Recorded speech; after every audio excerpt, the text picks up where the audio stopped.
But we don't have an Elner air threader in stock at the moment.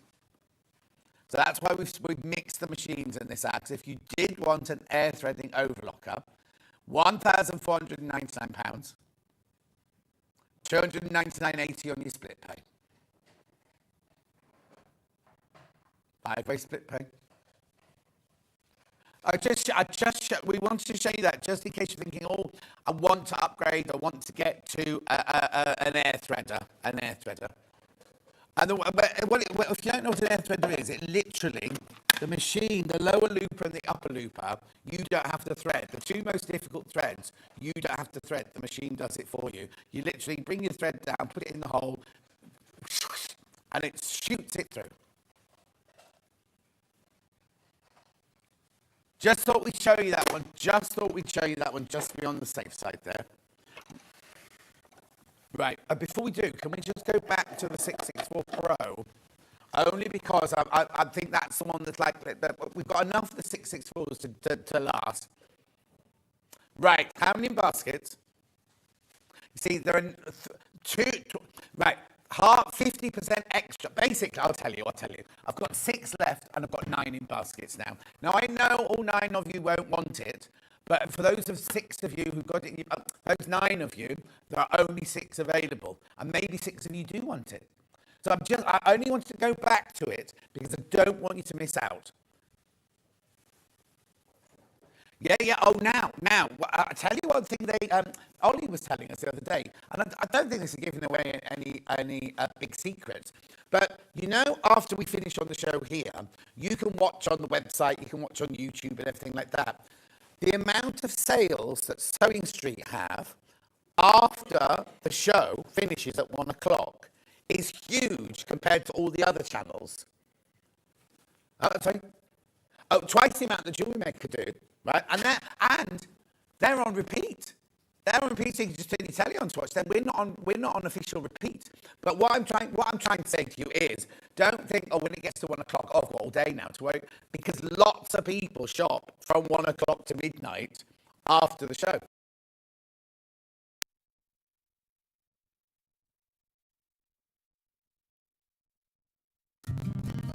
Did you know that we can deliver to over 20 different countries worldwide, spanning 4 continents from the UK to Australia? Check out our website for the list of countries and delivery costs. Sewing Street, stitching the world together. Looking for the perfect gift for the sewing enthusiast in your life? The Sewing Street gift card is just the thing. Choose between a physical card delivered to their door or a convenient e-gift sent straight to their inbox.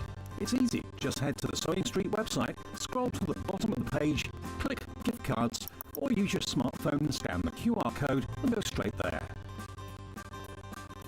Pick the amount you'd like to load onto the card, and that's it. The Sewing Street gift card, the gift of creativity made simple.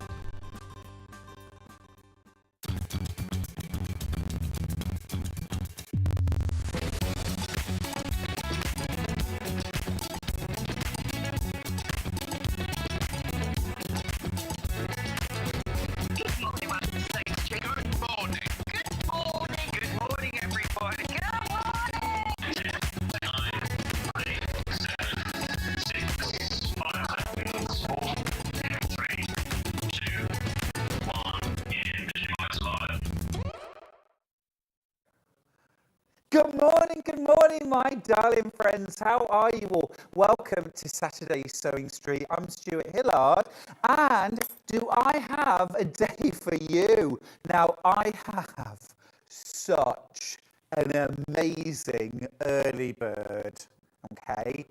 You might just want to keep this one to yourself. They haven't been on pre-order. Let's do it. Here's our early bird.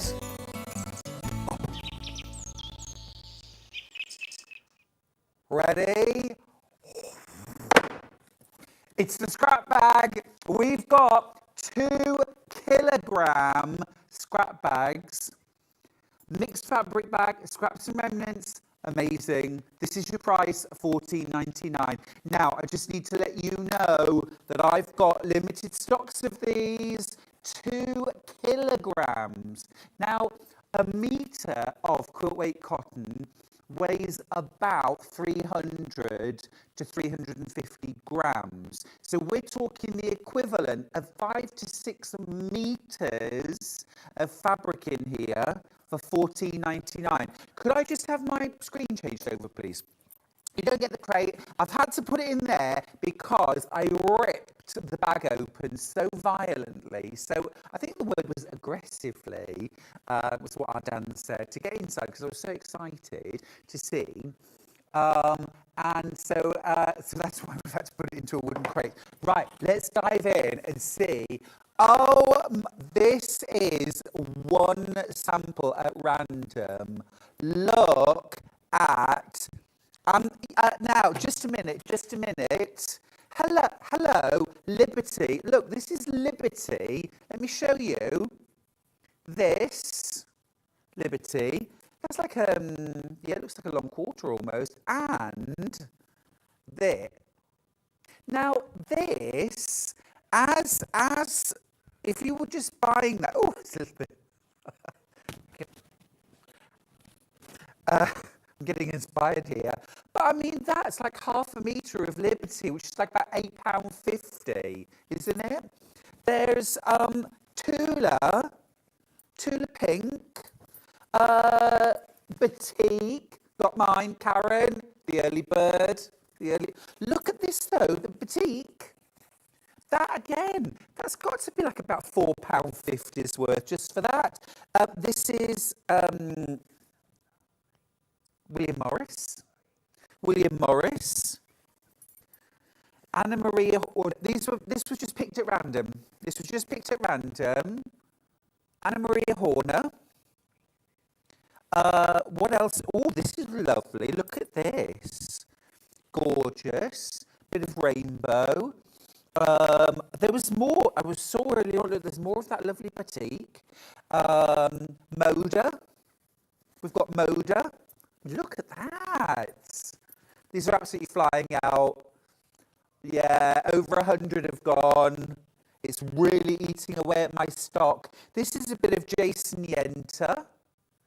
What I'm finding actually, the vast majority of these ones in this bundle are quilt weight cotton. Jennifer from Bridgen's messaged in. What a way to start the day, eh? Good morning. Scrapbacks are really good value. Lots of fabric and good sizes. They really are. I mean, that's your bit of William Morris. It's another bit of William Morris. Gorgeous. This is cute. I mean, I can't guarantee that yours has got William Morris in it or batik, but it's all... Oh, look, more Liberty. More Liberty. Liberty, it would be so nice. I'm the only person here allowed to sing on air because when I sing it's unrecognisable. That is also Liberty. That's Liberty as well. Absolutely incredible value. Now this is a little bit of dress fabric here. They could make a little scarf out of that, I think. Look, that. You could fold and hem that, and that would make a lovely little scarf. Gosh, amazing. Oh my goodness me. I am down to low double figures, and I'm talking low. Oh my goodness. There is now this is why, Dan, if you're listening, I ripped open the bag so violently, so aggressively. Can't imagine that, can you? But I did get very excited, and with good reason. Look at it. Give me the bag, Dan, and I'll show it. Come on.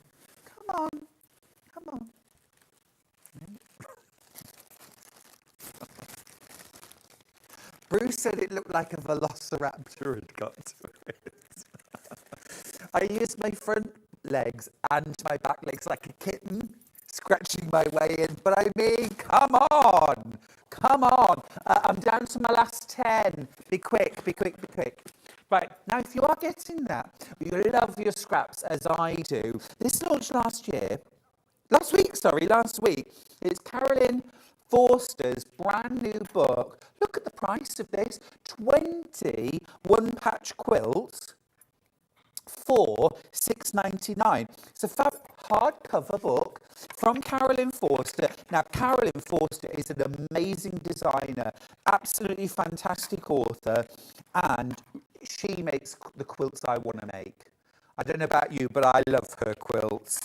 It's talking about how to use the materials, design options, how to stitch them, how to complete them, and then you've got some really gorgeous designs. Now, everywhere else is on pre-order. It doesn't actually come out until the 11th of April, but we've got an exclusive launch. It's an exclusive launch. If you're getting a scrap bag, remember it's a mixture of things. I mean, what I found in my scrap bag there was mostly cottons, but there were some blends, there were some mixtures. Just to answer Steph's question there. Good morning. Dressed to match the quilt behind me. Absolutely. This is Alison Marion coming up. Hilary is in touch as well. She says, morning, Stuart. Love your shirt. The colour looks fab on you. Thank you, my darling. Oh, I like this. The house or the prism. Nice one.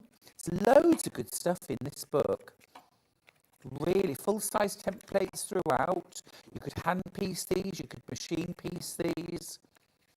Really, really lovely. And a great variety of different quilts in there that you could make. Really useful to have this in your stash, whether it's for a cushion, whether it's for a runner, maybe a bag flap even. Really cute as well. There's a quilt in the back showing off 16 of the, well no actually it's not, there's a couple of repeats I think, but showing off how you could use the designs. I received the book this week. Now the scrap bag is ordered. Wow, Erica, absolutely. They go together like strawberry jam and cream. Ask me how I know. Thank you, Alison Marion.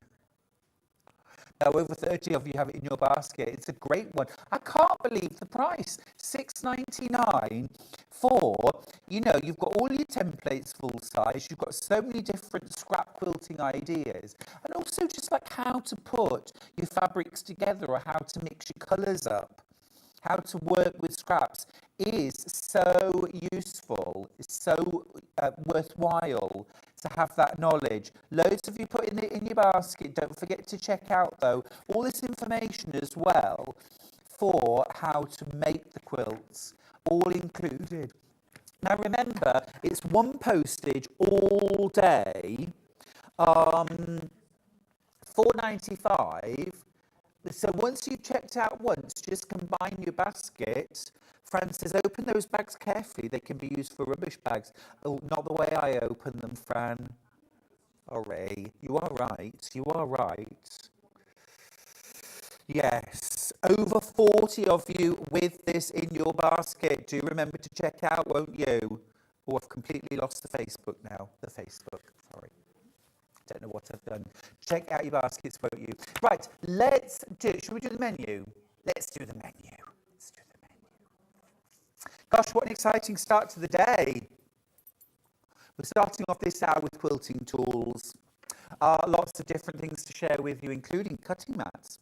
Now, at 9 o'clock, Alistair MacDonald is here with House of Alistair, and we've got a gorgeous selection of Scuba fabrics, and we've got some jerseys. We've also got his beautiful wool pressing mats back in stock, and he's giving us a bit of a masterclass in Vlieseline tapes. Now, at 10 o'clock, Alison Marion here with one last piece, which is the quilt that's hanging behind me. Absolutely love this. I look like the piece that's missing. There we go. The jigsaw is done. I'm certainly missing something, aren't I? This is gorgeous. Love that. I've got 4 different kit options, including this one, and a gorgeous floral one too. Make sure you tune in for that at 10 o'clock. Now, at 11 o'clock, Alistair is back with more House of Alistair. This time, he's got a gorgeous lunch bag that he's going to be showing us. And then at 12 o'clock, we are going to be doing the Fidget cushion with Alison. A great way to finish the day. And what a fantastic day we've got ahead of us. Absolutely wonderful, jam-packed. Now, the scrap bag has sold out. I'm going to pop that over here out of the way so I'm not tempted. Do keep going through for the book, won't you? It's Carolyn Forster's brand new book, incredible value, 21 patch quilts. I mean, ideal as a scrap buster, and $6.99. $6.99, amazing. Amazing value. Now, a fifth of the remaining stock now is in baskets. Make sure you check that out, please. Make sure you get this home. Not available anywhere else till mid-April. Sue from Norfolk's got in touch to say, morning, Stuart. I have the book, a scrap bag, and the Bloomsbury bag pattern. I'm thinking a half hexy scrappy bag. Sue, please, please make that. I would love to see that done. Patchwork style, brilliant idea. Joanna from West Yorkshire's got in touch. She says, hi, Stuart. Received my book this week and all my scraps are out. Oh, happy days. Love it. Sounds like a beautiful day to me. Absolutely gorgeous.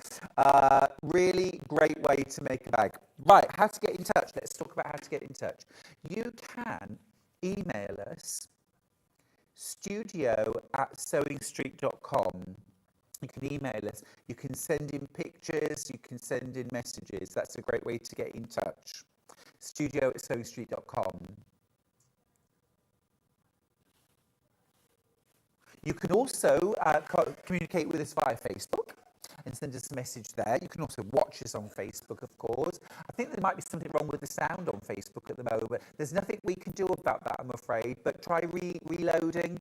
All I can ever suggest is switch it off and switch it on again. That is the only way I know how to deal with IT problems. Sorry, I'm no help at all. So that's Facebook. You can also go onto our website, all the W's, sewingstreet.com, and you can shop with us, you can watch us, you can also send us a message. Don't forget our amazing sales team on the telephone line as well, won't you? If you want to get in touch via telephone, free phone number there. Now, when you get to the website, click on Watch Live, and then you can do just that. You can send a message to the studio. We love those messages.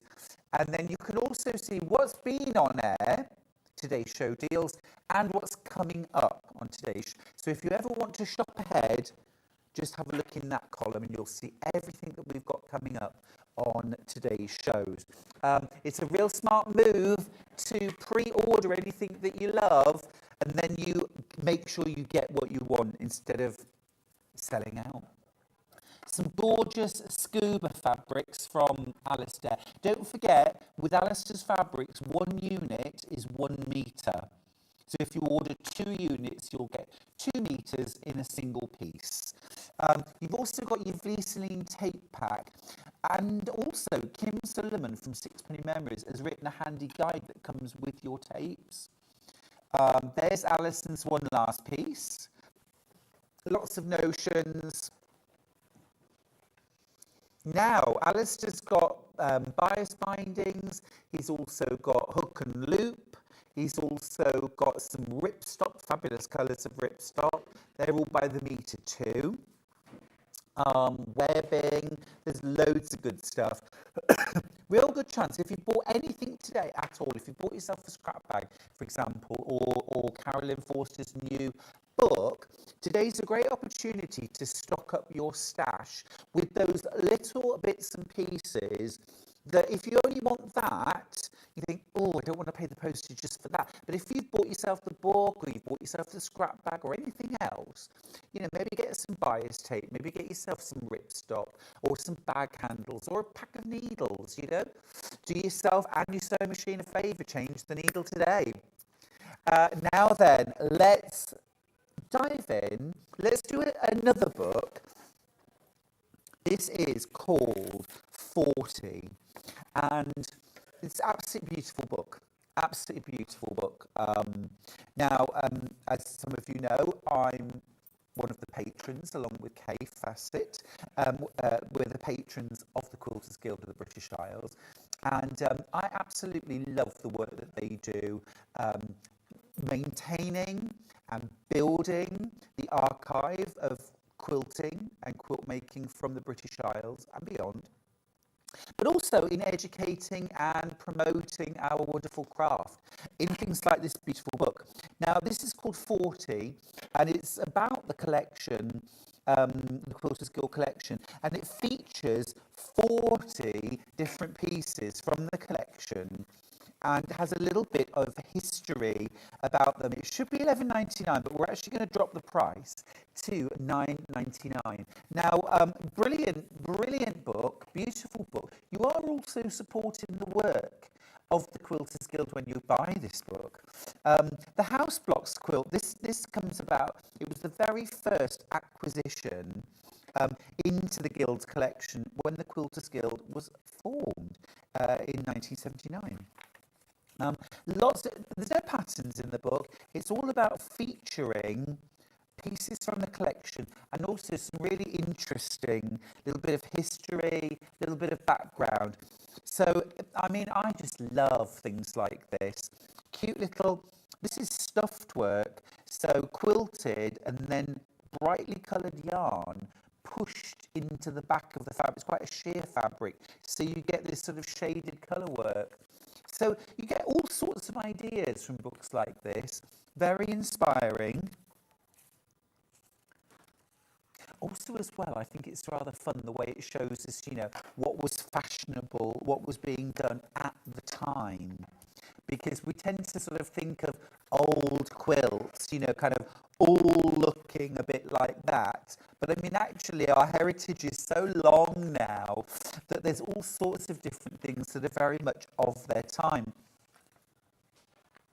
I mean, this is really interesting. This was done to raise funds within the community by selling signatures and raffling the quilt. Love this. I could so imagine making this now in scraps. Did you buy the scrap bag? You might be inspired. The cigarette silks. I mean, talk about a little window into the past. Remember getting the little cards in boxes of tea bags as well. Do you remember those? Or boxes of cigars. Miniature quilts. There's all sorts featured here. The Billings coverlet is probably the most famous piece in the Quilters Guild collection.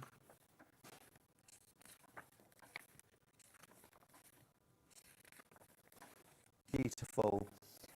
And you'll also learn about some of our most important quilters, past and present. This is super famous as well within the Quilters Guild. This is the earliest piece in the collection, the oldest piece from 1718.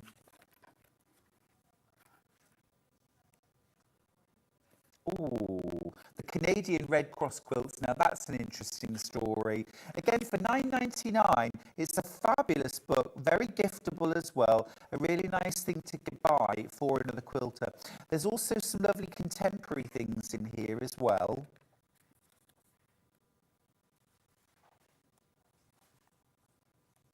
Fab. Oh, hello. Now then, a patchwork bikini. I don't know if is that inspiring you? I love the colours. I love the colours.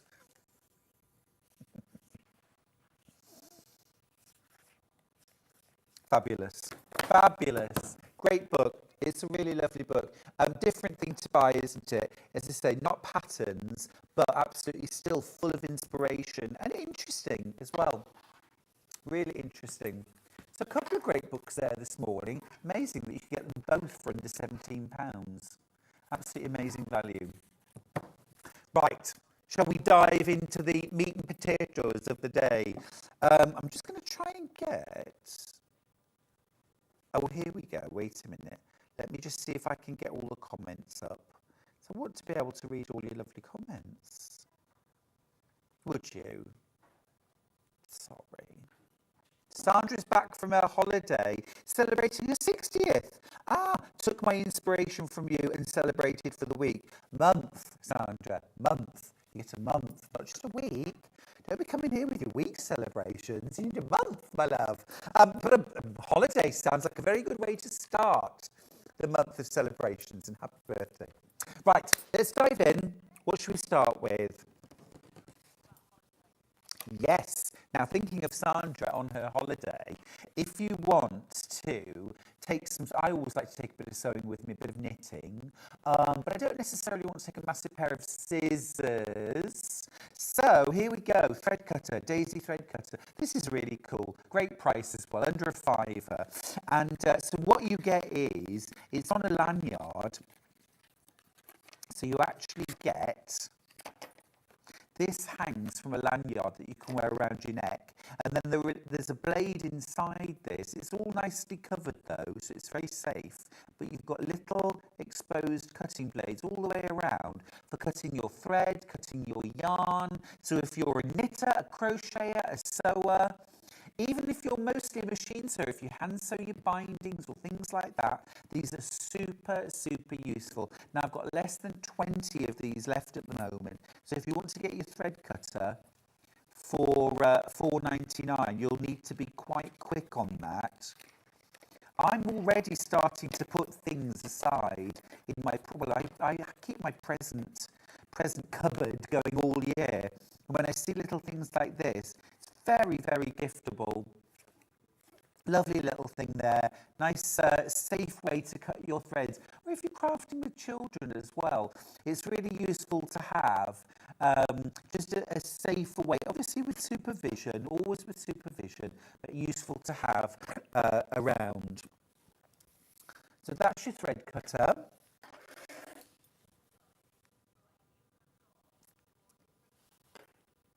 Shall we talk sprays? Let's talk sprays. Let's start with 505. Now, I've got two different size options. The big one is going to be the best, most cost-effective way of doing it. This is Odif 505 Quilt Basting Spray. So this is what I use this all the time. I love it, absolutely love it. It's a brilliant product. It's a temporary adhesive. You spray it from 12 to 15 inches, and you want to spray it onto the wadding or the batting that you're using, and then stick your quilt top, your quilt back to it. I've done double, I've done queen size quilts held together with this. It's also great if you're a bag maker and you want to hold, say for example you're using Bosal in our form and you're using the non-fusible or the single-sided fusible, and you want to fuse to both sides or one side, a little spritz of this. Now, do as I say, when you're spraying, you want to be at 12 to 15 inches away from your fabric, which is this distance, okay? So you want to be at least this distance when you're spraying, and you want a nice, even spray of it.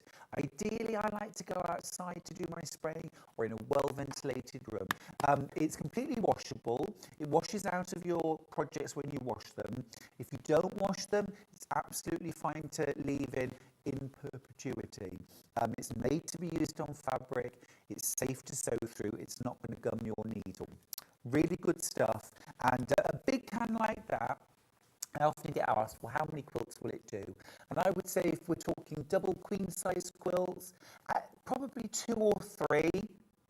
So really good. You could spend 4 or 5 hours pinning your quilt together, and it will never be as secure as using this. I reckon I can baste up a quilt with a can of this in about 20 minutes. So for me, 4 hours or 20 minutes, I would rather use the 505.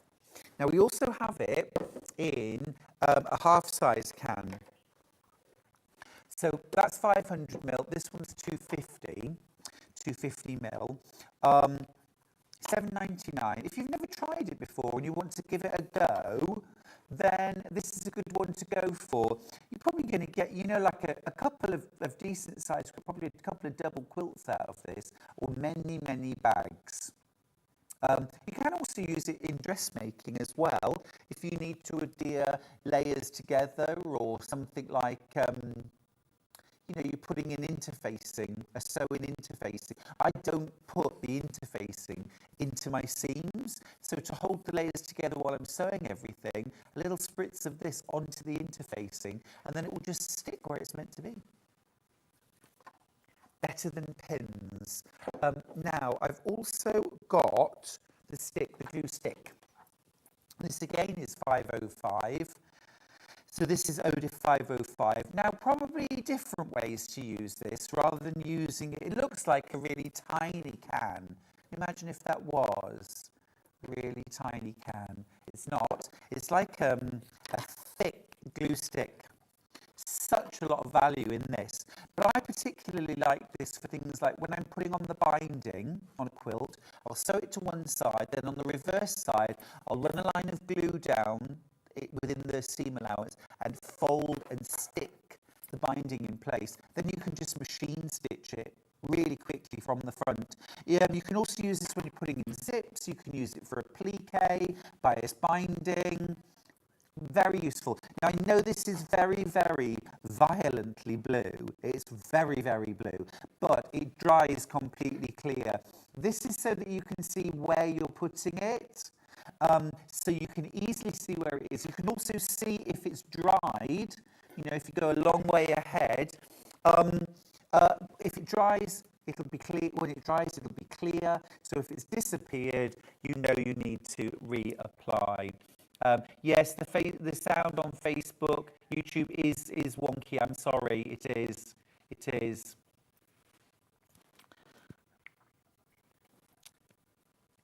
Oh, Francis, I use the glue stick. Yes, they are. They're fantastic. Fantastic. Jan says, morning, Stuart. No, I couldn't manage without my 505 spray. Well, I know that's the awful thing. If you run out, it's like, what do you do? Now, when I use my 505, I just spray based. There's no need to add extra pins. If you want to add extra pins, that's just for your peace of mind, but I never do. It comes out when you wash it out. So if you spray baste your layers together, it's going to stay stuck together even if you leave it for a month or 6 months or whatever. If it starts coming apart, it's because you haven't sprayed it sufficiently, or you've sprayed in little splodges, and that's not what you want. Imagine it's like hairspray where you want a fine mist. You want that fine mist over every surface, and then it's like having a gazillion pins holding your layers together. Nothing moves, nothing shifts. You're going to get such a great result when you're quilting. Lots of interest in the glue stick. So if you want to get your glue stick, it's $6.99, and it's a temporary fabric safe glue. You get such a lot of value. I mean, when you think about the equivalent in sort of like the individual small finer one, you can still use the edge of this to create a fine line, but you do get a huge amount of value. Huge amount of value, and it's really safe to use on fabric. If you want to hold up hems while you're sewing them without pinning, very useful, very useful. Right, now I've got 2 more sprays. Oh, very far away. Right. Okay, these are both Odif sprays, and we've got 404, which is a repositionable adhesive. So this can be used in fabric craft. It can also be used in paper craft as well, or collaging. And technically speaking, you use it to spray, and then you can stick, but you can peel off and reposition and re-stick. So for example, you might use this with templates, you might use this with pattern pieces. I don't think I'd use it with tissue patterns because they tear anyway, but the thicker paper, yes. I also love to use this sprayed onto my design wall, because even a flannel design wall, things tend to fall off. If you give this a light spritz on your pieces will stick absolutely beautifully. I also like to use this on the back of my rulers and my templates to make them non-slip. They will grip. You can remove it from your rulers just with warm soapy water. Comes off really easily. You could also use this on the back of things like stencils as well. So if you like stenciling on fabric or on walls, anything like that, then again you can spray this. It's going to create this tackiness on the back, but it will release. It's not going to stick permanently. This is not the same as 505. This is temporary adhesive, but when it's dry, it stays stuck together.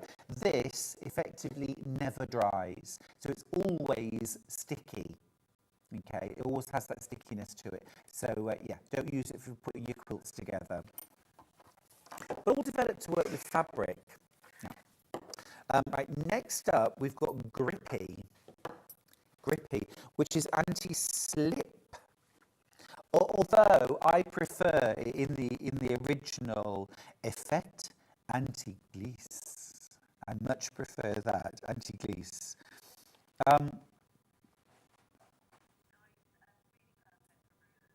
So things like, yeah, if you're going to use templates or rulers and you want to create that anti-slip. So if you haven't got Creative Grids rulers with the non-slip dots, if you've got other kinds of rulers or templates, then if you spray this on the wrong side of them, then they'll grip. You can also use this on things like rugs, I think, can't you? Floor cloths, rugs, things like that. Spray the back of them to make them grip. Easily wiped off, leaves no permanent residue. But you've got a handful of these left. Single figures. Translucent, acid-free, doesn't stain. It's all the good stuff. It's all the good stuff. Warm soapy water will remove it completely. Great. That's Grippy. Don't always get to look at these things, do we? It's quite good to have a moment or two just to have a look. Okay. Yes, let's do some quilting gloves. Let's do some quilting gloves. Right. So these are So Easy quilting gloves. I'm going to open this pack up. These are a medium to large. I want to show you the size of them. So these gloves are an absolute boon, particularly for quilting, whether straight line or machine quilting, or free motion quilting. Okay. And what they have is, they're really nice, sort of comfortable fabric, but they've got these grippy dots on the fingers, and I like that they've got them on both sides. So they're quite nice and stretchy. Now, I would say I've got fairly small hands for a man,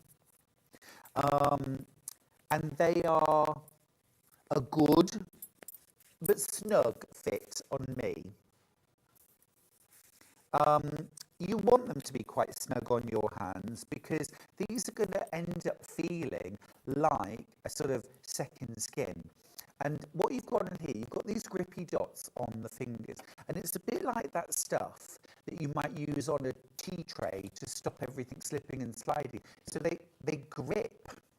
Okay, so on fabric, this is going to hold up so that when you're moving it around for free motion quilting or for straight line quilting or even for piecing, this is going to help to grip the fabric. Now, don't think I've got these on upside down, because look, it's on both sides. This is like finger bobs, isn't it? Ooh, hello. No, stop it, Stuart, stop it. I've always been a little bit fascinated and slightly terrified of puppets, but yeah, I quite like them too. Anyway, we'll dive into that trauma one day, I'm sure. But they are good, and I've taught many quilting classes, free motion quilting classes, and there are always a few people in the class that really struggle with being able to put enough pressure on their fabric to move it around effectively. The minute you put these gloves on, everything just moves around beautifully. You're in control. So give them a try. They are definitely worth trying. And for £3.99, they're really worth trying, aren't they? Why not?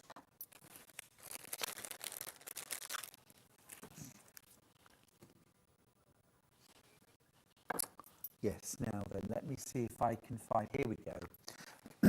Now then, these are the Quilters roll clips. Now, when you are quilting your quilts, obviously you're working on this sort of size area underneath your needle. What happens to the rest of the quilt? Well, you can roll it, you can stuff it, you can do whatever you need to do, but a lot of people find these clips incredibly useful. So what you would do is you roll your quilt up and then clip these on over the roll, and it will hold that roll firm. Now, 2 of them is enough to hold the quilt where you're working. But if you're working on a big quilt, you might like to clip beyond that, in which case get yourself a couple of packs. But 1 pack, 2 clips is certainly enough to get you started. And as I say, they're used, I'll just show you actually on the packaging, you can see how they're attached over the roll. It's rolled up, and then you'll be working on the flat area here. That's your Quilters clips from So Easy. Always worth trying these things, especially if they're actually very low cost, and try them because it can make all the difference. Now, next up, we are going to be doing some rotating cutting mats. Now, I've got a big tub here. So, we're rotating first. Great.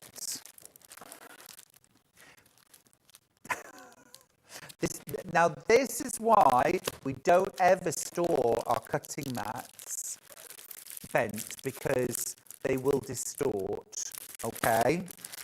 So I'm just going to pop them to one side. Thanks, Dan.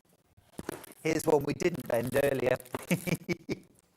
It happens to all of us. I've ruined cutting mats in the past. I left one in my car once in the sunshine, and it ended up like this. But rotating cutting mats. Now, I always like to tell the story of Deputy Joan. Deputy Joan, you would think, had got every kind of tool over the years, but when she saw rotating cutting mats, she's like, gotta have one, and she loves it. So this is the 18-inch square. Brilliant quality, really solid. Now let me just show you, on the back you've got this non-skid surface. So when this is on the table, it is really firm. It's easier to move the table than to actually move the mat, okay? So that's fab. And as a static mat, you've got locks on the back. If I click all of these inwards, I've now got the rotating. Okay, so now it will rotate, which means that I can put my fabric on, I can trim one edge, then I can rotate the mat, and I can cut without disturbing the fabric. We use them all the time at Sewing Street. They are absolutely fantastic. These pieces do come completely apart, so never feel like you've broken your cutting mat because these 2 pieces came apart. Just pop it back in place. You can click it back in, and there we go. So great as a fixed or rotating. This is the pink, 18 inches by 18 inches. This is the larger size that we do. Thanks, Dan. We've also got the same in the very traditional green. This is real kind of like snooker baize green, isn't it? There we go. It's that colour that we're all used to. Now, my advice is always, even though you've got all the squares and marks on the mat, is always to use the markings on your ruler, not your mat. But they are there if you like to use them. But this is the green 18-inch square, exactly the same principle.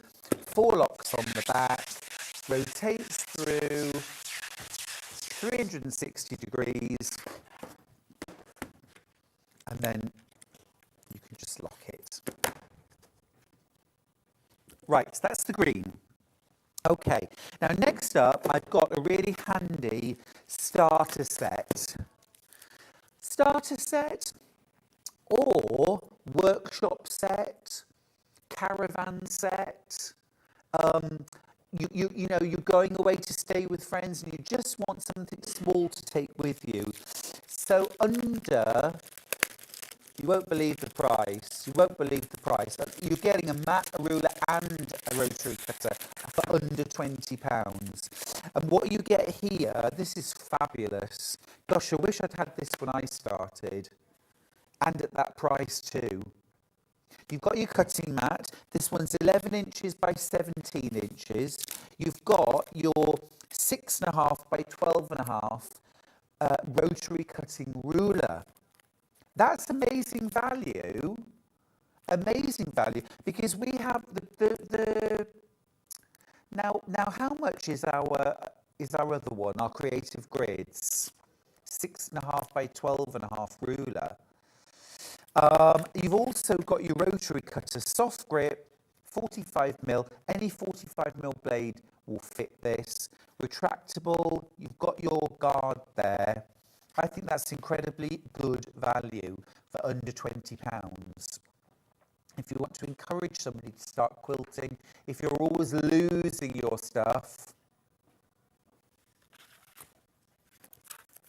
Creative Grids version 6.5 by 12.5 is £23.99 for the ruler.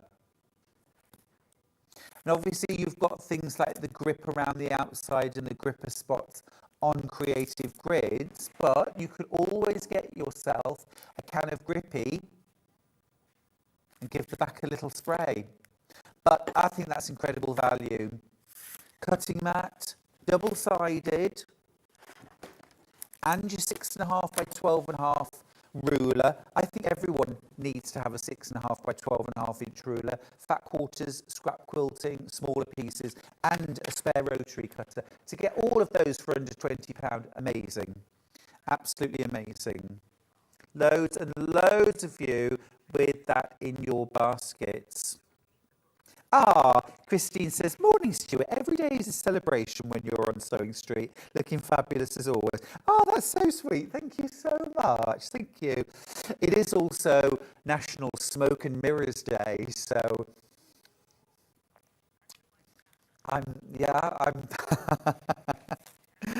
that's lovely, thank you. Now, Jill says, Stuart, when will we see your new fabric with Lewis and Irene on Sewing Street? Yes, Indian Summer. Very soon, very soon. Currently making samples with it. Can't wait, can't wait. Now, the book that we started with, if you are maybe just starting out on your patchwork journey, or you've been doing it for years and you've got loads of scraps and you need some inspiration, this is 21 patch quilts to make. This is from Carolyn Forster. It's a brand new book. You can't buy it anywhere else until the 11th of April. So you've already got, a few weeks run on this. You get 20 different scrap quilting patterns in here, and it really is a fab book. You've got your tools and materials, you've got how to use templates, how to stitch the patches, and how to complete a quilt. And then you've got full-size templates for 20 different shapes and 20 different scrap quilts. Very, very cleverly put together. It's a great little book, amazing value as well, for just £6.99.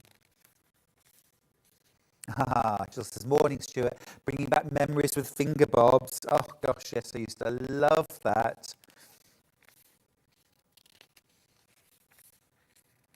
Really inspiring. And Carolyn Forster is a terrific Terrific designer. Carol from Cambridge says, "Oh, morning Stuart, what's the best way to clean your cutting mat to clear the bits of fabric that get caught in the cuts?" That's a really, really good question. If anyone's got any tips as well, do get those in as well. You can answer the questions too. I use just a damp kitchen cloth. I just use a damp kitchen, like a white kitchen cloth, bit damp, and then I just, you know, kind of scrub against it, and all the bits come out. Either that or something like a microfiber cloth that will remove the bits as well. But the thing to do is just also keep in mind that even self-healing cutting mats, if you use your mat to measure with, you're probably going to be cutting on the same lines over and over and over again. Don't use your mat to measure, use your ruler to measure. That way you can cut anywhere on your mat. It will last longer. You won't get those deep cuts, those damage cuts that trap fibres as well, and it will all work out better in the end if you do that. Use both sides of your mat as well. If you're not using your mat for measuring, you can use the metric or the inch side. Hope that helped. Right, okay. Yes, the ultra thimble. So what you get here, if you're a hand sewer, even if you just hand sew your binding, you get a little one metal flat thimble. Well, it's slightly domed to go on your finger, and then you get these reusable sticky pads. So basically, you stick that to your finger, and then you stick the thimble, and it will hold on. So if you don't like wearing a thimble, you can't find one to fit, you've got really long nails or something like that, or you just find them a bit sweaty and uncomfortable, try this. You get these little adhesive tabs.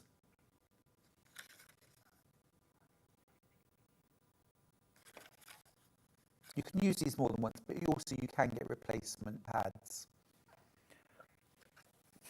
Right. Oh, cutting mat answers, thank you. Morning, Stuart. I use a pencil rubber to get the cutting mat scraps off. Fiona, that's brilliant. That's a really clever idea. I use an eraser to clean the fibres. That's Linda. This seems to be the general consensus. Use an eraser. I soak my mat flat in a bath with warm water and a squirt of fairy. Thank you, Sally. Love that. Little bath. Little bedtime bath. They do get grubby. They do get grubby. Morning, Stuart. I clean my cutting mat with a pencil eraser. Open brackets. Rubber. That's a good one. That is a good one. I like that. I like that. But trust me, if you don't keep making the cuts in the same place, you will find that happens a lot less anyway. Right. Hemline Gold cutting mat. That is here. I love the Hemline Gold. I've got the big version of this in my studio. It's a really good mat. This one, rather than being self-healing, is cut resistant. So it's quite a hard surface. I love it. Also, just love the look of it as well. It's really cool. $13.99? Not today, it isn't. Watch this. This is a bargain. Under £10. $9.99 for this. Oh, Hannah. 2 crashes. Fair enough, $7.99. Well, there you go. That's a no-brainer for me. Marks on both sides, metric on one, inches on the other. Now, I do occasionally, I don't measure with it very formally, but for example, if I'm checking a zip, I can just, oh, great, okay. I can do it like that. But, yeah, a little visual guide is useful, but it's a super mat, absolutely super. As I say, I'm using this in my studio at the moment, the larger version. It's also really useful actually to have a second mat, just for when you're cutting things like border strips or longer strips that won't fit on your mat. You can pop this on the end, and then you've just got that extra length. Lots of you multi-buying these at $7.99. Why not? Why not? It's a great buy, isn't it? Absolutely amazing value. Keep going through for that, won't you? Keep going through.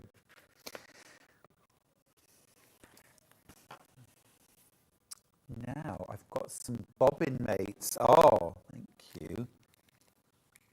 Ah. Oh yes, the bobbin boats. The bobbin boats. So this is all about storing your bobbins. £17.99. So you get 3 and they are silicone. So basically you can clip loads of bobbins into each one to stop them rolling around, to organise them, to keep them all together. Cute, aren't they? Really cute. Very stylish.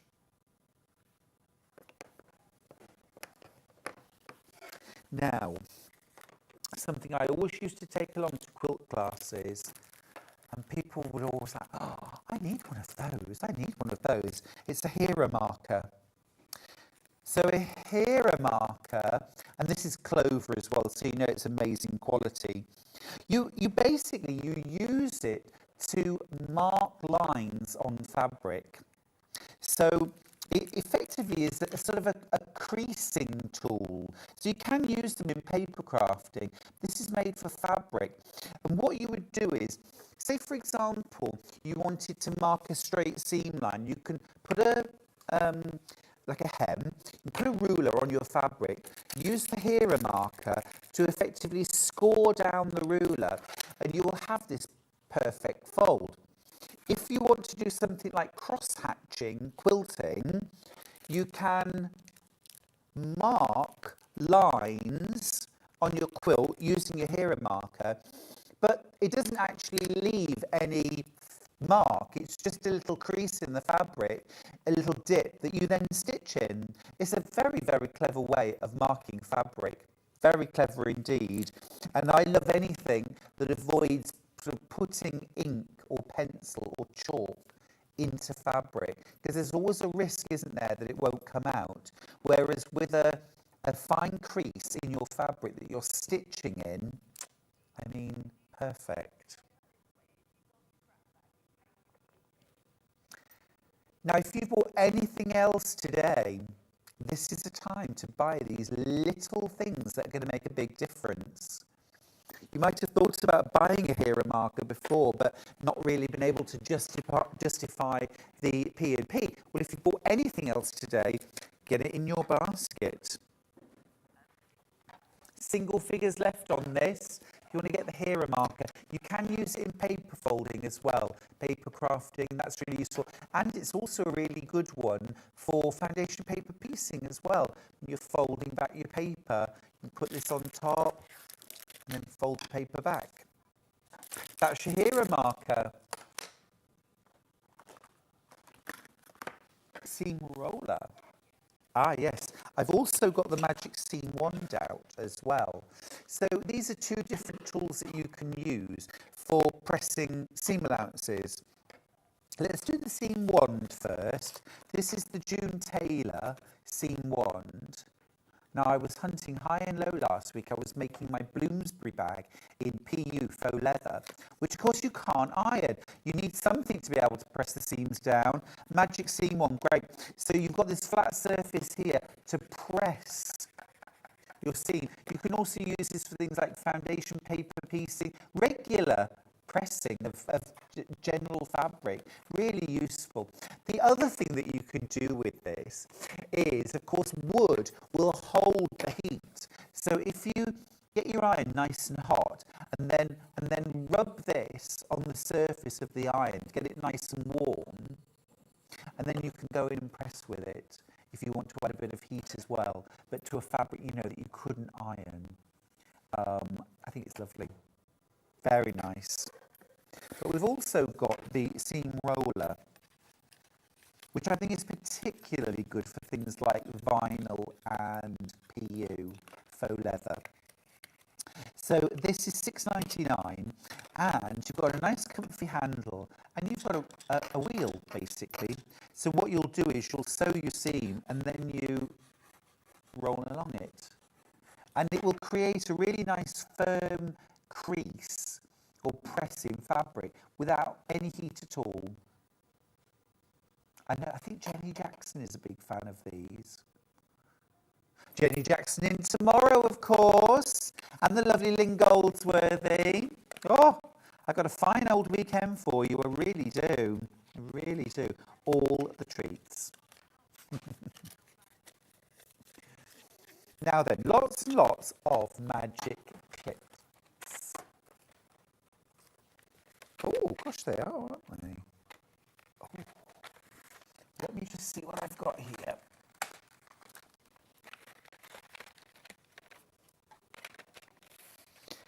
Let's start with big magic clips. Yep, the code ends 26, yep. Right, so these are the big magic clips. So you have got easy to read markings for seam allowances. So I think what a lot of us don't spot on even the plastic clips is there are little lines on them to mark different size seam allowances. So you can use this to measure out your seam allowance when you're sewing, and it's fine for the presser foot to go over the top of this. So these are the large clips. These would be really good for something like sewing binding onto quilts, for holding the binding in place. You get 12 clips in total, which I think is more than enough to clip down one side of even a large quilt. $18.99 for those. There's various different sizes actually. There's mini, there's extra small, there's different size packs as well. So you can get the large clips in a pack of 6 if you prefer. Got all sorts. So many different clips. If you've managed to get yourself a scrapbook today, make your postage and packing really work hard for you today. Get those little bits, some clips, some pins, some needles. We're going to go to a break now. When we come back, I'm joined by Alistair MacDonald with House of Alistair, and his fabulous wool pressing mats are back in stock. Use the break to pick yours and check out your baskets.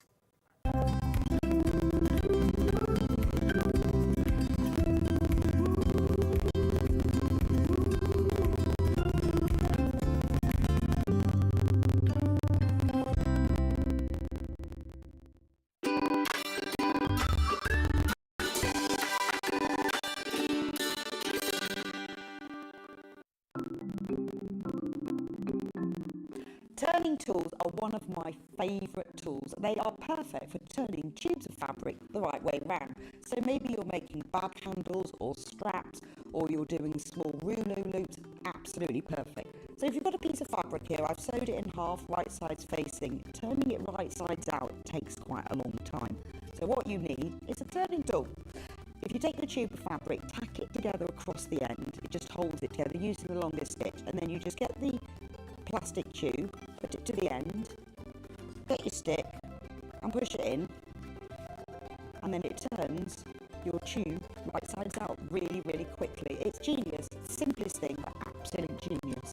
Now, in these turning tool sets, you get different sizes, so that's the big one. So if you were using a narrower tube, then use the next size down. Now, when it's a short tube, I don't tend to tack the end. You can just fold the end in and push it through like this, and that will turn that right sides out. Look how quick it is. And if you're doing really small loops like this one here, there's even a smaller one as well. So if you just slide the smaller tube inside, then the smallest one comes with a little metal stick instead of a wooden one. But look how quick and easy that is to turn right sides out. Saves you loads of time. When you get your set of turning tubes, do make yourself a little bag, just a little drawstring bag to put them in, because otherwise they get separated, and it keeps them all nice and neat and saves you so much time.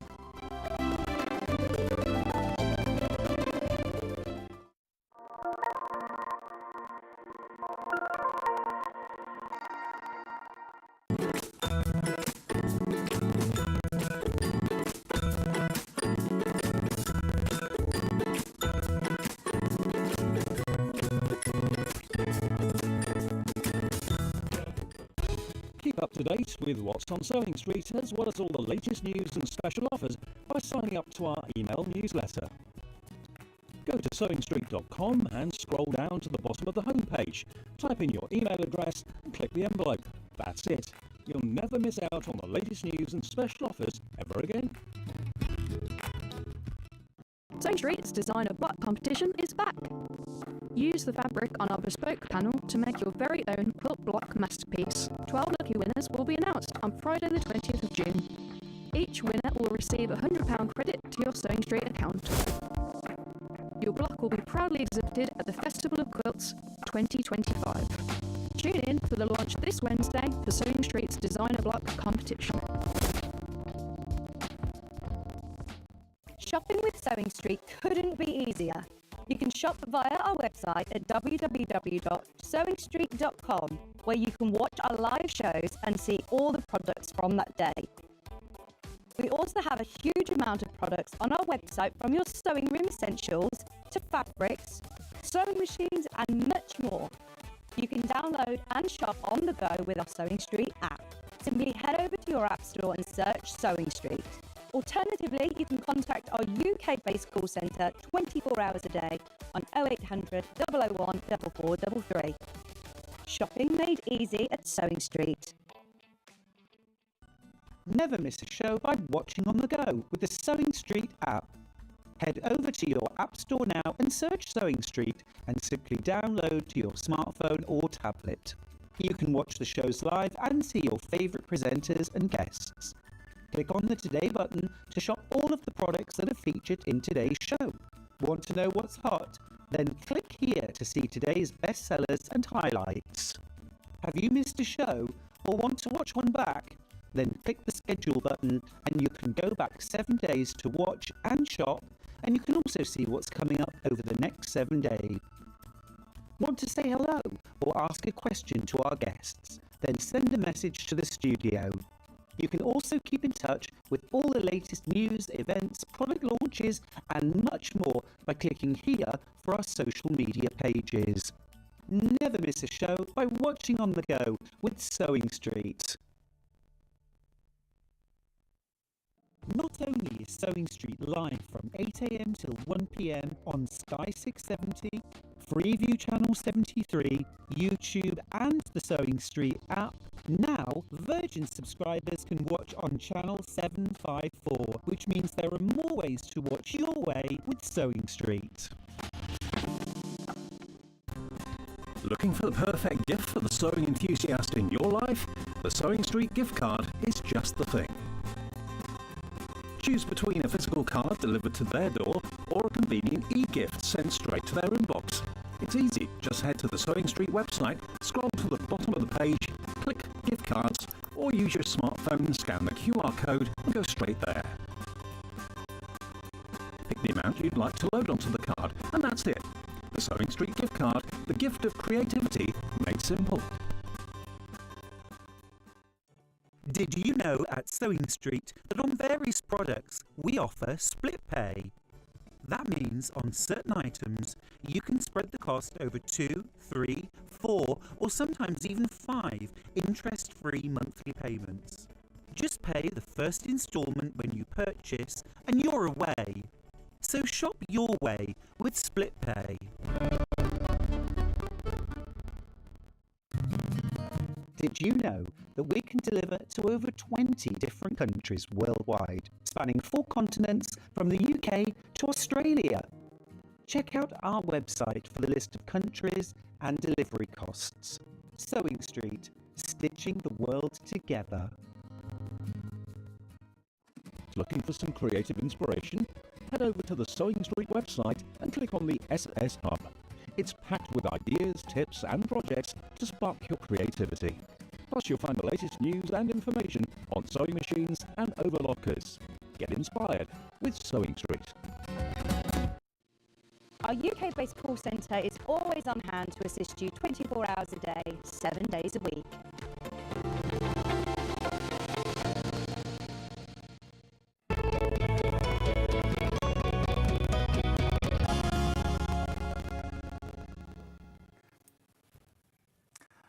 Do you know, it's like we planned this? Well, I looked in my suitcase and I thought, what's closest to Neutrals, yours? neutrals. Yes. I just want neutrals, Alistair. Yeah.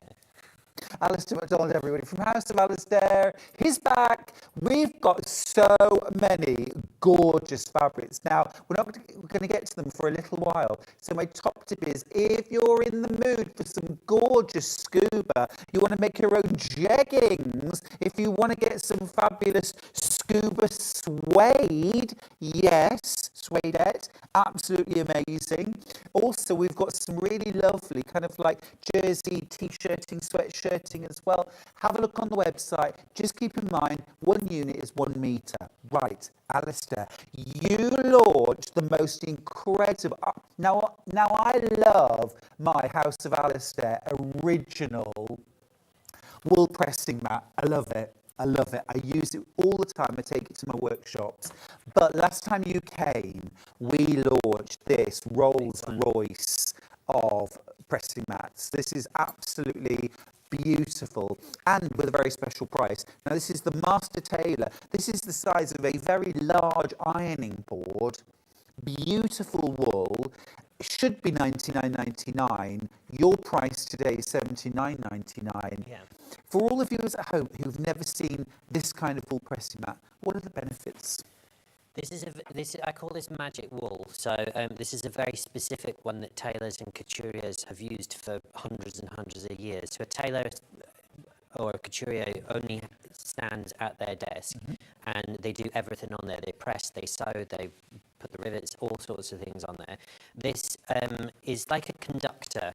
So wool is a natural conductor, but not every wool is the same. So this wool here, when you're pressing your seams on it, it creates crisp, really flat seams. Incredibly flat, yeah. incredibly crisp. So it's not like on your ironing board. So for instance, the reflective ironing boards, for instance, the reason why they're designed like that is so the steam gets penetrated back up.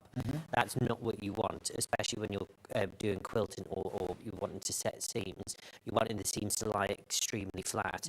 You don't want the heat coming back out. What the actual mat does is it draws the heat into itself, so it's like acting like a suction board. So it's drawing the heat inside. It's great for taking on holiday. It's great for if you're just ironing, you've got a top and you're away and you're in a hotel room and you just want to quickly run over it. This will create really flat, crisp fabric. Yeah. Even if you're just pressing your fabric on before you're doing your cutting, Exactly. it is crisp and really, really clear. And for things like pressing your patchwork units, pressing your blocks or your rows as well, this is kind of like row length as well, isn't it? It's huge. Yeah. Wide, long, it just gives you so much pressing surface. And I used to think, Alistair, that like a thickly padded, bouncy ironing board was what I wanted. But actually, it's the last thing I want. I want a flat, hard surface to iron on. And this is what this provides me with. This is exactly what this. It's exactly, someone's having an altercation next to them. Oh, they're always very shouty. Yes. It's the perfect surface. It really, really is. It is the perfect surface, but also, so for instance, you touched on a few different things there. The really thick ones, which when they came out, they are untreated sort of like natural wool. Now it's got a lot of the lanolin. A lanolin is an oil that comes with the hair. It's used in a lot of cosmetics, and literally they're so thick they give off an odour which you just can't really get away. Can that oil burn? It can burn, yeah. All oil can. It can also stain. Also, the pressing mats themselves, for instance, you will over time you'll get scorch marks and they'll go a bit brown. These won't. You can put these in the washing machine. You can. Oh, can you? Yeah. So you can put them in the washing machine. You just treat them as wool. Get an old pillowcase. Yeah. You don't need to go and buy one of those fancy nets. And literally bung it in that and put it on a wool wash. And then let it dry naturally. With all wool products, let them dry naturally. Don't try and accelerate the drying process. Also, as well, in the summer, everyone thinks, oh, I can hang everything outside. Be careful with your wools when you're doing that, because what it does is in the tailor and couturier, what we actually do, we actually use heat and steam to actually retract the wool to make it tighter. And shape it. Yeah. Yes. So you can really, really do it. So tailors do a lot with an iron. So as soon as you go outside and there's a little bit of moisture, wool grows. It has a memory, it goes back to where it is. Okay. And that's why a lot of people bring their Savile Row suits back to the tailor to have them reset. I always learn so many interesting things from you, Alistair. That's really cool. Over a third of the stock is in baskets. Do remember to check out your baskets. This is a real kind of treat yourself purchase, and you won't be sorry. You won't regret it because they are amazing. You gave me one of your wool pressing mats, I remember. Do you remember? It was years ago, and I still use it all the time. I love the fact that it's so portable. I love the fact that you can roll it up, fold it up, put that into your suitcase, and you've got your pressing surface. Yeah, it doesn't weigh an awful lot. The reason we were asked for years, do you do a bigger mat? Because essentially, if I just pull this mat out, so this is my mat that I've got. So this is my sewing machine. Now, if I was to put the sewing machine, because it acts like a table protector as well. So if I put the sewing machine directly on the mat, I've only got this area here. Whereas with the master tailor, you've got almost like 3 mats in length. So it means you can put it out on your table and you've got it. Now, I wouldn't suggest that I always say this, that if you've got your posh walnut dining room table or something, I wouldn't take the chance of ironing directly on that, even with using the mat, just in case. But I use it on my kitchen table. I use it on the kitchen work surfaces at home. I use it in the studio, and we iron directly onto the table. And it means you're being more effective when you're actually working, because you're working in one space. You're not constantly getting up, going to the iron. You're not pressing all those, and you've got a really lovely workspace to do. But again, it's so portable. We will, because these have been so popular, we will produce these in the black with the cream trim, but they will be the £99. Yeah. So take advantage of this introductory Yes, offer. $79.99. It's a fantastic saving. It really is. 20%. 20%. Fab. Keep checking out your baskets on that, won't you? Don't miss out. You're making a £20 saving today. And I don't have many. I've got low double figures of this. We only have what we've got left. Also to mention on these mats are handed down from master tailor to apprentice. Some of these mats on Savile Row are over 100 years old. Amazing. So the wool, this is something that when you purchase it, you're buying once. The other mats that you can get out there, some of them have the recycled foam on the back. Yeah. They have a very thin layer of wool over the top, and they're not actually that cheap either. Oh, no. What actually happens when you actually put heat and steam on that, it's almost like underlay they've put on the bottom. That will deteriorate.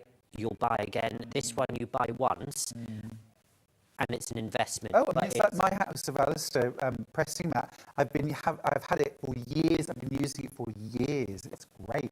I've got through so many ironing boards in the same time.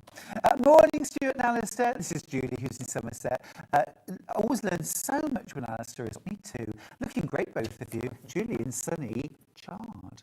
Oh, and I do have to do a little shout out as well. So our lovely Yodel driver, so I have 2, Simon and also Warren. Now, unfortunately, both of them have been slightly under the weather. Warren is now out of hospital. Good. You may have realised at home that some of your orders have been taking a little longer to get through. So obviously, because I can't announce this any other way. However, we've got some agency drivers, so just bear with us, just because both our regular drivers. Oh, we'll get on soon. But please, Warren might be actually watching. He does like to see why he's picking up all these packages. Morning, Warren. Yeah, but he gives it to Simon for the first day because he knows that literally it's like stacks and stacks and stacks. So Exactly. Now, last time you were in, we Yes. had the original pressing mat and it completely sold out. Brilliant news. Back in stock. Already lots of you checked out on this. If you want to get the original wool pressing mat, $32.99. This is still a really useful size. It's still a really useful size. If you do classes, this is an ideal one for you to take, and you will be the envy of everybody at your Agreed. class. Also, just make sure, if everyone wants to sort of have a go with it, make sure they're not using any interfacings or sticky on it. Right. Because you will be so mad at them.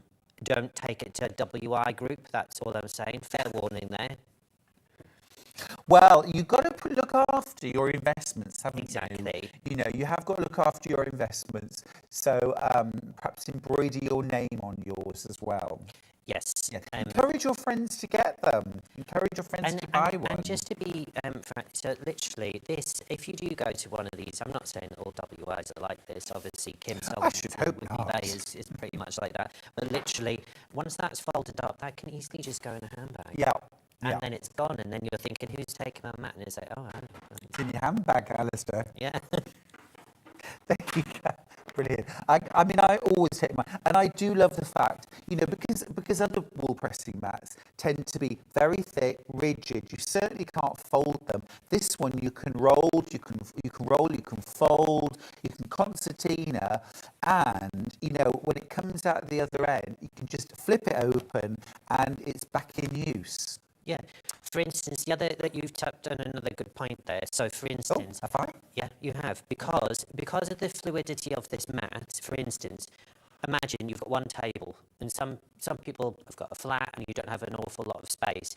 If you are working and you just need to do a bit of pressing, and you just want that bit, you've got that on the table. You haven't had to move the entire That's table. a very good point. You've got that draped over the table. Those ginormous, really thick mats. Yes. You've got to clear the space to get a flat surface to put it on. This, you can just use that. You could just fold it over. You could just have it half. You could even have it on the quarter, make it even small. It's just so easy to use. Yeah. So I could keep my plates of cakes there. I don't have to move them. You don't have to move them. You don't have to think, oh, I can have my mug of tea there. I'm not going to, spill over. Because Very important I know point. someone that did use those rigid mats, and the tea went everywhere because obviously it's a solid thing and it just like knocked it. Whereas I'm not saying it won't happen with this one, but a lot less likely. Lost. That I love mine. likely. I love mine. Take it everywhere. Carol's asked, can the black mat be washed? It can. Put it on a wool wash, treat it as wool, put it in a pillowcase, and... Would you use something like Wool Light or, like a wool safe washing liquid or... Well, my personal preference, I've never adhered to using a particular, specific wool detergent. Okay. I've just used what I have at Okay, fair home. enough. A non-biological one, I would suggest. To be honest, when you're washing these, even just a little bit of fabric conditioner, you don't actually really need, because it's not something that's going against the skin. It's not something that's going to get soiled and dirty from perspiration. So I would just use a mild detergent, even fairy liquid. And in fact, in the theatre world... was it a splash of fairy that we had earlier on? Splash of fairy? Nothing wrong with that.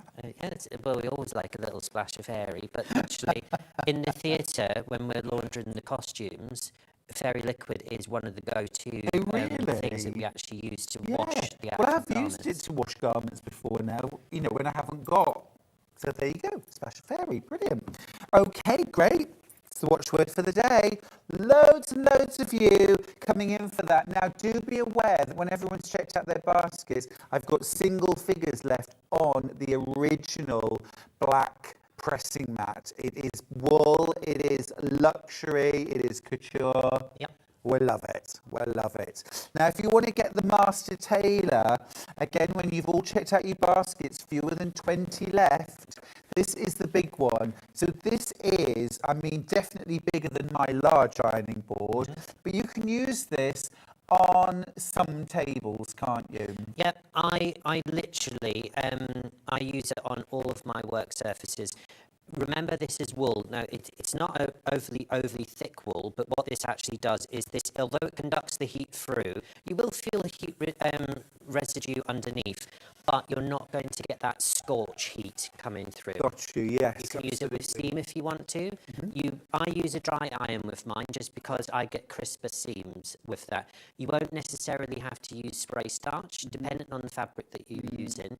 You won't even have to use a spritz bottle on most of the fabrics that you're doing because it has an even, with this, when the heat goes on from the iron, it disperses, so you get an even heat transfer as well. I mean, really good whether you're a dressmaker, bag maker, quilter, any of those things, or even just taking it on holiday. And this is such a big pressing surface, isn't it? Yeah, and again, this is a mat that, for instance, if you've got a son or daughter who is also an avid sewer, you'll be able to literally, when you've maybe hung up your shears and you've decided you don't want to do that type of craft and you want to spend more time in your garden or what have you, or start taking out chocolate making or whatever it is that you decide to do, or baking. I'm never giving it. I know what you mean. I know where this is heading. Yeah. You can pass it on. You can pass it on. I was saying it in a nice way, ruining my moment. We all know what you meant. All right, we're all going to pass one day. I wasn't wanting to say it in that way. I was trying to... No, it's true. It's true. Right, let's talk Vlieseline tapes. Yes. I'm a big fan of all that sort of, the bits and bobs, what I call the white stuff that you see in haberdasheries. It's all on rolls. It all looks the same, but it all does different jobs. It almost feels, Alistair, like secret knowledge that a lot of people just haven't got. And it means that we don't use some of these amazing products. You've brought us a sort of sample pack of 4 different types of Vlieseline tape, but most importantly, with an educational sheet written by Kim, who's a brilliant educator. Tell us about this. So you're getting 4 different packs in this tip. Now, this is the white version. We do have a black version, which we will bring next time with us, but you're getting seam tape in here, you're getting bias tape, you're getting edge tape, and you're also getting stretch fix. So these tapes are a bit of a game changer. So especially because we've got jersey fabrics, these tapes, they're very, very easy to use. The biggest tip that we can give you is because they are white or black or what have you, when you actually get these, sometimes it's very difficult to decipher. So each pack you're getting 5 meters, so it's a decent sized decent amount blister pack. I'm just having trouble getting. So mostly you're going to use these in dressmaking, I suppose, aren't you? They're mostly for dressmakers. Yeah, but also you can use these in, for instance, your craft making if you're making clothes for dolls and that type of thing. Now, this is how it looks when it comes out. So this tape. So I'll just describe what we use this tape for. So for instance, if you're using jersey, now you'll Which notice... tape is this one? Is this stretch fix? This is the seam tape. Okay.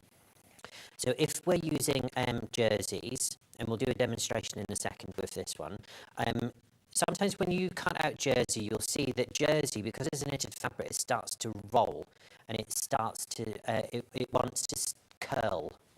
And you'll notice with a lot of other, like for instance there, the edges, it naturally wants to curl back up on itself. Now, a lot of people get put off by using jersey because they just think, oh, I just don't have the control. Yeah. What you do with this, now, when you run your fingers over, one of them will feel gritty or a bit like a light sandpaper, a bit rough, or an emery board. So the smooth side is the bit that you iron on. The rough side is the bit that you adhere the glue to.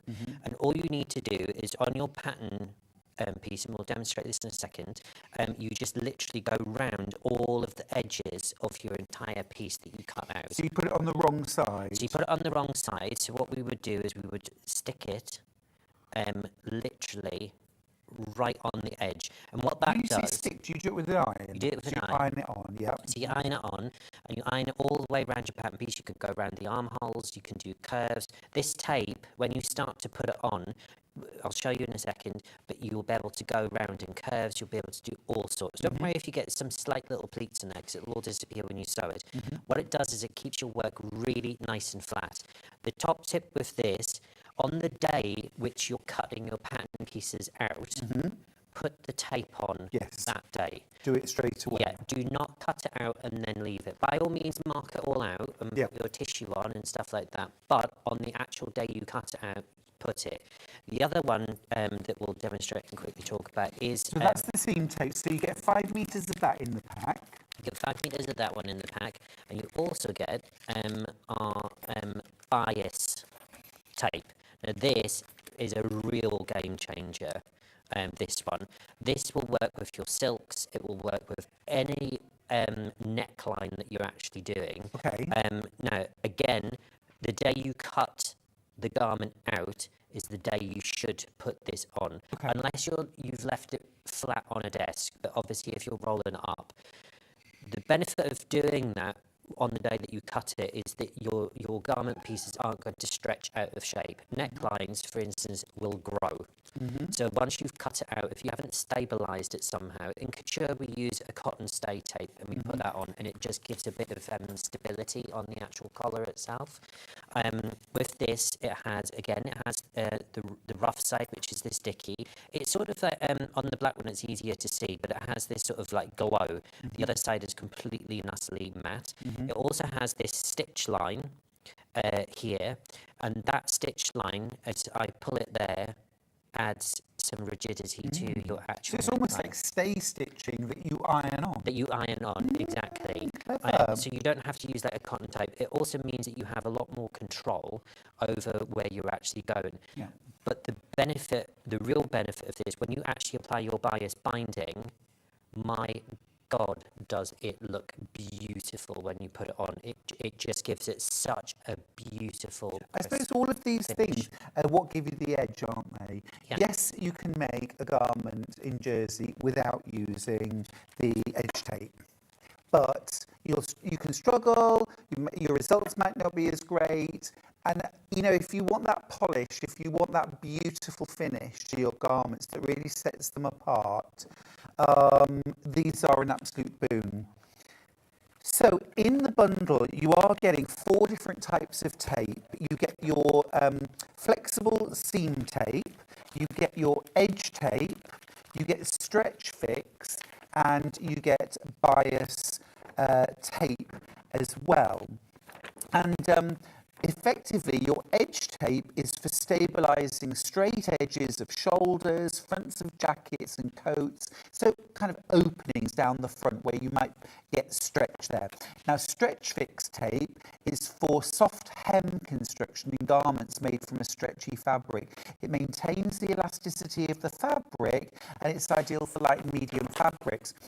Your seam tape flexible is ideal for lightweight elastic or bias cut fabrics, and then your bias tape is perfect for securing and finishing off all rounded and diagonal edges. We have a question.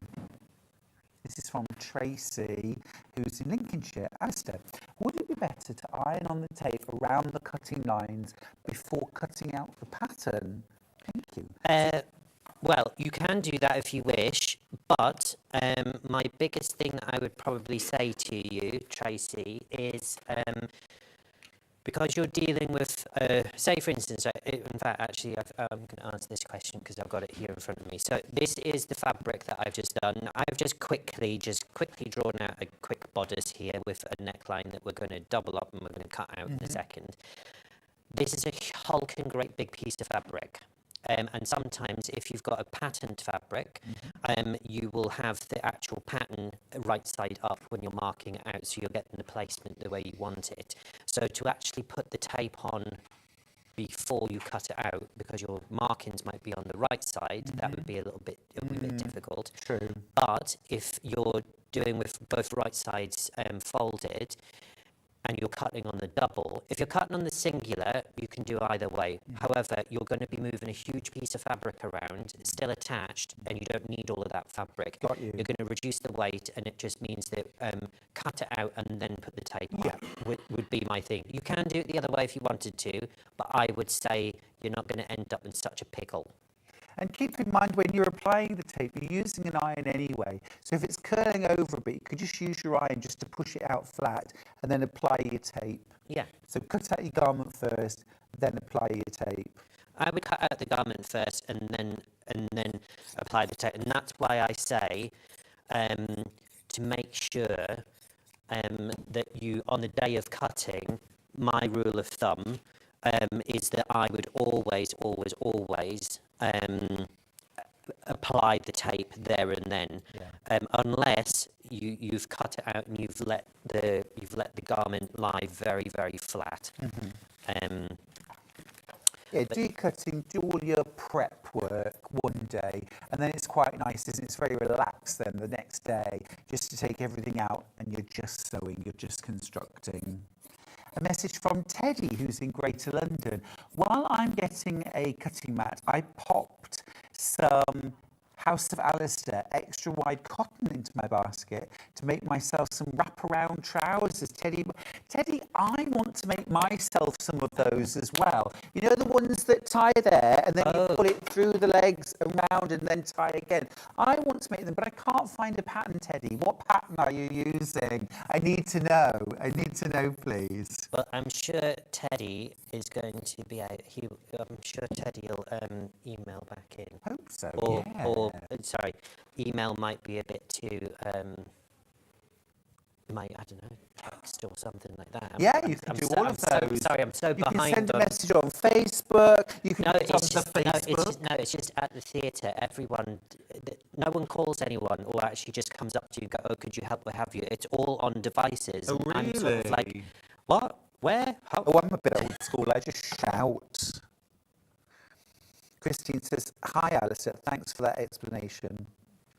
I was wondering where my order from February was. Happy to wait. Hope the drivers get better soon. Oh, yeah, they're a bit poorly at the moment. Christine says, hi, Alistair.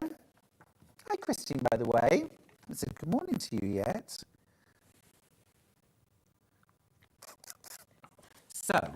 So, you've cut out the bodice. So I've cut out the bodice, and this is going to be my sort of mock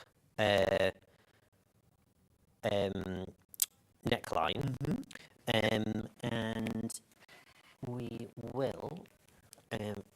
Remember, you get white. So the white in the bundle, and but white's good for any colour, isn't it? You can still use the white. Yeah, white is absolutely perfect and good for absolutely everything. So all I'm doing is what I like to do is I just like to press, just adhere very, very lightly, just in the corner, and anchoring it there. Yeah, so exactly, that's a great word to describe it. So I'm just in this. I don't think it's hot enough.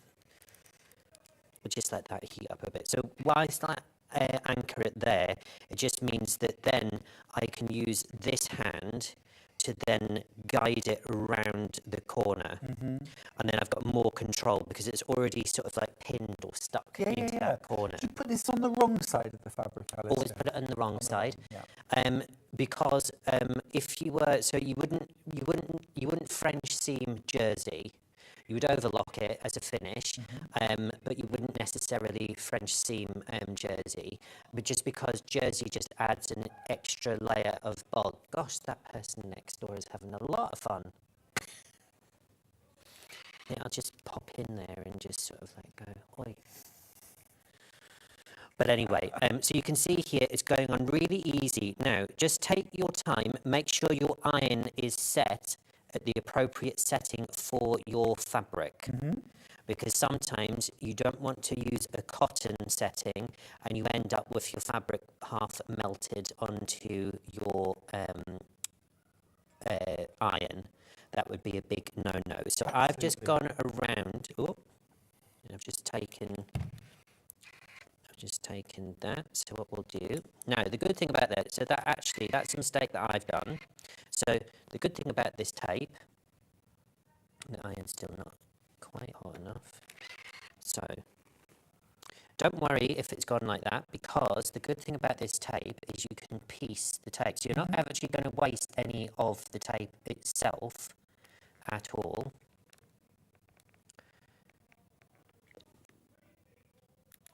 Let's just whack it up a little notch. So you can see that there, that actually, I cut that piece off, and then all I'm going to simply do, so I'm not going to be wasting any of my tape at all, I'm just going to start again at that point, and I just want to give it a couple of mil overlap.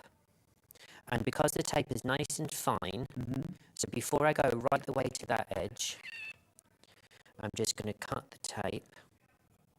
And I will sort this iron out in a second, but you're getting the general gist. And it's just, this is when TV goes horribly wrong. Oh, no, not at all. It's good to see, actually, what happens if, you know, you cut it too short or something like that happens, because this happens in the real world. We break needles, we cut things out wrong, we all do it. So we're just making sure that that's warm enough. Is this not? Right. I don't use a pattern, it's just two big squares with a U cut into them for the crotch seam. Teddy went, okay.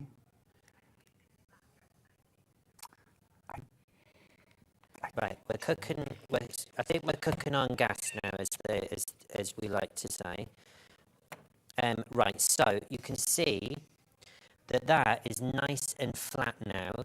That's not one that the actual bias tape isn't going to want to curl up either. Right. But you can see there that it's not going to curl. No. That's going to give me a really nice edge. And that's really stabilised it too, hasn't it? And also, this is much finer than in a couture tape we would use a really fine cotton tape. But even sometimes when you're putting that, it adds bulk into the seam. This alleviates any bulk. It's kept it really nice and flat. And when I attach my bias binding, it's going to give me a really lovely result. If you pan to the very end garment, right at the end, you can see that I've actually used some of the bias tape on the very last one, and you can see then I've just attached the bias binding. Now with the seam tape, so you can see just with cutting this out, it's getting a little bit unruly, and then we simply just need to use, and again you can overlap this. So again, I'm just using my fingers for touch, and then I'm just going to put just pop that on. Now you don't want to have any steam on. And how do I turn? Oh, there we go. Yeah. Was that up? Or have I just turned it on? Yeah, it's the steam off. It's the steam off. We're getting there, folks. We're getting there. It's all this technology. It's bamboozling me. So literally, again, when you just adhere it on here. Now, Vlieseline's golden rule with all these tapes and their interfaces and stuff, there is a 20-minute rule. Now, if you don't adhere to the 20-minute rule, you'll get a knock on the door and it'll be Kim Solomon banging your door down, telling you. But the reason for that is you want the glue to cool. You want the glue to adhere, and you want it to be permanently there. Yeah. If you do that now, and the best thing to do is, as Kim says, is walk away. If you do not do that, then you will run the risk of, because you're fiddling with it and you're working with it, you're going to destabilize the tape. Yeah. So it's well worth you just going. Now we'll just go around an armhole just to show you how easy it is, and then again with my fingers I can get the correct side. And Fran was asking on Facebook actually for some tips for working with jersey for a first timer, and this, we've got some jersey coming up actually, Fran, which would be ideal for making your own t-shirts, and things like using this tape that Alistair's using now. This is the edge tape from Vlieseline. You get a 5 metre pack of that in with your bundle, and this will stop the edges curling. I remember the first time I worked with jersey, having only worked with sort of stable cottons really before, it was like, oh, what's happening? All these curly edges, what am I supposed to do? How on earth do I handle those? You iron this tape on, it keeps everything perfectly flat, and now when you're sewing this is just like sewing stable cotton. Sandra sent in a question from Norfolk. Morning, Stuart and Alistair.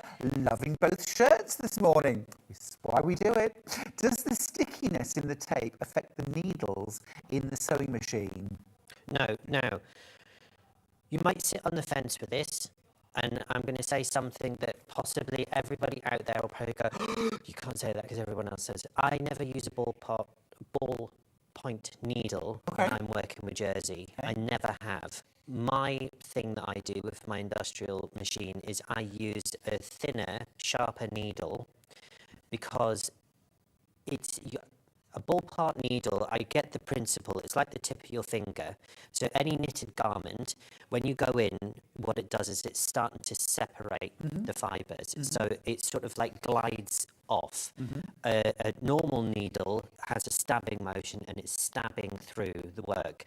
However, if you use a fine needle, then you'll be able to work with the jersey. The one thing that I do with jersey is you either use, say, something like a walking foot or a Teflon foot. A Teflon foot with a Teflon just allows fabric and it allows it to glide more easily.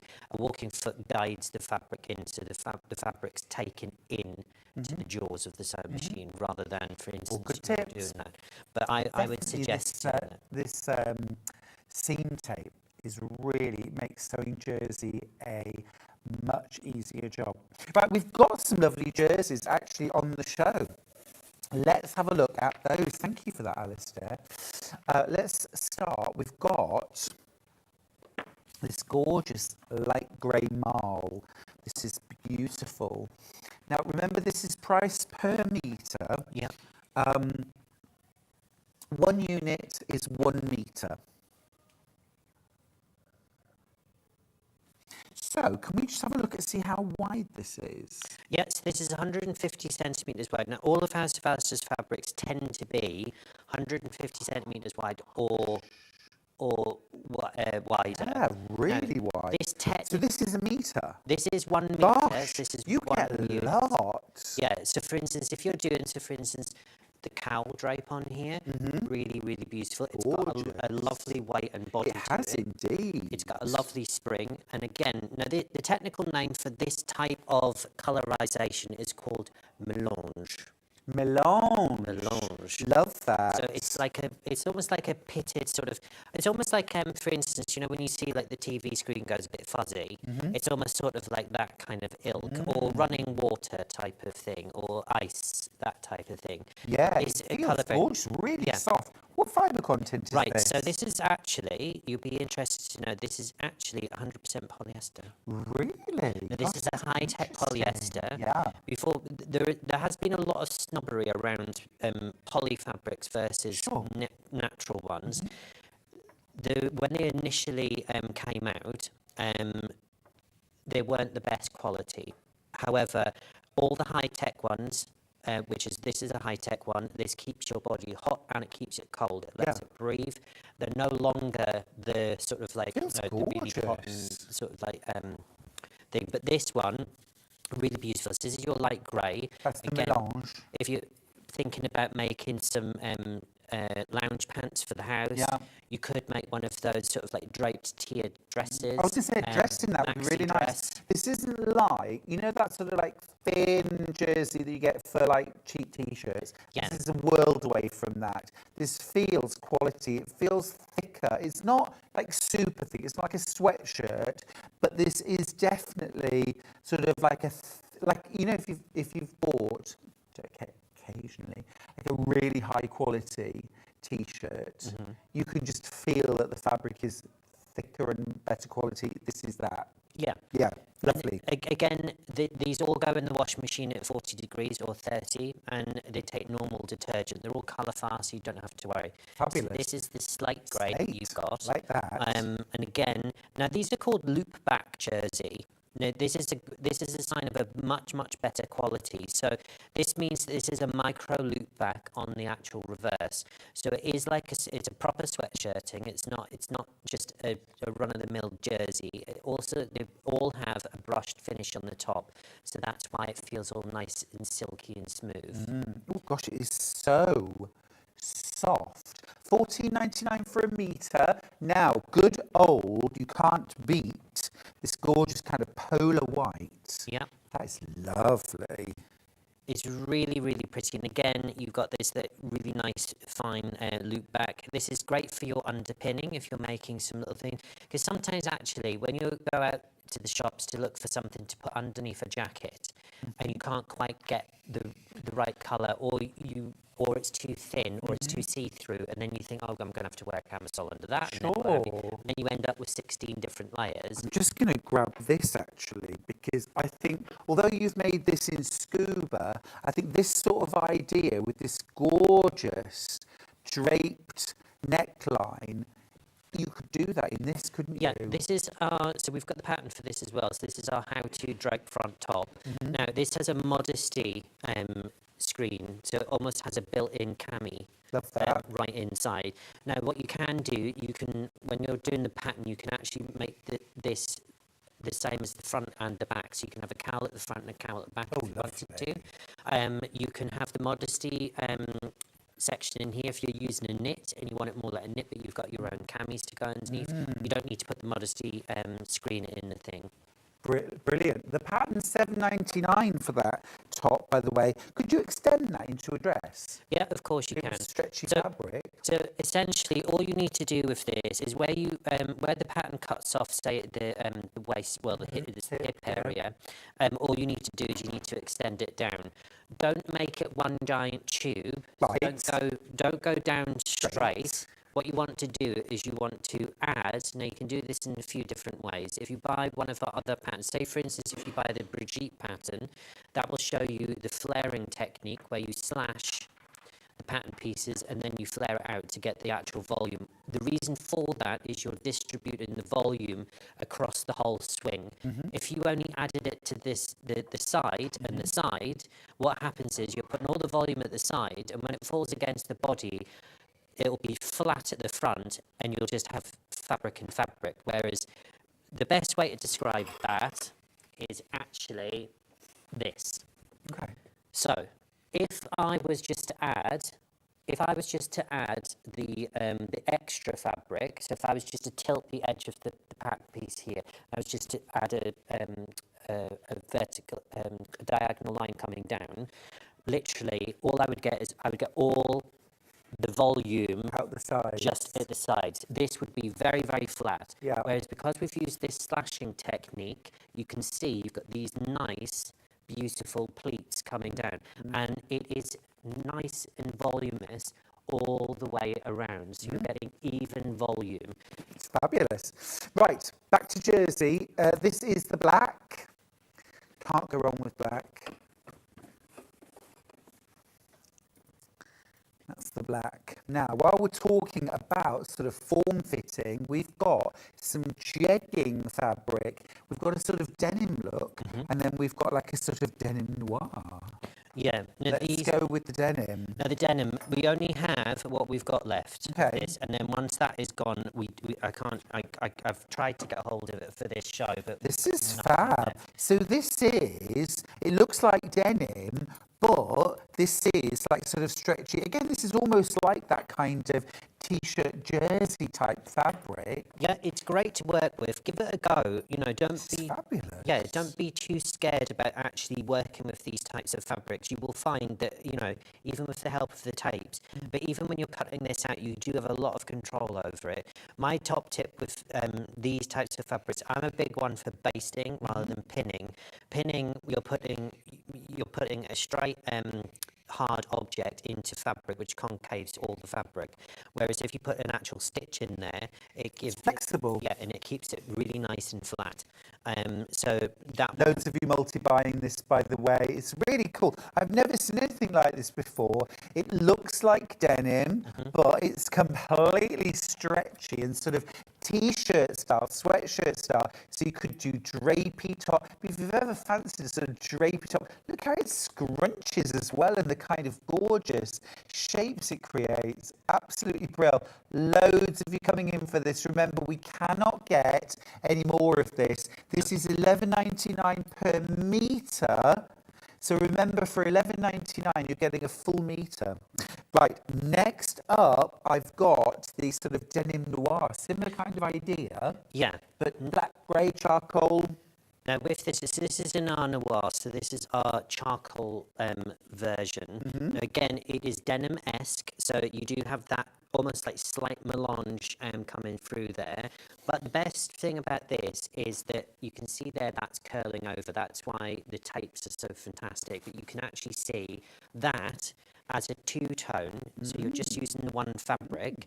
You could block out this, and you could actually make this jersey, and this is very good for draping. You can see here on this corner that it's actually taken on that shape. Yeah, it's lovely. It also means that it clings to your skin, but it doesn't overly cling. So it's not going to show, so for instance, if you've got Spanx on or something like that, and obviously Spanx can be a little bit tight, and Tell me about it. We've all been there, and you sometimes when it goes over your leg, some fabrics will cling, and it shows every little lump and bump. Jersey just skims off. Scuba, we've got another reason why people should be working with Scuba as well. I really like fabrics that skim.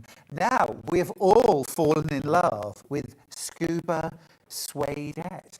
Now, this is incredible. We've got two different colours, this gorgeous soft rose pink and this delectable sort of cabernet, aubergine, eggplant. We're going to start with the light pink. So tell me about this marvellous stuff. What's a Scuba? So Scuba is, essentially, Scuba is a fabric that they would use for drying wetsuits. So it is a technical fabric, which you would use for, say, jet skiing, outfits, that type of thing. In its original form. Yeah, so the wetsuits, they use a thing called neoprene, which almost has almost like a foam insert bonded back and front.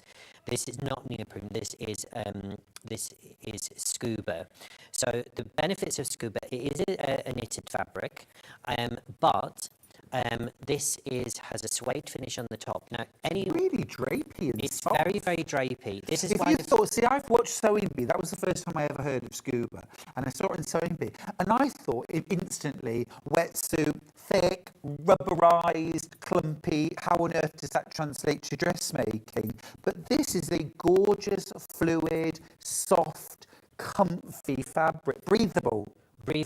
It's got so many different uses as Scuba. And imagine a gorgeous tailored jacket and skirt in that for a wedding. You can use it for your bag making, you can use it for all sorts. So for instance, the naked eye, when somebody sees you walking into a room with this as a dress, they will think you've used Napa suede leather and that you have spent an absolute fortune. We're very, very, very limited on this. I've only got 20 metres left of this.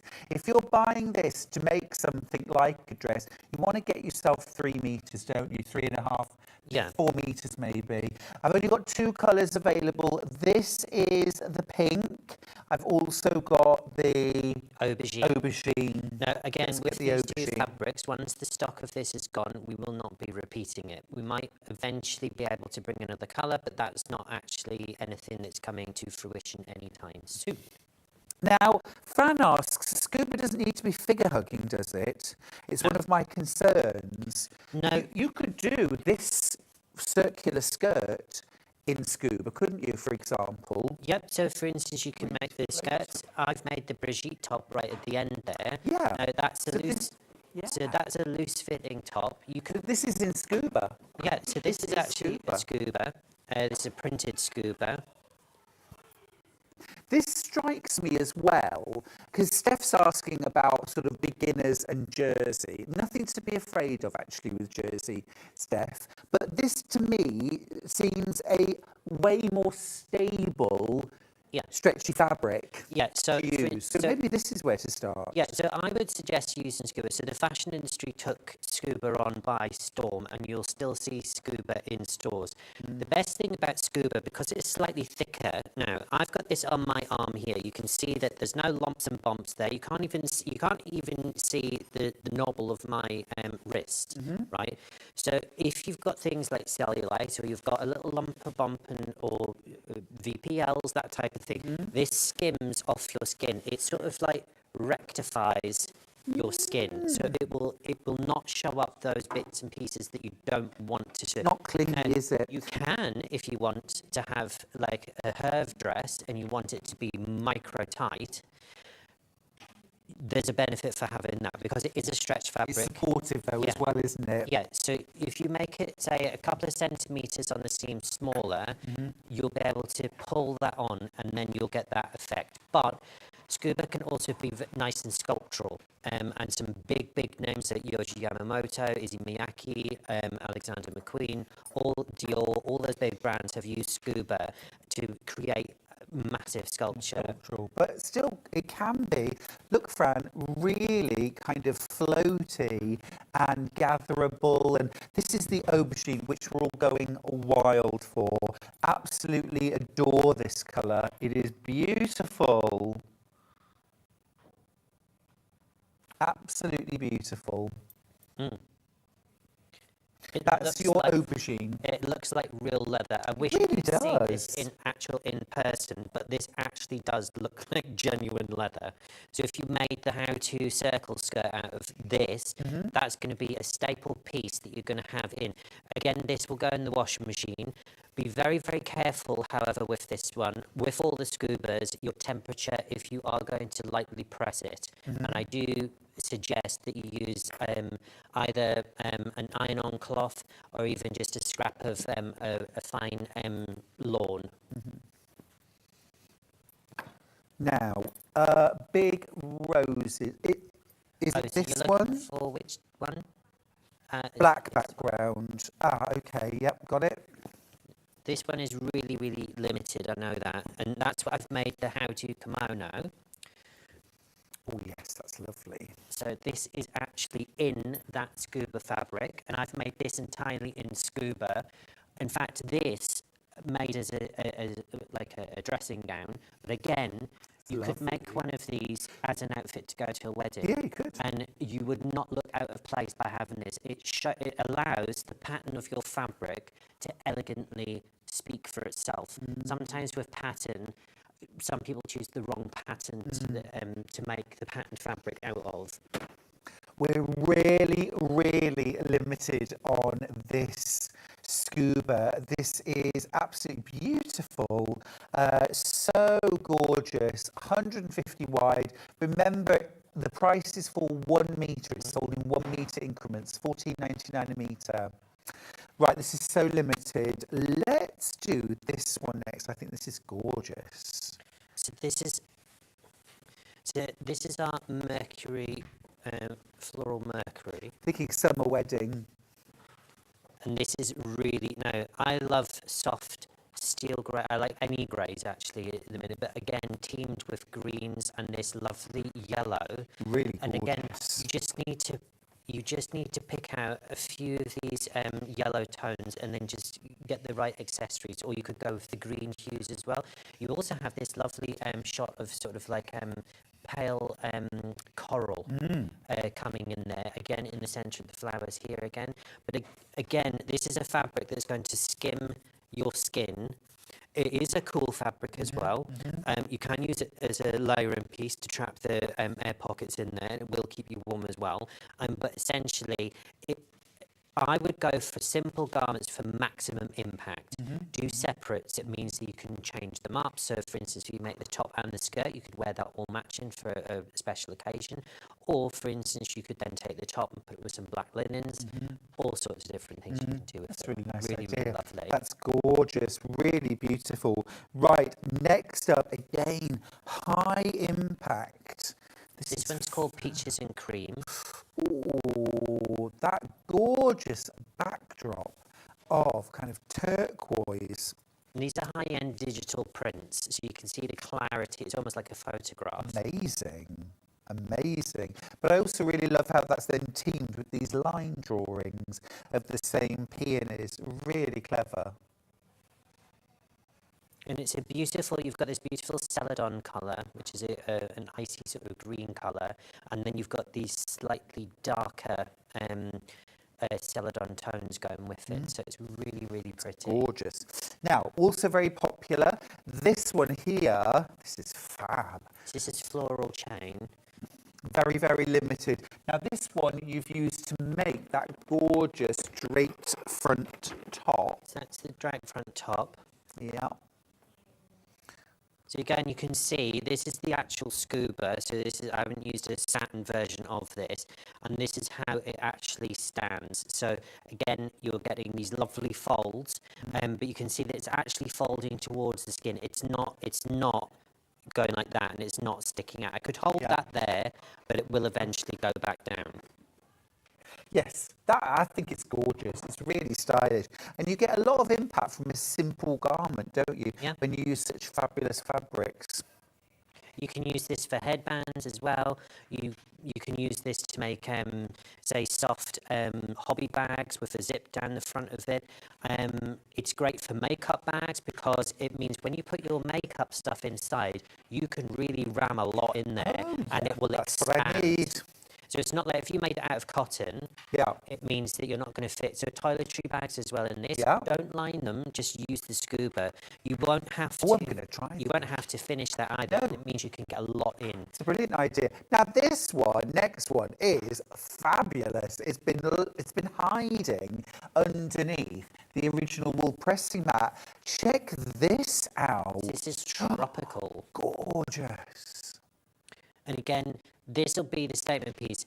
What I would do is I would either, depending on your, so I would either choose the black or say the off-white, and then I would use that, so I'd use this for the dress underneath, and then I would put, say, a black jacket or correspondence with that. Nice, nice. Really, really And if you are going to a wedding, think of all the different gorgeous fascinators or hats that you could wear with this, or the races. What I think is lovely about Scuba is you've got all that impact. You can sculpt with it. You can create gorgeous drapes, but also because of that stretch, when you are sitting for a long time, standing for a long time, dancing for a long time, at the end of the evening, you're going to be comfortable all day, aren't you? You are. You can go out and you can have that meal where you're not, say, for instance, you walked in, you sat down. Yes, I will have a pudding. Exactly. You will. You felt a bit tight. Yes. But this will grow with you throughout the day. Make me a shirt and trousers, please, Alistair. Yes.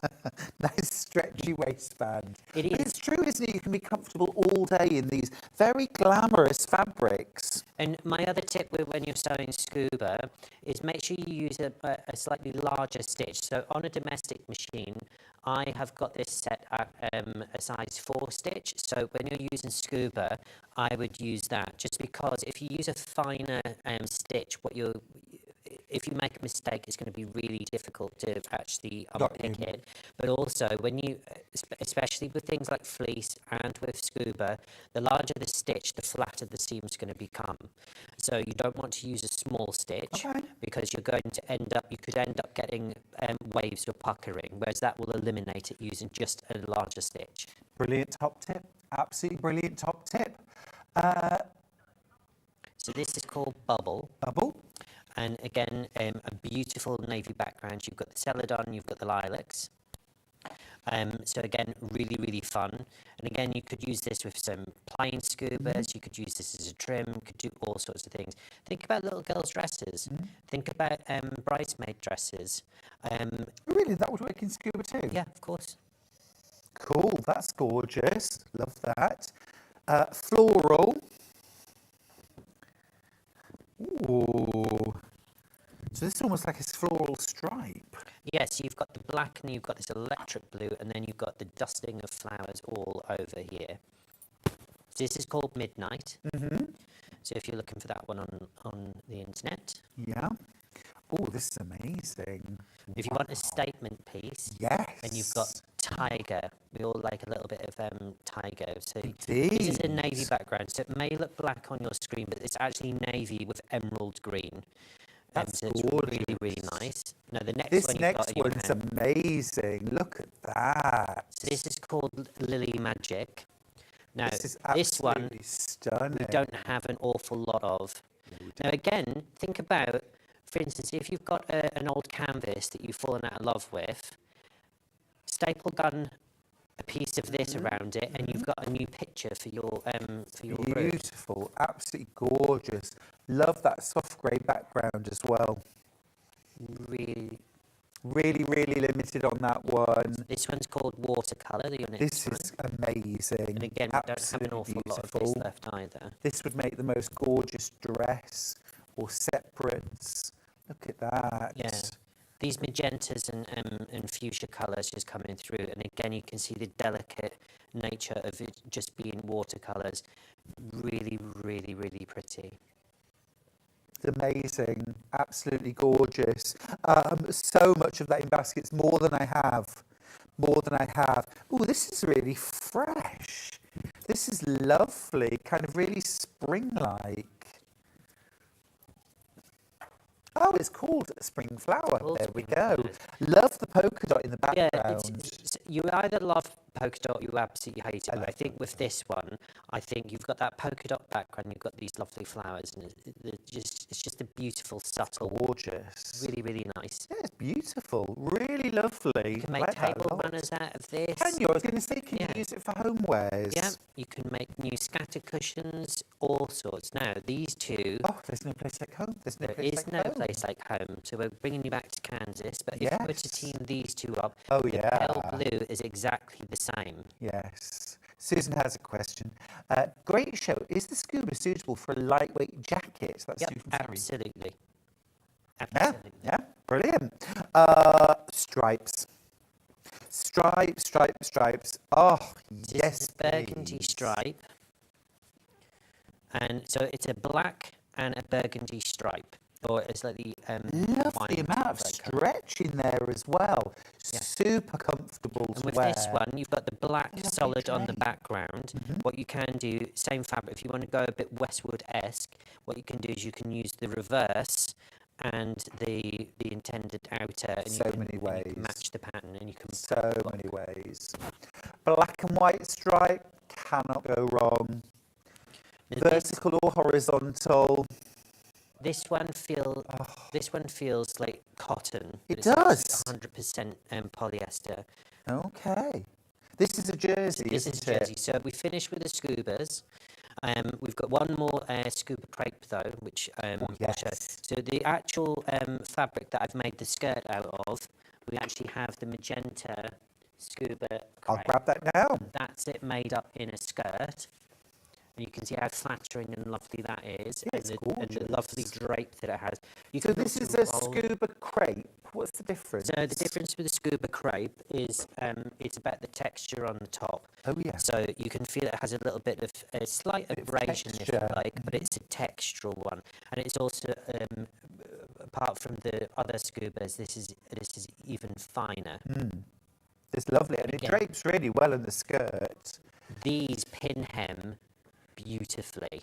Really? So if you've got a pin hem foot for your sewing machine and you're wanting a quick way of finishing, or even a rolled hem on Yep. your overlocker, it's fantastic for that.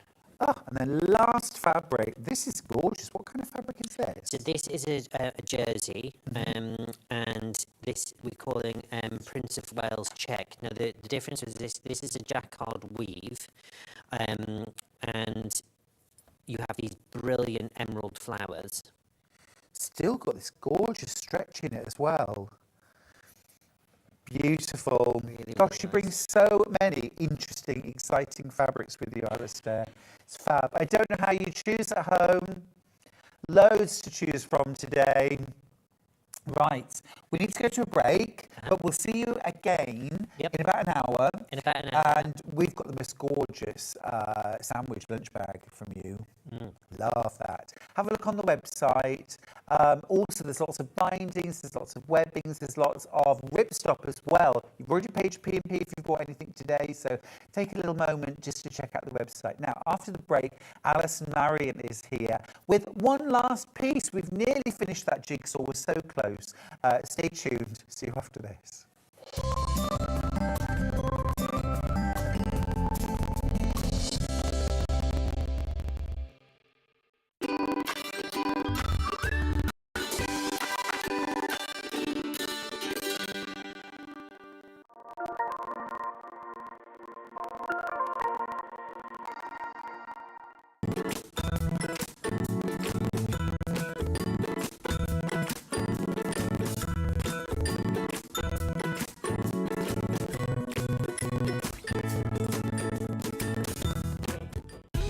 Keep up to date with what's on Sewing Street, as well as all the latest news and special offers by signing up to our email newsletter.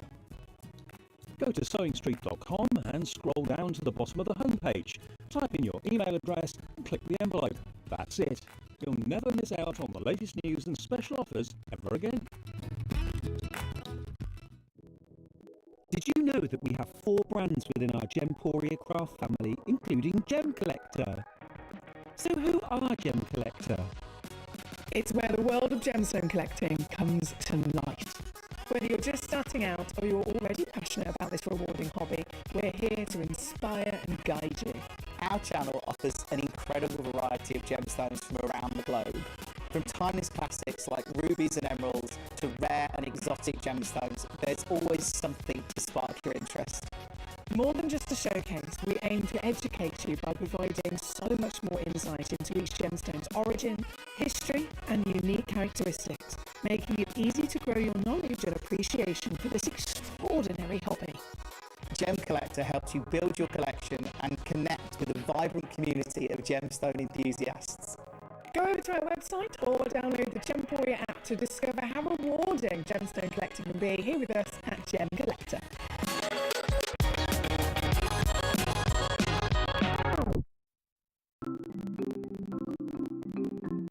Subcutting is a really useful technique that we use in patchwork for cutting one piece of fabric into strips and then subcutting them into smaller strips. It makes the whole patchwork process quicker and easier, and I'm going to show you how to do it.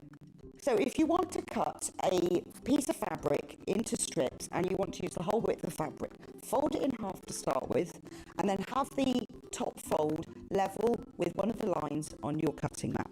You can then trim it to start with because this is nice and level.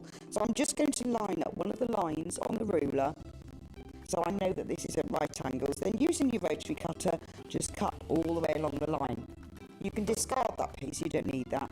Now I'm going to cut it, say I want to cut it into 2-inch strips. If it says in your pattern, cut 2-inch times width of fabric, line the 2-inch mark up on your ruler and then cut it, and there's a nice 2-inch strip. Now with subcutting, you want to cut this strip into smaller pieces. So 2 ways of doing this: line up the strip on one of the straight lines, and say I want to cut it into 2-inch squares. Again, I'm going to trim the end off just so I've got a nice right angle, and then lining up the 2-inch mark, I'm going to subcut into 2-inch squares. So you can work 2 inches. If you then put the 4-inch mark, make sure you keep the lines on the top of your ruler parallel. So I've now subcut one strip into smaller pieces. If you want to subcut more than one strip, you can do this all together.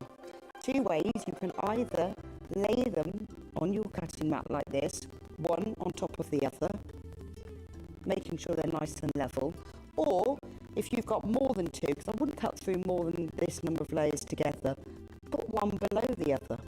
Just make sure that they're all nice and straight and even. You can put them in a row like this. So I can now cut 1, 2, 3, 4 strips at the same time. Again, trim off the end, making sure it's nice and level. Discard those pieces. And if I wanted to cut them in maybe into 4-inch pieces, so I've got 2 by 4 inches, I can cut through all those 3 layers in one go and then carry on.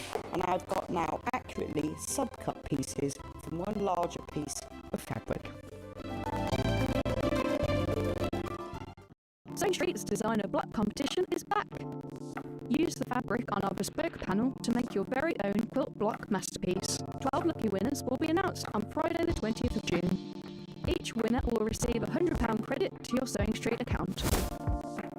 Your block will be proudly exhibited at the Festival of Quilts 2025. Tune in for the launch this Wednesday for Sewing Street's Designer Block competition. Not only is Sewing Street live from 8 AM till 1 PM on Sky 670, Freeview Channel 73, YouTube and the Sewing Street app, now Virgin subscribers can watch on Channel 754, which means there are more ways to watch your way with Sewing Street.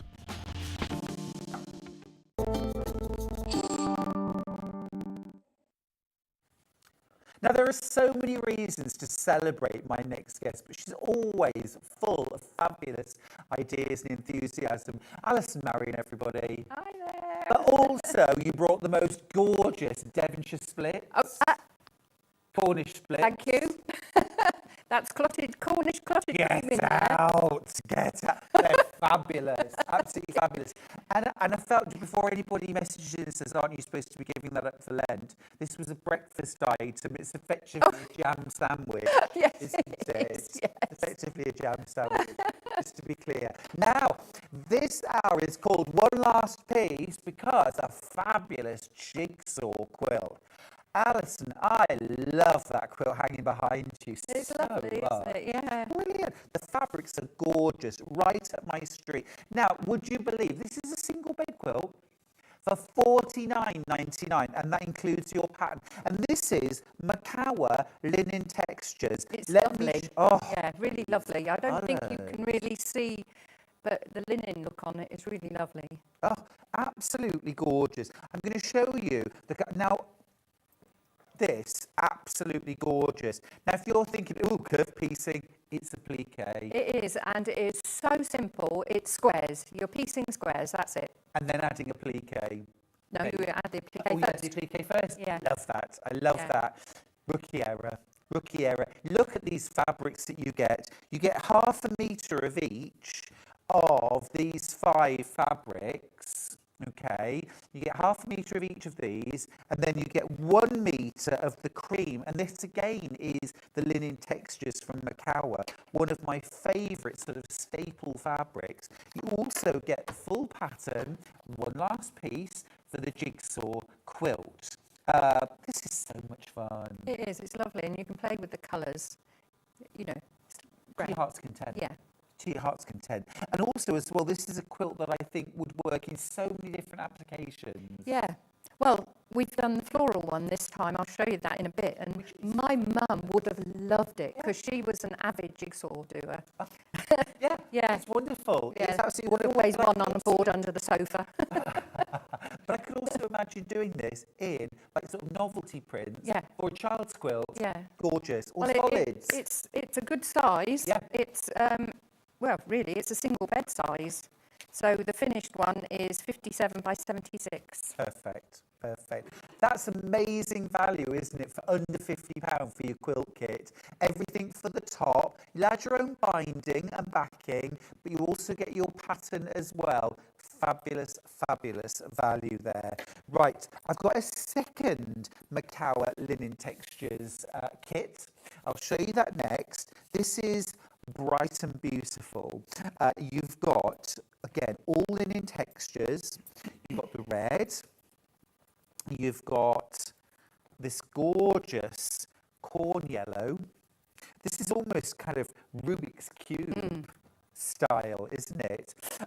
Actually, $47.99 because the black is a black solid. It's Rose and Hubble. So you've got your blue. This is real kind of gorgeous, bright. So you've got that grey as well. Love those. And then you've got the black solid for your background. This is really going to make the colour pop. Plus your pattern, $47.99. That's what I'm demoing. And what sort of level of quilter do you need to be to make the quilt? Absolute beginner. Absolute beginner. Because you put your applique pieces on while they're small squares, and then once your squares are prepared, it's just piecing squares together. And if you've never done applique before with fusible web, Oh, you show us how? I'm showing you that, yeah. Amazing. Set your recorders. Loads of you going for this. We love Amakawa. We love Amakawa. They gave me my first commercial job, you know, in quilting. Oh, really? Yeah. Yeah. I used to design and make quilts for them. Oh, lovely. Now, the one that we're working with, the floral. This is quite a revelation. This is beautiful. Right, let me show you. So same size bundle. Look at these gorgeous floral fabrics. All your designer floral fabrics. And this looks so pretty put together. You want me to hold that up? Oh, that's lovely. Here we go. Keep going, keep going. And so you've got all your designer fabrics. Then you've got your gorgeous rose pink solid to go with, plus your pattern. Stop it. $34.99. Oh, wrong way. That still makes the whole same size. Look how pretty that is. That is lovely. It is, isn't it? Yeah. Really lovely. Yeah. That is gorgeous. And did you see as well, very, very clever construction there, because your border is actually done as blocks. It is, yes. You're not putting a whole piece on. It's in strips, yeah. Yeah. Yeah. It just makes it so much easier for everyone. That's incredible value. $34.99 for that. I want that extra pound. $34.99. That's amazing. It still makes the full-size quilt, 57 inches by 76 inches. So large enough for a single bed, but also really good. That would go on a double bed, crossways. I might buy a set because this was done with fat quarters, so I got this out of fat quarters. Oh. But I would like to finish it. Yeah, definitely. Yeah. Gorgeous. Absolutely. Absolutely. But it won't break the bank either, will it? And remember, this is good for complete beginners. So that is a really lovely price as well to make something gorgeous, easy to make, and just a fabulous result. So that's our third kit. Then I've got one more kit, and this is the original. This is the original. So you can see there on the front cover of the pattern, you've got these gorgeous bright pops of solids. You've got the bubblegum pink. You have got the purple. You've got a fabulous sort of cyan blue. The most gorgeous pop of yellow. I'll give you the proper names in a second. In a second, Hannah. A gorgeous green, and then you've got your black solid. Now, let's do colours. We've got bright pink, purple, boring, peacock, that's more like it, sunshine, lime, and black. There we go, there we go. Gorgeous. That makes the original. $34.99. That's brilliant. What a brilliant price point. Oh, Alison, you've done it again. Done it again. Now, if you want the pattern on its own, we've got you covered. Well, let's talk physical first of all. A physical paper pattern, $9.99. All of your instructions in there, full-size template as well, and your full step-by-step instructions, even for a total beginner. That's physical instructions. Now, I want to go all digital. That was a bit retro, wasn't it?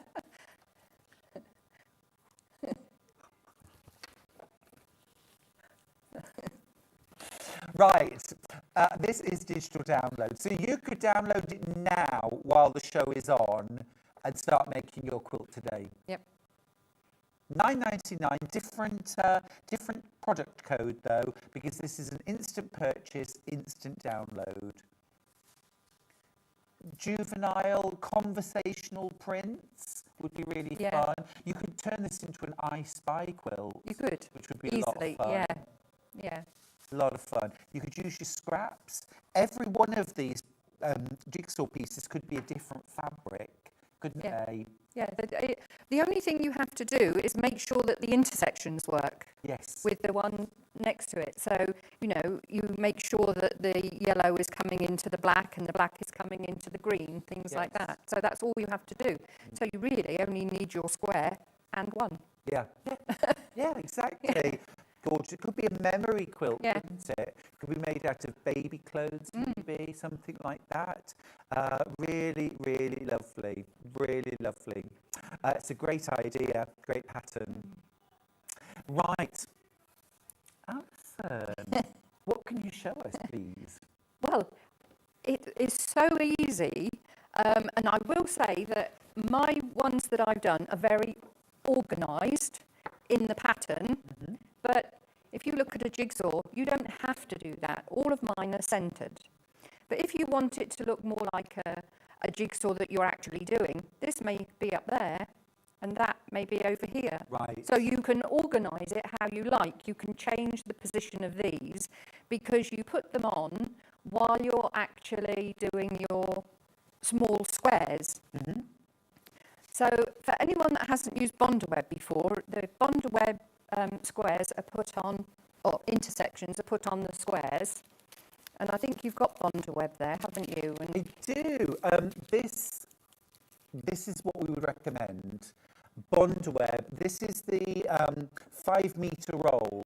Now this is going to be plenty to make your quilt with. Absolutely. $23.99. You'll have plenty there. Yeah. And it's stored on a roll. It comes like this, so it's your storage as well, and it'll keep your Bondaweb smooth and ready to go.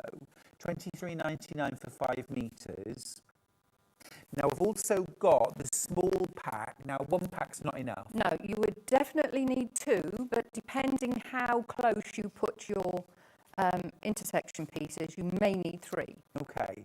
So if you're only going to make this quilt, you could get 3 of these. But that would be £9. But if you do a lot of quilting, a lot of applique, then it's worth getting the big roll. Yeah, because you need 84 of the intersections. Got you. Yeah. Got you. Radio play or the Archer's omnibus while you're tracing. Yes. Yeah. That would be my plan. But obviously, for anyone that hasn't done Bondaweb before, it's a way of fixing your fabric to another fabric. But we don't like waste, so you put your intersections quite close together, but you leave enough space so that you can cut around each of them and leave a little border. You don't cut on your where you've drawn around your template, because you can either use a template. Have they got any of the template plastic in? Because that's brilliant. No, we don't. Oh, that's a shame, because you can trace through onto your template in the book, but it's a lot easier to make yourself a little template, and then you can just move it around on the Bondaweb so that you get the best use out of it. Quicker to draw around something as well. It is, yeah. You always use cereal box. Well, that's right, a piece of cardboard, yeah. And then you cut out around, but not onto the template line, because then you're going to put this glue side. I always draw on the paper side. I know Delphine does the other side, doesn't she? Because she doesn't have to change the template, because if you're doing it with something that you need in a particular direction, you do have to reverse your pattern if you're doing it on the paper side, but this doesn't matter. So you leave a little border around the outside edge, and then you fuse it to your fabric, again as close as possible, and then it's just a case of cutting around the template line. So nice sharp scissors. Yeah. I say about it every time, but these are absolutely fabulous. got shares in Fisk? I must have.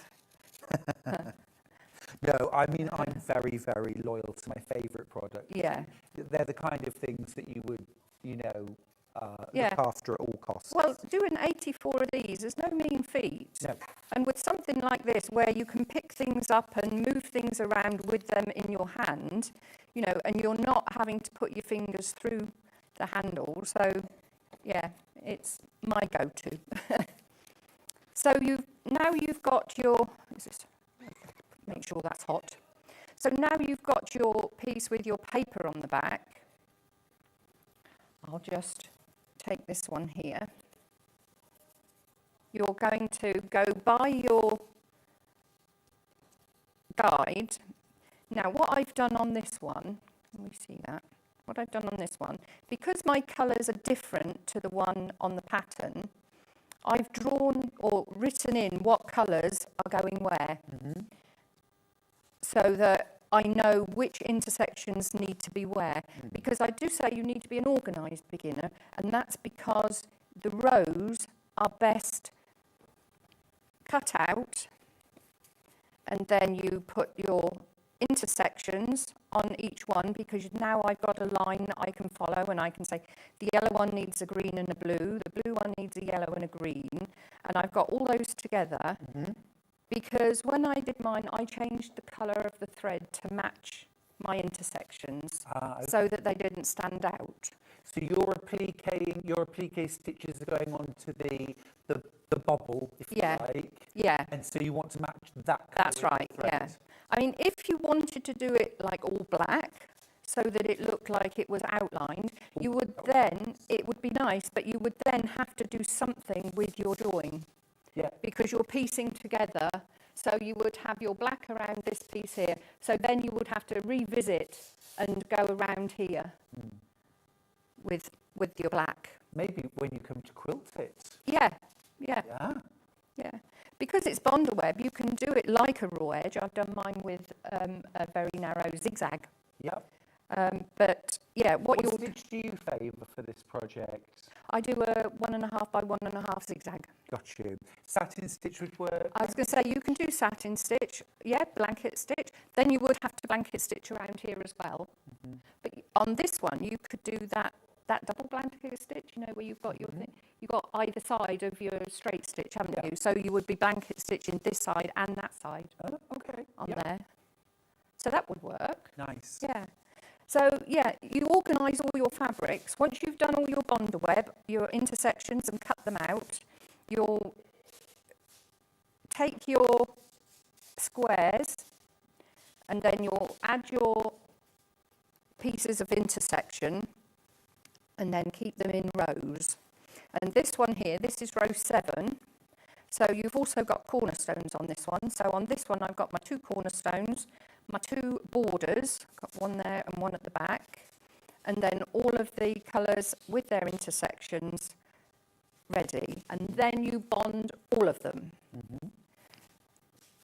Let's put that there. So that then we've got all of our pieces ready for the rows, which I've done here. These are all ready for row. So they're all stitched. 4. Yeah. Yeah. Well, they're not, but yeah, they would be. Yeah. This one's stitched. So I've got the red one, which has got my black and my yellow, and then I've got my yellow, which has got green, and my grey, because that blue there is grey, and the red one. Oh, that's not the right one. That's the green one. Which is red and yellow. I was on the wrong rack.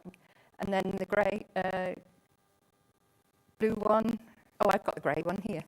The grey one with the green and the black. So what you can do then is put your 2 intersections. Each one is going to have 2 intersections. So one side of the is grey and one side is black, because this is my end piece here. Yeah. If you don't want to have this on all the time, you can actually write these. If you think you're going to do another one and you might need to write other colours in, you can actually write these in a heat erasable pen, a friction pen, and then press it off, so you don't have to actually leave that on there if you think you might do. Oh, I know. So to put these on, we're going to just finger press both sides. At the moment, it doesn't really matter which side you're putting them because you can turn them afterwards. So then you're going to fold this one in half. Oh, lovely message from Susie Duncan. She says, this is such a fun and clever quilt. Oh, It thank is you, lovely Susie. for a nursery or a play mat. And actually, Fran says the jigsaw pieces could be different animals, favourite Yep. places, the periodic table. That's Oh, very wow. highbrow, Yes, Fran. it is, yeah. Sharon from Cambridge, she says, my new best friend is Alison. She's been helping me with wool for her bags. Hi, You Sharon. could get a child's name onto the jigsaw pieces. Yes, you What could. fun. Yeah, you could. You could. So there we are. There's the intersection pieces on, ready to be stitched. So if I put all this out of the way, I'll just stitch around these. So I've got a zigzag, or I will have a zigzag, and I'm using 1.5 and 1.5. So that's quite small. If you wanted to make sure, I mean, I'm not too worried if they all go out. They can go around here because I'm not too worried. I love rag quilts. So I'm not too worried if this frays a little bit around here. Okay. But if you wanted to make sure that there was no fray once it's washed, you could, like you say, you could do a satin stitch or a wider zigzag. Yeah. So I've actually got If you were going to do a satin stitch, would you use a stitch and tear on the back? Or do you just go for it? No, I would just go for it. Go for it. Yeah, yeah.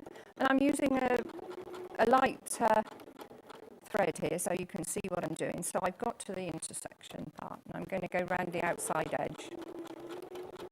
What are your thoughts on monofilament? I've never used it, Okay. so I don't really know. Do you put it in the bobbin as well? Hannah's being very rude about me at the moment, Alice. Oh, is she? She said, oh, I can just imagine your dinner table conversations riveting. What are your thoughts on monofilament? I know, but in a sewing context, Hannah. Honestly, what I have to put up with. You didn't mind the question, did you, Alison? No, I didn't.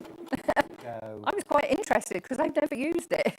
Well, I would only use YLI. Yeah. Right. Oh well, I love their silk fabric, silk thread. Yeah. One of my first projects was a shadow applique cushion, Oh, gorgeous. and I used the silk for that. Gorgeous. Yeah. Lovely. Yeah, they're YLI monofilament. Beautiful. Soft, supple, goes to your machine like a dream. Oh right. And then you don't have to change the thread Yeah. because you just use You use the same one all the time. Yeah. So there we go. That's one of the ones sewn down. So what you would do now is if you're doing it with, That looks lovely. I really like it with the lighter thread round the edge. if you were doing it with, if you, and going back again, if you haven't done anything going round curves, what you want to do is make sure you've got a foot on that's got a split in the centre. And you take your end of your fabric through that split, and then when it starts to go off, you lift your foot and then turn it round. So you keep lifting your foot quite regularly. Absolutely loving this idea. It's gorgeous. Becky's got in touch. Oh. Say, I think this is a hint. Oh, is it? actually, Mother. Yeah, love Mother. the idea of doing it with old baby clothes. Oh, right, okay. Yeah, yeah. Better start Maybe I saving won't them. be getting rid of Ollie's. Put it on the to-do list, Nana. She just came out and said it in the end. Yeah. I just want to quickly go through this Makawa version. This is my personal favourite. I absolutely love the way you've used these colours together, and just think they are beautiful, classy, and just a beautiful combination. Love that little pop of green there. $49.99. That's a metre, half metres of each of these, plus your pattern as well. Gorgeous. Gorgeous. Right, so... sorry. Oh, sorry, no, carry on. All right, go on, Hannah. The colourway that we're working with Again, this is the other linen texture from Macau, a gorgeous fabrics here. This is the one that Alison's using right now. So you get all of these different linen textures, and then your metre of black, $47.99, including your pattern. Brilliant, brilliant value. Thanks, Alison. Right, so what I'm doing now is I'm referencing row 4 because all the intersections will have been on, and if you're using the same colour, it won't matter. But if you're going to use coordinating threads, what you want to do is go through all of them, keep them together, but go through all of them and do like all the blue intersections at once and all the green at another, so that you're not constantly changing your thread. If you just do one row, you will be constantly changing your thread. So once you've done that, then you have to reference your row. I'm doing row 4, so I've got red, and I need that black from the border, and then I've got yellow, and I need green from the top and blue from the bottom, and then that will go with the yellow. Again, the yellow is going on the blue with the green at this side. So then I've got the green, which needs the red at the top and the yellow at the bottom. You see where we're going with this? And then we've got the grey, which has got the green that will match up with that. And then we've got the black, which will then go with this border. I think that's a really, really smart hack in your pattern, Alison. Really clever that the border is like a half block. Yeah, because on the next ones, the next ones up, you would have your piece in here. So you're only stitching your applique on the small pieces. If you were to do it once you'd actually put the basic squares together, it would be a lot to handle. Sure. Yeah. No, but I just think having that border integrated into the piecing, so you're not ended up having to put a big border strip on. Very clever, very sort of customer friendly as well. Makes it an easier ride for all of us when we make the quilts. So then we're just going to put these together with a 1/4 inch seam, and I use a 1.8 stitch. So I'll put that down. Shall I put all these together while you? That'd be I mean, we'd love to see how it goes. Hopefully a row. I mean, I haven't got a 1/4 inch foot here. Oh, have I? 0.6. Oh, yes, I have. 0.6 with the regular foot.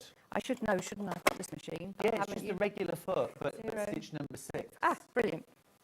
Okay, so I'll put these together. Thing about that machine, Alison. Yeah. I'm not ever hunting for a 1/4 inch foot. So hopefully they'll match up with my one at home. Yes. Do you put a 1/4 inch foot on as well? No. Not if I'm using this one. Right. See you in a minute. Yeah, no, absolutely. Alison's using the Elna 680 Plus. That was my studio machine for nearly 10 years. Love this machine. £1,149. And when I bought it, which got to be about 11, 12 years ago, it was £1,100. So I know. So the price is amazing, absolutely amazing. A couple of hundred stitches, alphabets, buttonholes galore. You've got an extension table, a knee lift, automatic needle up and down. It is a wonderful machine. Big throat space as well, Alison. It is, yeah. You love brilliant for you. It's brilliant for using for quilting. Yeah. Well, clothing as well, because when you've got clothing, you've still got bulk, haven't you? So yeah. It's such a workhorse. I think I wrote 3 of my books using it. So it's taken me through a lot of projects. I hope Ollie's watching Nana on the telly, because he's used to seeing me through a little a phone screen. Right. Not today. No. Nana's got big. Now we have a question for you, Alison. Morning. I was wondering if you could make this quilt in fleece. That's from Lynette in Essex. No reason why you couldn't. I love that idea. Yeah. No reason why you couldn't at all. And then you wouldn't use Bondaweb on the cutouts. You would be better using some of the glue just to hold it in place while you're doing, And then you could even just use a straight stitch around the Yeah. wouldn't you? like a 505 glue I'll have stick? to try it. Please do. Yes, I'll try it. I love that. Wouldn't I that like be a nice, challenge. please? Love that idea. Oh, pattern on its own. If you want the pattern on its own, if you're thinking, let me experiment, maybe use your scraps, maybe use your fleece, maybe a combination. This is the physical pattern, printed version, A4 size, $9.99, full size template in there as well, and all your step-by-steps. Fabulous if you are an organised beginner. Now, you might be a disorganised beginner like I was, that's okay. The pattern will keep you in check. Well, that's right, yeah. Tick it off as you go. Yeah. The only thing is, I would say keep your rows together. That's important. Yeah. Yeah. Because you're going to spend quite a bit of time thinking, right, now this yellow one needs a black and a blue, and you're going to do all that. So keep that row with your clips and then revisit it to do all your intersections so that you keep everything together while you're actually doing it. Yeah. Now, do you find it easier to concentrate on the order of your row if you stick your tongue out the side a little bit? Oh, I've just been doing that. Have you? No, I do, definitely. I every chew my time. lip. Oh, do you? I stop blinking. I have to remind myself to blink when I'm sewing. I stare and I think, why are my eyes so dry? Anyway, you can also get the downloadable pattern. So if you're impatient to get going, you want to get going today, this morning, right now, you can get an instant download for $9.99. Instant purchase, instant download. And even if you're buying other things, this is still an instant purchase, so you'll get it straight through. Right. Oh, Alison, I'm going to come over and just help you hold that up for a second, because I just really want everyone to see how these fabrics look together. This is gorgeous. Because you've got your border. Gotcha. Absolute fabulous, isn't it? And Christine pointed out as well, she loves the fact that the one last piece is going on here at the side. Yeah, so you don't need Clever, clever. Love those fabrics together. Really cool. So when you get to this stage, you've got all your rows done. And for those that haven't done any piecing, we do what's called nesting the seams, which means that to join them, one row is pressed in one direction, and then the next row down is pressed in the opposite direction. So I'll take this one, make sure I've got it the right way round. Yeah, so I've got my red joining my red and my green joining my green all the way along. So this row is pressed that direction, so this row needs pressing in the opposite direction. I won't do all of them because we'll get more done if I just do a few. So these are going to good, be... Alison, to see these basic skills in action, though. Yeah. Because we have lots of new quilters. Lots of you I know who've done dressmaking for years or home decor for years. Yeah. And get inspired by, but it's good to learn the new skills. So we'll press all of these in the same direction. Put that out of the way. Now to nest the seams, make sure that that's the right way round. We've got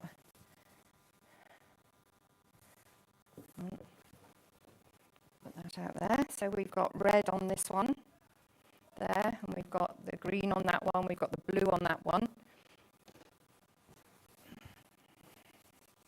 We won't worry about, this is a bad example actually, because I haven't got the border in there because I've got the full square, but we'll start on this one here. So here we've got the seam going in one way and this seam going in the opposite. And when you pull the fabrics together, you can feel that there's some resistance. So that is where you want to go. I don't want my head in the way. Where you want your stitching to go to keep it so that you get a nice join. It's not absolutely critical. If anyone's watching that closely, you know, it's not that important. It's a home done. It's a home done thing. Beautiful shot, by the way, Bruce. That was lovely. Crisp. Look, that. I been saying ever since 5 years I've been working with Sewing Street, and I've been saying I'm going to get myself some new pins. Look what I bought. Did you get yourself some magic pins? Do you love them? This is their first outing. I just haven't got used myself them. some too. Yeah. Gosh. So what I've done to help try and keep the join in place, I don't know if everyone else does this, but I put my pin down through my actual sewn seam. Mm-hmm. And then we'll go to the next one. And then So you don't start pinning between them, you go to the next intersection and pin there, all the important bits. Yeah. So we'll do that there, make sure it's level up here, and then about 1/4 of an inch down, and then that's going to go there. And I do it on an angle to hopefully stop the fabric going like this. Okay. But this is the only piecing there is, and it squares. It is the simplest start if you are new to quilting. But it looks a lot more, doesn't it? Lots more than just it looks squares. a lot more complicated. Yeah. There's your pack of 100 magic pins. Really, I mean, they're very worth sharp. money. Very sharp. Yeah. And also as well, I'm finding myself being very precious with my pins. More careful, picking them up, putting them away. Well, they're a considered purchase for pins, aren't they? Yeah. But when worth you're it. using them so much, anything that can help you, I think is worth it. Yeah, I agree. It's a treat. It is a treat. So there we've got that there, and then I will just, obviously we're not doing this join here because that's that last piece on there. I'll just pin that down so that it stays in the right place. And I'll just sew that, and that's the row on. So you can see, once you've done all the applique, it grows very quickly. So same again, 1/4 of an inch seam allowance. Yeah. Right, so now I've joined at the seams, and I'll make sure that they're level. The pack on screen, by the way, is the one that Alison's working with. Those gorgeous kind of crayon box bright Macawa linen textures mixed with black. You get your pattern included. Brilliant value, $47.99, and that's everything to make your quilt top. 1/2 metre of that silvery grey, 1/2 metre of the cyan blue, 1/2 metre of lime, of that sunshine yellow, that pillar box red, and then a full metre of our black cotton solid from Rose and Hubble, plus your pattern. Great value, gorgeous quilt, beginner friendly, and a lovely quick quilt if you've a little bit more experience. So when I get to the seam, I go very slowly up to my pin, and I don't actually sew over my pin. Definitely so not. I'll get to the seam where it's stitched, and then I'll pull out my pin and then carry on. And that is one of the benefits, sorry, Jane was asking what are the benefits of the magic pins. The silicone, the blue silicone tips, they have all little, like, sort of... they're lovely to handle. They are, aren't they? Got almost little notches in them so that they're really easy to grip, sort of naturally grip. Silicone as well, so they're heat resistant. So if you do go over them with your iron at all, they're not going to melt or burn. They are strong, they are very sharp, they are nice and fine, but sturdy. You get that little box as well to keep them in. They're just, you know, when something is just gorgeous quality, and that's the advantage, that everything about them is better quality. You know, the tip, the point, the shaft, the metal, the silicone, it's all better quality. It's just a lovelier experience. Right, this is where we see if I can practice what I preach. Wow. Yes, they're not bad joins, are they? I think they look great. So, yeah. Spot on. That's a row added. Spot on. Yeah. And then which way do you press your seam? I tend to do them in opposite directions so that when I'm actually backing it with wadding and things like that, one goes in one way. I don't know why. I've just always done it that way. Yeah, perfect. Yeah. It's great. Love it. So there we go. How would you, so the one at the back is ready for quilting. Yeah. Any thoughts of how you might quilt that? Well, you don't have an awful lot of leftover fabric, but I think, let's get this one here. I think it would look nice. There we go. You've got your bits here. You could, if you had extra of either one of the darker ones or here, you could make a scrappy binding and you could put a border of scrappy binding around here and then use like a a binding on the outside of that as well. Yeah. Lovely, nice idea. And how might you quilt it? I would do stitch in the ditch and then not go here, I would go up and around and over. Really emphasise the jigsaw pieces. Because if you use quite a thick wadding, I think a polyester wadding would be nice because you would get the loft with it. Yeah, I'm a fan of nice polyester. Our polyester batting that we sell at Sewing Street is brilliant. Have you tried it? Probably. I've used loads of gorgeous. Because when I first started quilting, I used to go to I won't say which quilting group it was in Cornwall, but if you mentioned polyester, it was all cotton batting. You got taken it round the back and shot, didn't you? It's horses for courses, isn't it? Yeah. Well, polyester batting years ago was horrible stuff. It was thick. It was like somebody had put a duvet. It wasn't nice. But now you get polyester bats that are like cotton bats. Yeah. Beautiful. But I think it would look nice with like a scrappy binding around the outside and then a solid binding. Sounds lovely. And edging that. Yeah. Really nice. Yeah. Gorgeous. Now, the one that's hanging on the wall is made from kind of these gorgeous, rich, almost William Morris-y tones, William Morris-like. This would go in my house. That would go in my house very nicely. Just saying. It's not just your daughter that gets. Look, lovely, really beautiful, warm, rich tones, plus that gorgeous cream. This is all Macawa linen texture. And your pattern as well for $49.99. Anne says, morning, Stuart. Great to see you and Alison. Isn't it lovely to have her back on air? Oh, thank you. Gorgeous. That's your Macawa linen texture in a sort of, I don't want to say autumn palette, because these colours are my house colour. Yes, country, rustic, beautiful, warm, rich colours. Yeah. You've also got the lovely kind of crayon box version in linen texture. Again, you've got red, golden yellow, gorgeous kiwi, the blue, and the grey with black solid to really make those colours pop. That's for your border. And then, last bundle I can show you, because this one's sold out. Well done if you got it. Well done, well done. Oh, this is I the won't original. Yeah, you can't get it, I'm afraid. But great price point, $34.99 for your all solids version. And this is the same as the original.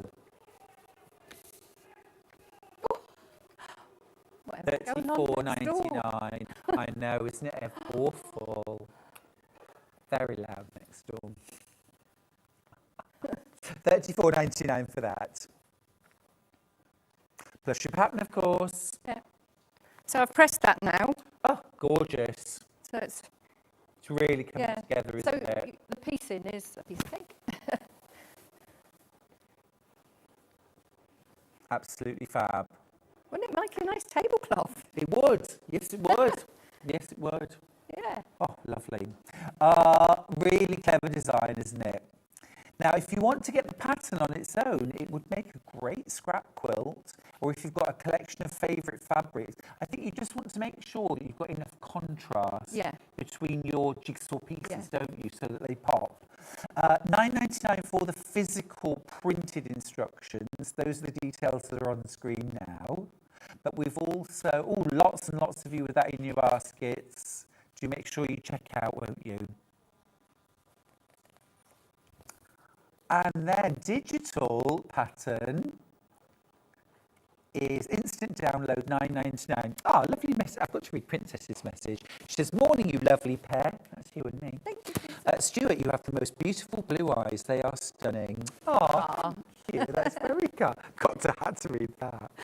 Well, I've got my mum's eyes. I've got my mum's eyes. Oh, thank you, Princess. Right, we are going to go to a little break. Alison, where does the time go? I'm going to see you in an hour. Yes. And I can't wait for this next hour because you're doing the fidget cushion. I know, it's fun, isn't it? So much fun. Yeah. Really looking forward to having a play and learning new things from you. We always learn good stuff.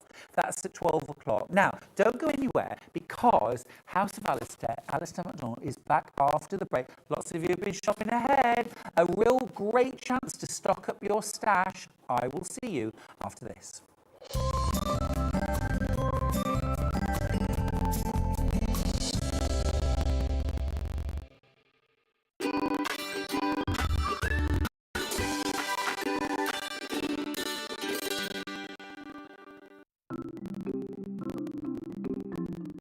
Chain piecing is a method where you can sew lots of pieces of fabric together all in one go. It saves time and it saves fabric and is a little bit more accurate too. So when you want to sew chain piecing, I'm going to sew 2 squares of fabric together. They're only little, so I'm not pinning them. So just put the foot down and I'm going to sew them together with a 1/4 inch seam allowance. Just stop a couple of stitches before the end of the first one and pop the next set underneath. I like to leave a little gap because it makes it easier to cut. Stop just a couple of stitches before the end and then pop the next ones underneath. If you leave a couple of stitches, those stitches will then stitch almost into the air and you can cut them off. But it means that you're not stopping and starting, you're not wasting thread, and you can have a nice accurate group of patches. Also, if you're doing this like a production line, it means that you've got them all joined together. So once it's finished, all of your pieces are now joined together into one long line, which you then just cut apart and you've joined them all. Now, if you're wanting to sew at an angle, maybe you're sewing half square triangles and you need to sew either side of a drawn line. So I'm going to position my foot, so I've got the 1/4 inch seam allowance. You can do the same thing. I'm going to sew 1/4 inch outside. Just stop a couple of stitches before the end and then you can pop the next one in. I'm going to line up those lines and then stitch across and you can stitch the next one in. So it's really easy. Just carry on stitching all the way along. You can stitch along the line or you can stitch outside, depending on what you're doing. But it does mean that they're all joined together in that one nice long line in exactly the same way.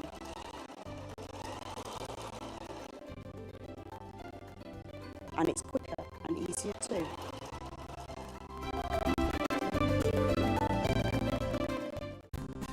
Looking for the perfect gift for the sewing enthusiast in your life? The Sewing Street gift card is just the thing. Choose between a physical card delivered to their door or a convenient e-gift sent straight to their inbox. It's easy, just head to the Sewing Street website, scroll to the bottom of the page, click gift cards, or use your smartphone, scan the QR code and go straight there. Pick the amount you'd like to load onto the card and that's it. The Sewing Street gift card, a gift of creativity made simple. Never miss a show by watching on the go with the Sewing Street app. Head over to your app store now and search Sewing Street and simply download to your smartphone or tablet. You can watch the shows live and see your favourite presenters and guests. Click on the Today button to shop all of the products that are featured in today's show. Want to know what's hot? Then click here to see today's bestsellers and highlights. Have you missed a show or want to watch one back? Then click the schedule button and you can go back 7 days to watch and shop, and you can also see what's coming up over the next 7 days. Want to say hello or ask a question to our guests? Then send a message to the studio. You can also keep in touch with all the latest news, events, product launches and much more by clicking here for our social media pages. Never miss a show by watching on the go with Sewing Street.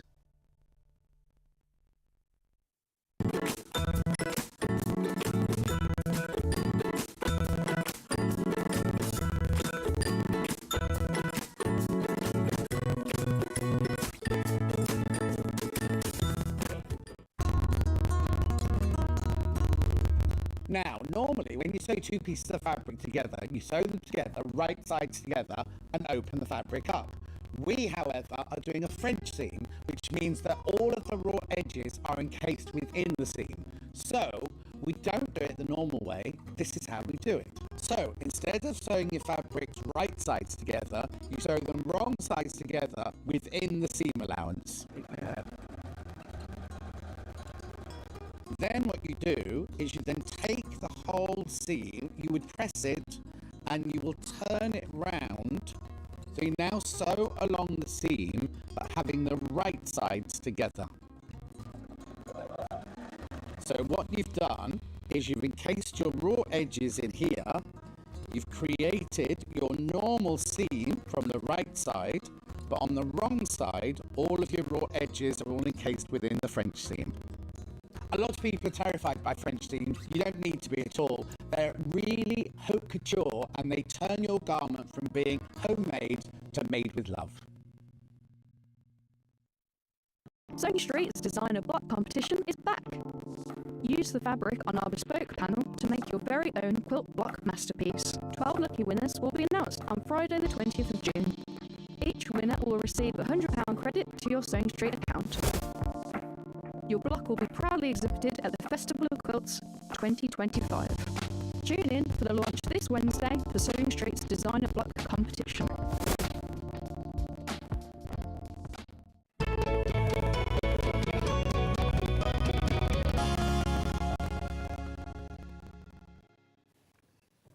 Great to have your company on Sewing Street today. I'm Stuart Hillard. This is Alistair MacDonald from House of Alistair. House of Alistair. House of Alistair. And your second hour, been really excited about this because look, it's a bag and it's a gorgeous, well, this is one of many gorgeous things that we've got, but we've got the lunch bag and this is so cool because it opens right up and you've got loads of space inside there. You can turn it into a cool bag, a warm bag, your takeaway bag. Brilliant, absolutely brilliant design. Yeah. Really lovely. It's really, really cool. And it's a new pattern. I'm going to grab the pattern for it. Wow, $7.99. Yeah. Fantastic. Fantastic. It's called Ladies at Lunch. Love that. Men can also use this bag. I'm just going to say it. They can, and it's actually a great one, and it's really simple to make. And again, if you the pattern pieces, you can actually piece them in a slightly different way. I've cut mine out all in one, so it's like a big X, if you like. Yeah. But you can, for instance, the side parts, you could actually add seam allowance onto that. Cut this part and then cut these out of maybe a different fabric, and then seam those on before you actually stitch the main thing. But if you were to do the pattern as a total piece, this is what it looks like. It's such a simple little bag to make. Great. Love that. Really worth getting the pattern for. I think this is super cool. I want to make loads of these. What's your angel policy, Alistair? Can people make and sell? Yep, so if you spend the time making it, you can sell. The only thing we ask is, for instance, if someone like John Lewis asks you to do a production run of it, then obviously that would be commercial. But if you're making for craft stores or for friends or whoever it is, you can make and sell as many as you want. Brilliant, because I think this is it's a nice quick make, isn't it? Very, very cool. Really cool. Grab the pattern. I think this is super. Really nice shape. Yours will have two handles on it, by the way. Don't think, it's a bit lopsided. Yeah, no, I asked the question. Yeah, yeah, because I do have the actual sample of this. However, my have your lunch. It is, and I left it on the train. Oh no! But literally, I've had a little angel that we've had a bit of a tidy up in the house, and I can't find the bag, which I know all this is in. There's your first mistake. Don't tidy. Yes. Don't tidy. Well, it was all in one place, and I knew exactly where it was, and then a bit of rejigging, and now I can't even. I feel your trauma. I feel your trauma. Feel your trauma. Lots and lots of you coming in for the new pattern. Brilliant. Absolutely brilliant. Really cool. You're making it out of Scuba.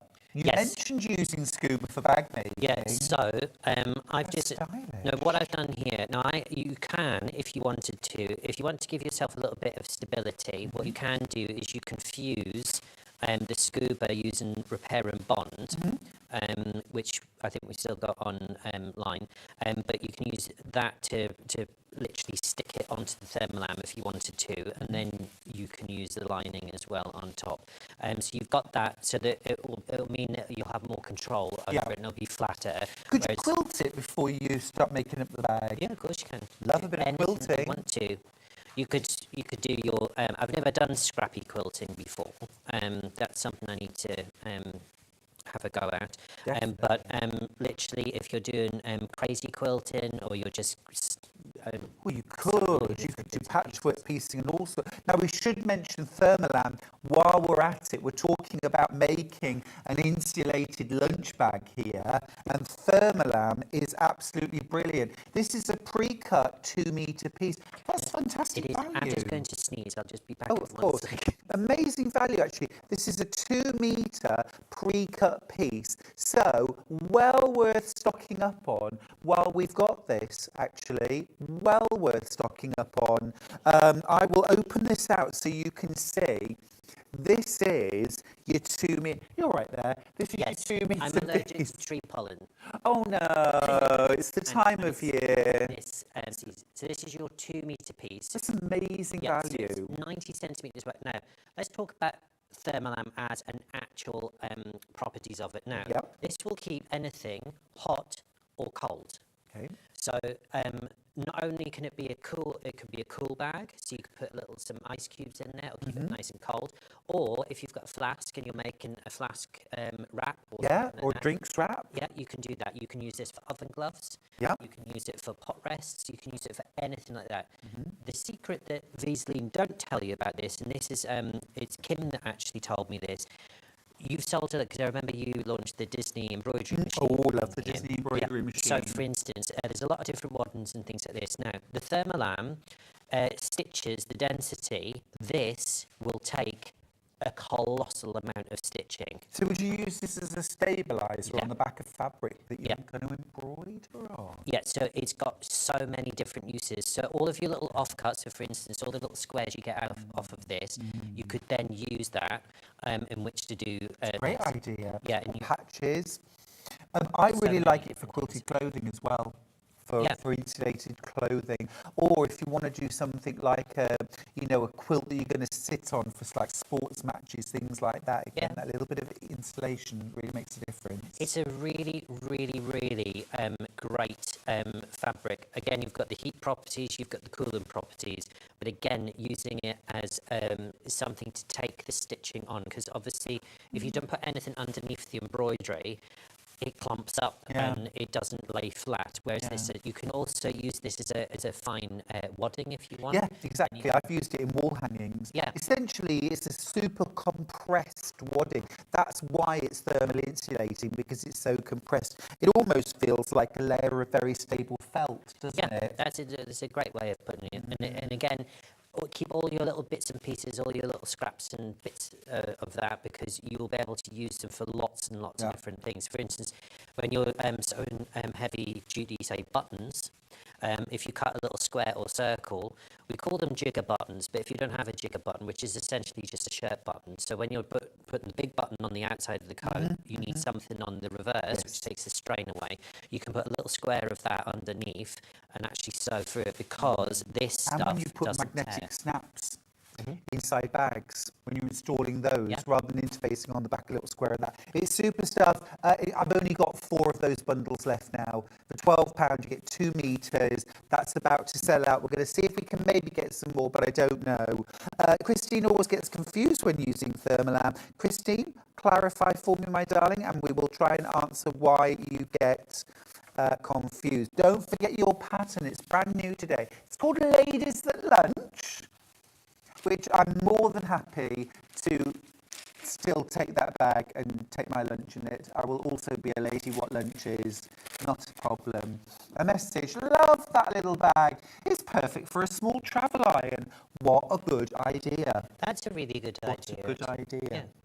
Now, if you were going to do that, my recommendation would be to use some of the silver reflective ironing board fabric to line it. You can use some silicone coated fabric as well. Also, for instance, if you've got children that are going to school, and for instance, if you didn't want to do that, if you've got the embroidery machine and you've got your favourite character or what have you, this is a great little thing that if they've got dietary requirements, that's why they have to have school lunches. Make it really special and make them this lovely little lunch bag that you've made for them. Yeah, or make it together. Yeah. Make it together and make it special. Love that. It's You really could nice. do calico ones, get some fabric pens, you can draw your own design on it, all sorts of things. Fun. That's a really fun idea. Now, you will definitely want some funky, cool, coordinating straps. And we've got loads. Yeah. Also, Alistair, I launched a new bag pattern just a few days ago, and I used some, love it, for the handles. These come in, are they pre-cut pieces, or do you order the amount that you want? They're sold by the metre, so these are all brilliant. bespokely cut for you. So if you were doing a beach bag and you needed, say, 3 meters for both sides, 3 units. you will get it in a continuous piece. Oh, perfect. Let's go with red, because that looks so smart on your bag. So it's red. What's the width? So this is 30 millimeters, which is just an inch bigger. and a quarter. Yeah, a bit bigger than an inch. Yeah. But this is 50% acrylic and 50% cotton. Oh, nice And and strong. It's very, very strong, and it's woven. But this is produced here in the UK for us. So this isn't being imported from China or anywhere like that. That is literally here from a factory in the UK. Love that. Also, I really love the dark grey melange. Melange, yeah. Teach a man to fish. That's the dark grey melange. You've called it dove. Why have you called it dark grey melange? Well, doves are people too, you know. Are they though? They are. I've seen There's pigeons various that- shades of grey actually. There's a light grey as well. That's lush, really like that. Been really popular. You can even make simple. This is great if you're making a simple napkin ring. Yes, that's nice. It's really, really pretty. Again, keep all your little offcuts because, for instance, if you're doing a little bow for a Christmas topper, for a Christmas present or even an Easter present, you can use this. Once you've created your bow, you can then use this as the piece that goes over. So you're never going to waste any of this. No. The mustard gold's really nice too. That's lovely. We do a really gorgeous mustard yellow PU. I'm just thinking the Bloomsbury bag in that, with that as the handle. Yummy. Really nice. You know, I always stock up when I see gorgeous things like this because fabric I got, whereas the extras that you need to stock up, don't you? Let's do aubergine next. There's the dark purple, eggplant. Aubergine. They're really, really versatile, and sometimes most haberdashery stores will have plain colours, but they won't have a colour which also has a striped edge with it. Right. And that just elevates it to not just being a sort of like a run-of-the-mill webbing handle, but again, there's so many uses. So many uses. Now, I love these two neutrals. These are gorgeous. There's latte and there's mink. Yeah, so the mink is the slightly darker Let's do one. mink. Again, lovely stone, earthy sort of colours. Gorgeous. Oh, I've only got one unit left. Let's do the latte. I'd love a latte. I can imagine beach bags. Yeah, these are really, really, really versatile. It's lovely. Worth adding to your order. Let's go with this bright pop of orange. That is gorgeous. That goes really well with that scuba, the orange. That goes beautifully with that. Brings out this, doesn't it? Lilac, light purple. That work? That could work. We've got that clay do. lilac colour Yeah. in there. Beautiful. Pop of green, emerald green. Yum.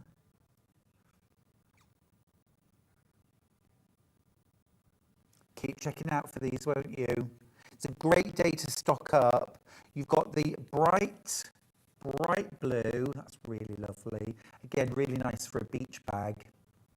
Yeah, they're just really versatile. And again, you could make belts out of this. You could do all sorts. You just need a few D-rings and cleverly fold it over the D-rings. Yeah. Especially kids' belts, actually, because when my son was really, really little, one thing that children's stores aren't very good at is actually belts, but they still wear elasticated jeans. And you always buy a size bigger because you want the longevity out of them. Yes. But in actual fact, trying to find a belt is like nigh on impossible. Yeah. Yeah. Or they're like the price of an adult belt, and you're like, what for a wee ones? Not doing it. And then pink. Loads of you coming in for this. It's a really good day to stock up your stash. And the thing is as well, when you've got the handles, you then just go to your stash and think, right, what fabrics have I got? And it might even be that you just put a little flange of this pink into your bag that just ties it together, or the button or something like that, the lining maybe, and then it's all tied together and you can use fabric you already have. Absolutely gorgeous. A simple key fob with it. You can also make things like, there's a big trend of having, you could make a strap to carry your water bottle, especially those. Now, I thought those posh water bottles with the straw coming out of them, I thought, oh, and it's got a handle. And I said to somebody at work, I said, what happens if you tip it over? And they said, oh, it does come out. And I was like, well, what's the point in it? It's like a giant mug that you're just walking around with. Right. And I thought, well, actually, if you made a little strap for it, then you could actually it's portable then, because you're not, there's all these people at work just like walking around with these ginormous cups, and I'm like, what? Just need to remind you of the pattern. Very, very popular. This is the House of Alistair Ladies at Lunch cool bag pattern.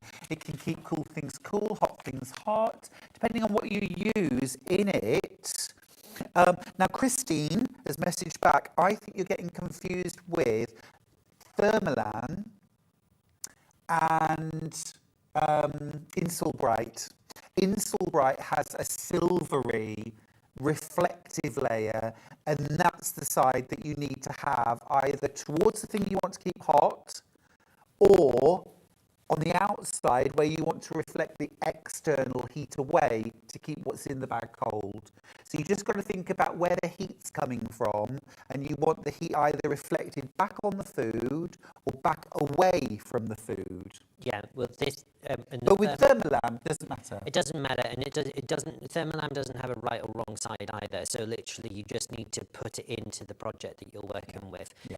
But it's just great for loads of and especially if you are making accessories for your kitchen, if you're wanting to make oven gloves, that type of thing. And again, your idea about quilting it, fantastic idea. That's what your pattern looks like. So you get the full outer body, and it says cut on the fold, and it tells you where to put all the different bits and pieces like the hook and loop, and it also comes with these little ears, which is the side part, and this whole thing here is cut on the fold. So it's quite self-explanatory, but that's what the pattern looks like. Now let's talk Ripstop, because look at this fabulous array of colours that we have available from House of Alistair. Absolutely incredible. This dark blue. So we've got two blue hues in this. So we've got the royal blue, which is the one that you've got there, and we've also got a beautiful navy colour as well. But the properties with this, so for instance, you could make you could get a few colours in, say, like football teams or what have you, and this is a great way of being able, with some bias binding, just to make some really simple garden bunting. So if you're doing, say for instance, if you've got a group at church and you're doing a church fair this summer, and you want something that's maybe it's not cotton, but is going to last a few days. Yeah, you can keep these outside, can't you? Yeah. But also things like garden cushions as well. Yeah, you can make weather vanes with these. You can make you could make a fish with a sock. You could make dragons, all sorts of things. It's a very forgiving and really, really cool fabric. Again, with this, it is water repellent. So the water literally just washes off. Yeah. I use these as well. If I'm making shower caps, you use this in the inside. That'll keep your hair nice and dry. So Line bags with it too, makeup bags, toiletry bags, things like that, so that you can, all lunch bags. yeah, and it washes really well. So for instance, if you are going to use it as a makeup bag and you wanted to launder it, again, this will wash 40 degrees. Brilliant. No problem. Now, It's we'll show you what clean you as get in a well. metre. Thank you. If you multi-buy, by the way, it'll come as one continuous piece. It's cut to order. Yeah. The $8.99 gets you that enormous piece of ripstop. Now, for instance, if you buy 1 metre, chop it in half, Yep. and then you've got 2 baby changing mats. So you've got literally this to be able to put down. Also, we do a picnic blanket, which we just use to metre. This, when it goes down on the grass, will protect. Say, for instance, your quilt, you've done a really nice quilt design on the top, or you're just protecting the wool.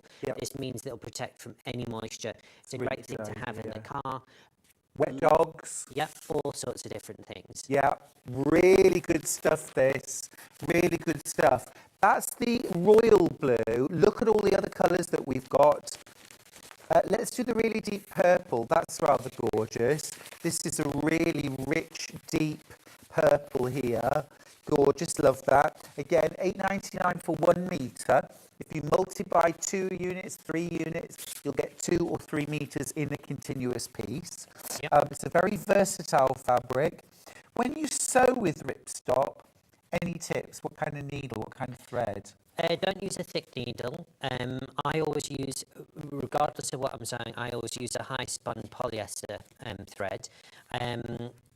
And there are no sort of like rules. I would say use a Teflon foot, that's quite useful. And again, you can base this. You can do all sorts. I would maybe use rather than using pins, I would possibly use quilt clips. Sometimes quilt clips, though, can add extra weight. So if you've got a seam allowance that you're actually sewing into, use the I call it the dud end of the seam allowance, but the raw edge that you're not going to see. Baste that, and it keeps everything in situ. But it's a really forgiving fabric. Also, use a large stitch with this, just because the more holes you put in a seam, that's where the water repellency will falter, because if water goes into the seam, it means it's going to seep through the holes. Yeah. Makes perfect sense. So that's the purple, $8.99 for 1 metre cut piece for you, but if you want to multiply, you absolutely can. My talkback has gone off completely. Yep. Okay, we're good. Right, shall we do navy? Let's do navy. So I think this is very versatile. I was just eating some Pringles. Got you, fair enough. She's having a private moment to herself. Her blood sugar's running low. Can you use this for something like lining a raincoat? Yep.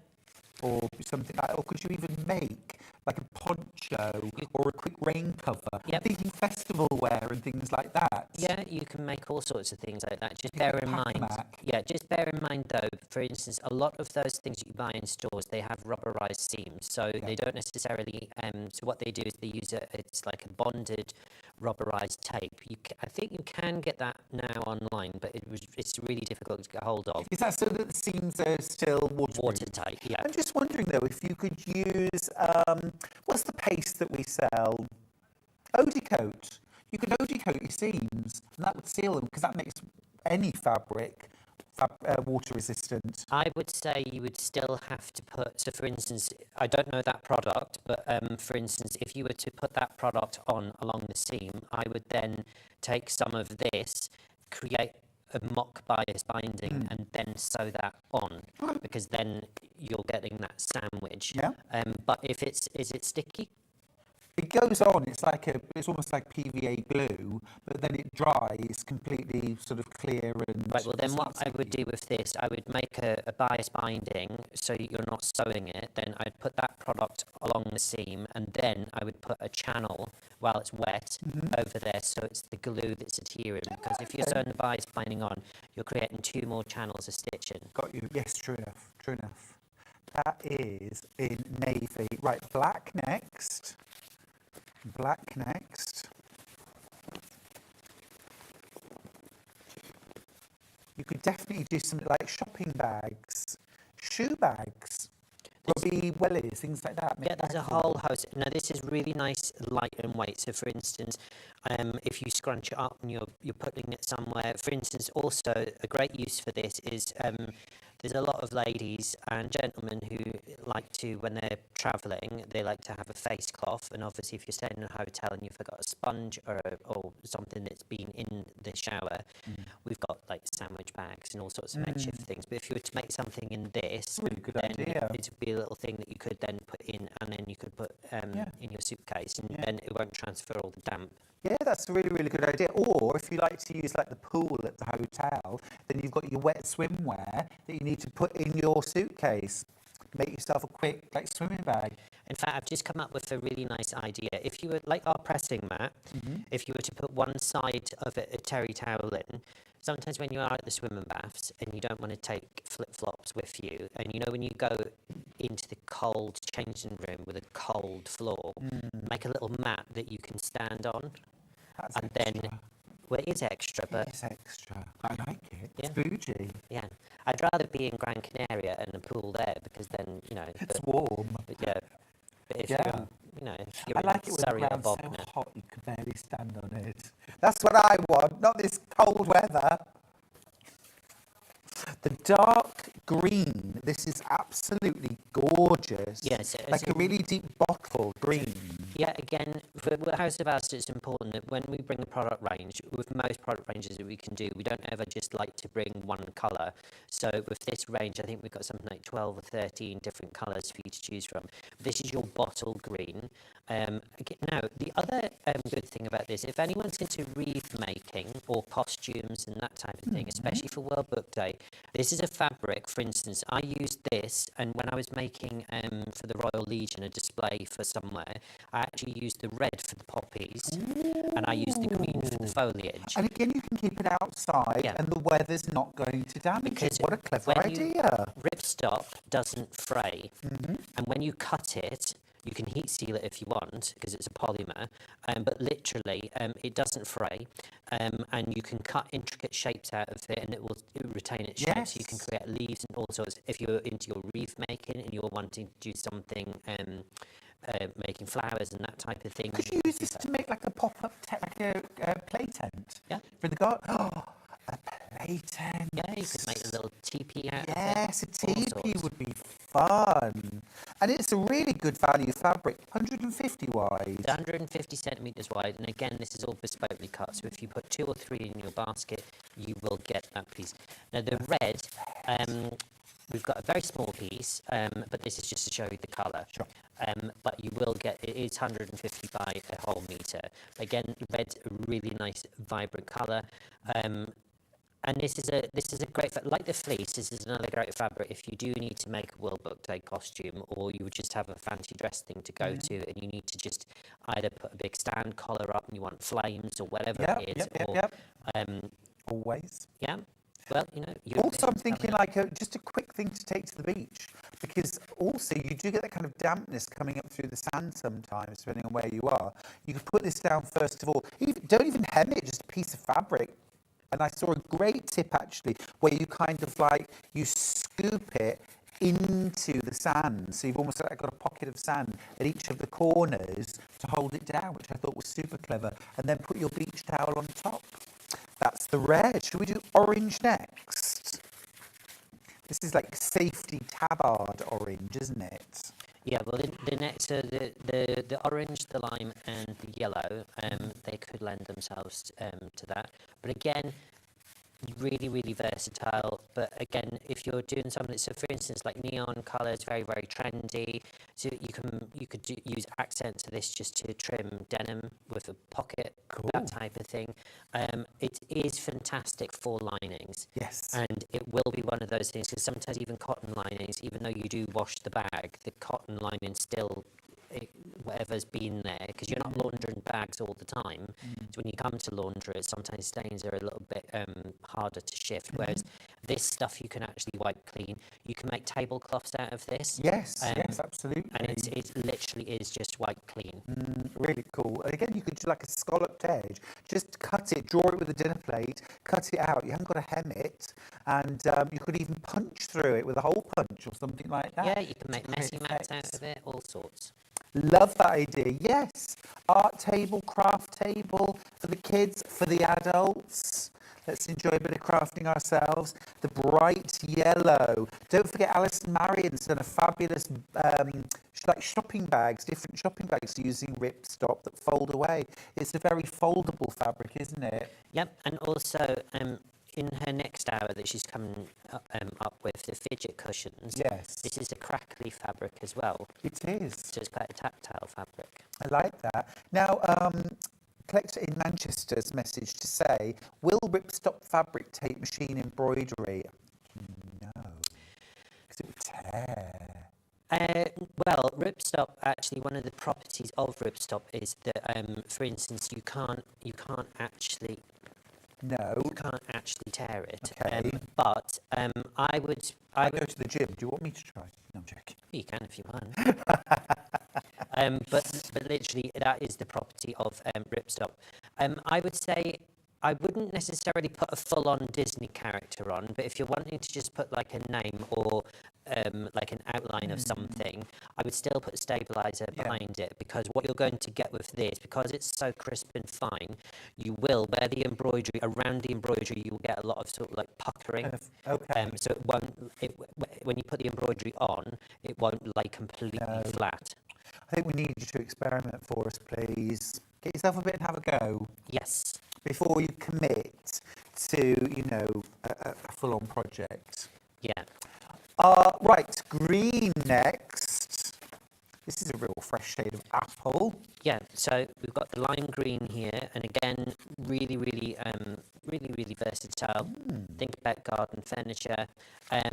Or just simply you are wanting to make a giant play mat for the kids to be out in the garden outside. And it just means that, you know, you're not worried.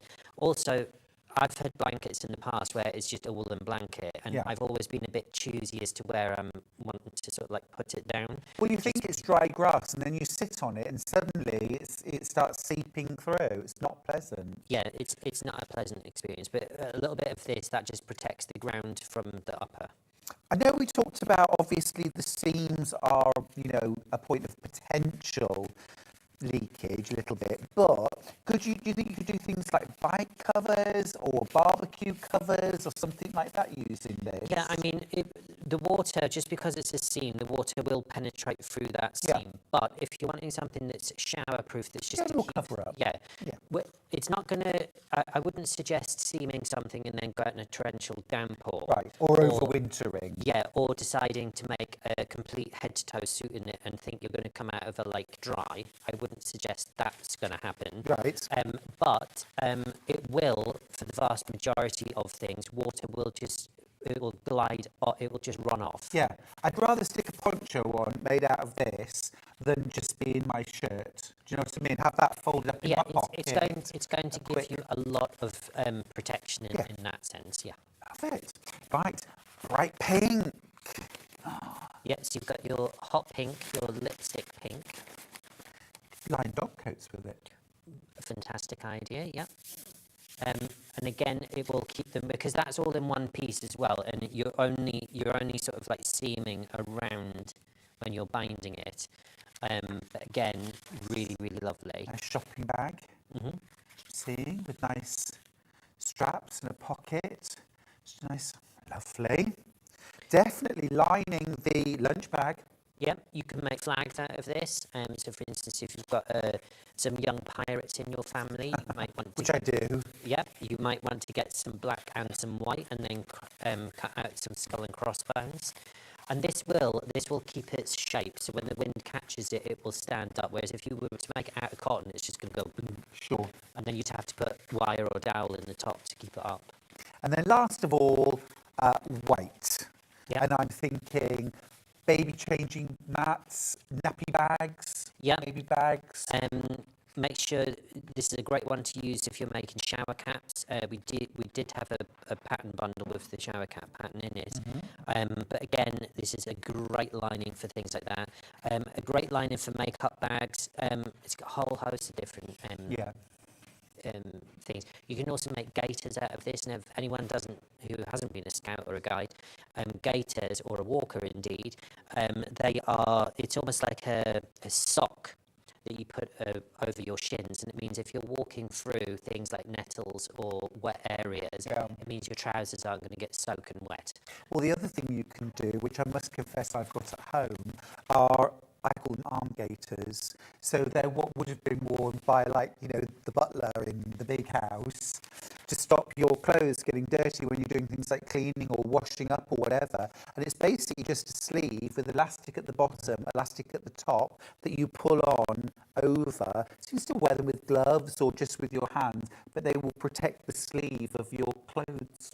You can make those with Ripstop as well. Well, it is. I mean, that's a great idea if you're popping to Pauline's to help her with her home dye. You've got yes, like that. There you go, exactly. Or you're just a very messy eater. Yes, if you're at one of those lobster houses, where they give you the bibs. Alistair, I was in London last week for the Stitch Festival, and I went to a gorgeous Vietnamese restaurant. And after about 10 minutes, the owner came over and said, I think you'd be better off with that, and gave me a massive bib to put on. So there I was, sitting in the window of the restaurant, looking for all the world like a newborn baby, with my bib. But in fairness... Was it a Pelican one, so anything you drop... It had pocket. It had a pocket. Oh, yes, it had a pocket. Love it. You went at the hairdressers? You went at the hairdressers? No. It was a Vietnamese restaurant. And Diane from Derbyshire says, use Ripstop to make full circle Lego and toy bags. Yes. Or makeup bags using a cord to pull them up. Brilliant idea, Diane. Yeah, brilliant idea. No, Vietnamese restaurant in Greenwich.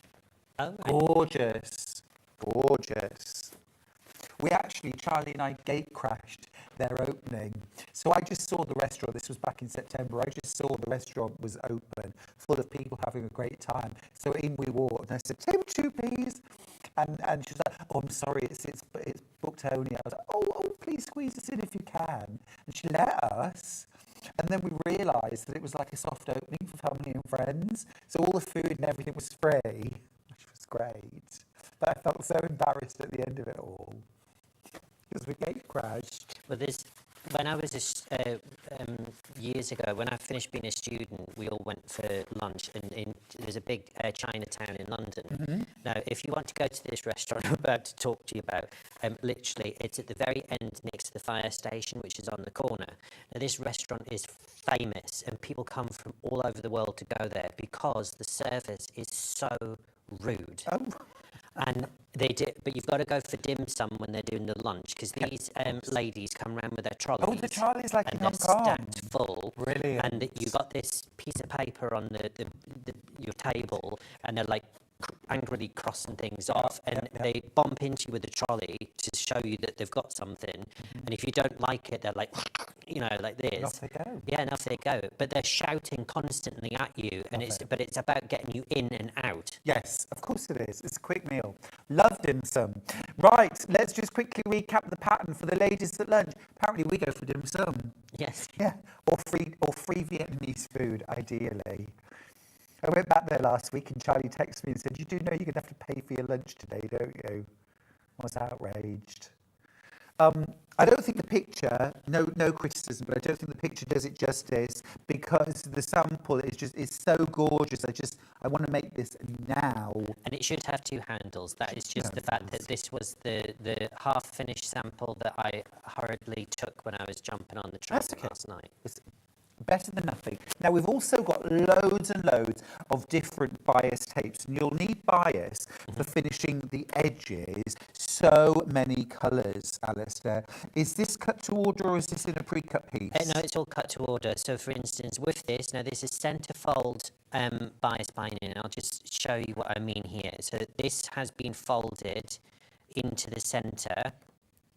And what this means is some bias bindings, which are a little bit more economical, you only get about a 5mm, if you're lucky, seam allowance inside. This has been folded right to the centre. Now, what that means, when you've got your work and you sandwich it in between, it means you've got 2 layers of fabric and 2 layers of fabric. So the transfer from what you're sandwiching inside doesn't come through. So, for instance, a great way of describing it is this is black on the wool mat, and this is the ivory colour, which is here. It's the same bias binding as the ivory colour that we've used on here, and you can see that you don't have that awkward transfer of the black. So you can put really dark colours with really light bias binding on here. So it's not the normal bias. You've got full coverage there. Yeah. Just tuck that in where it belongs.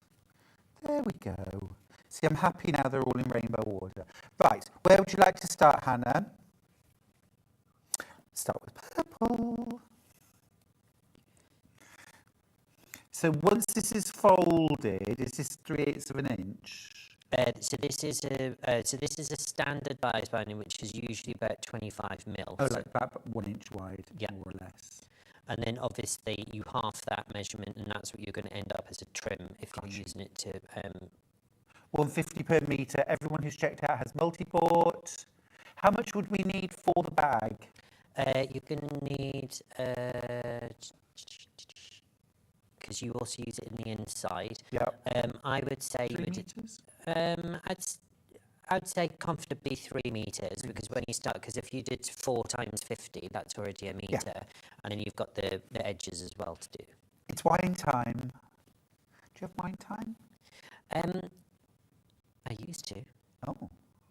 But then I've switched. Do you? Yeah. And now vodka and Diet Coke, just because I was drinking too much wine, and it's the calories. Yes.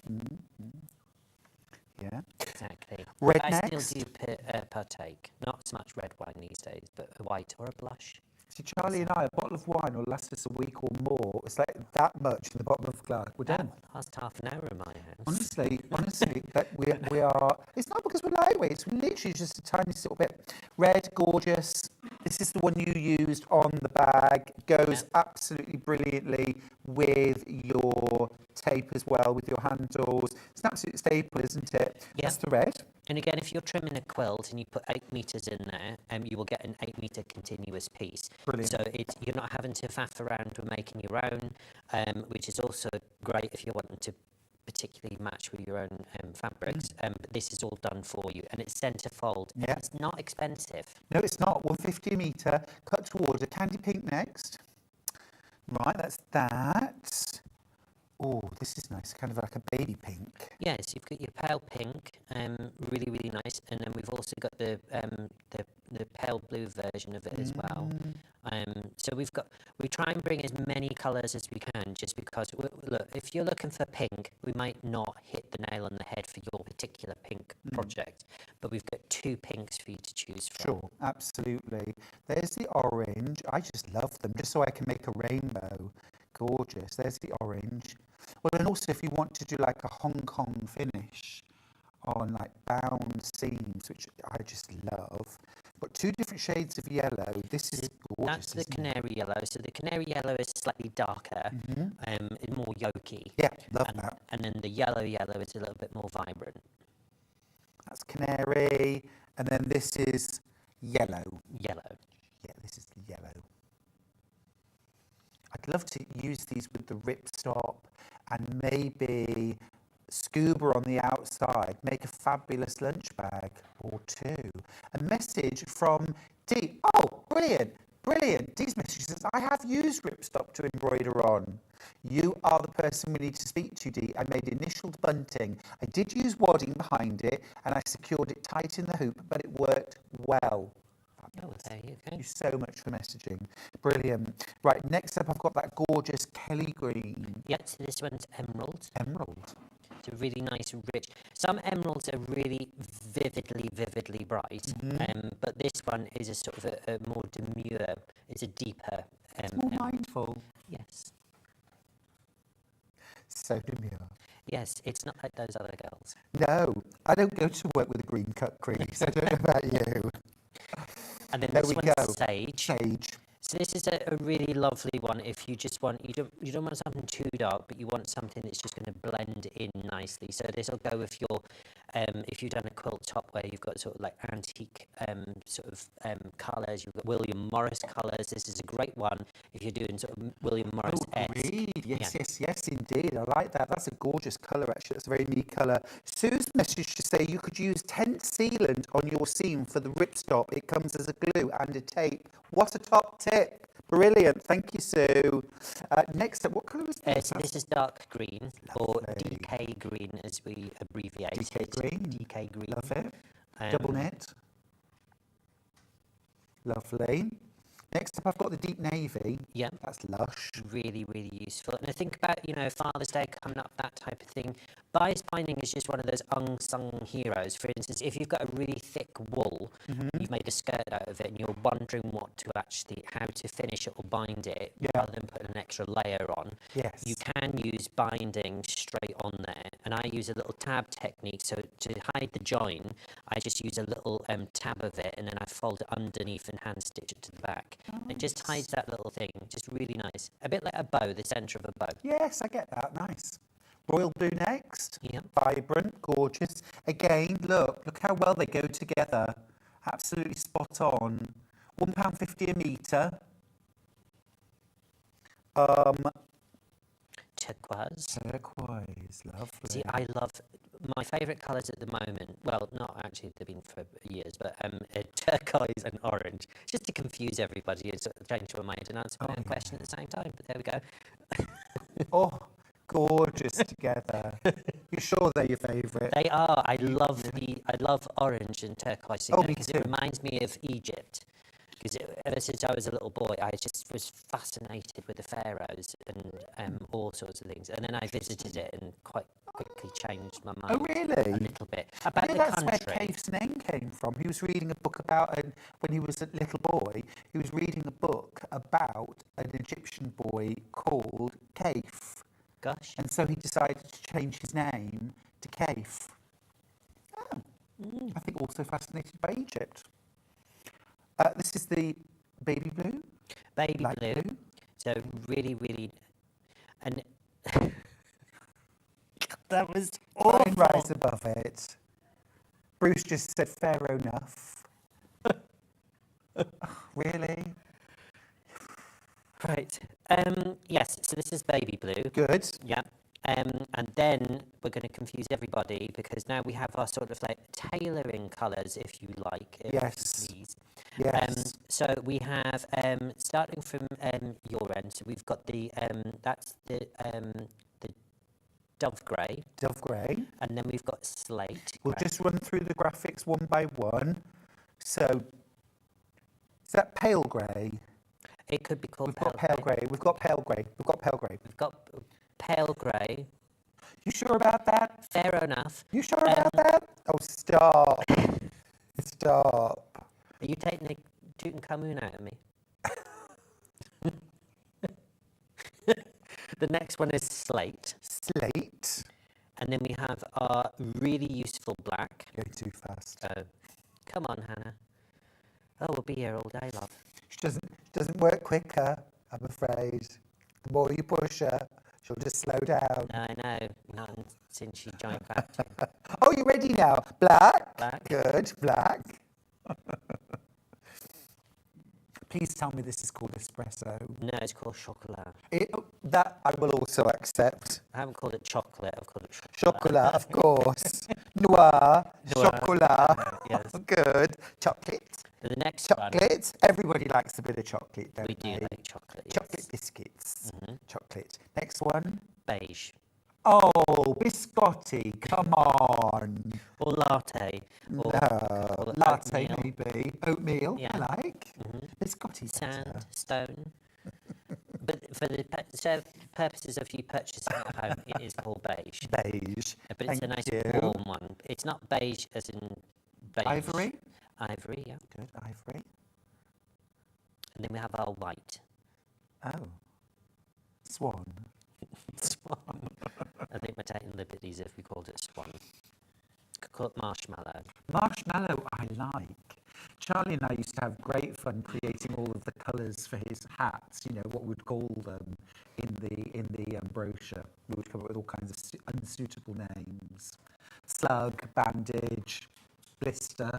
We never actually used those names, but we just used to do it for our own amusement. Yeah.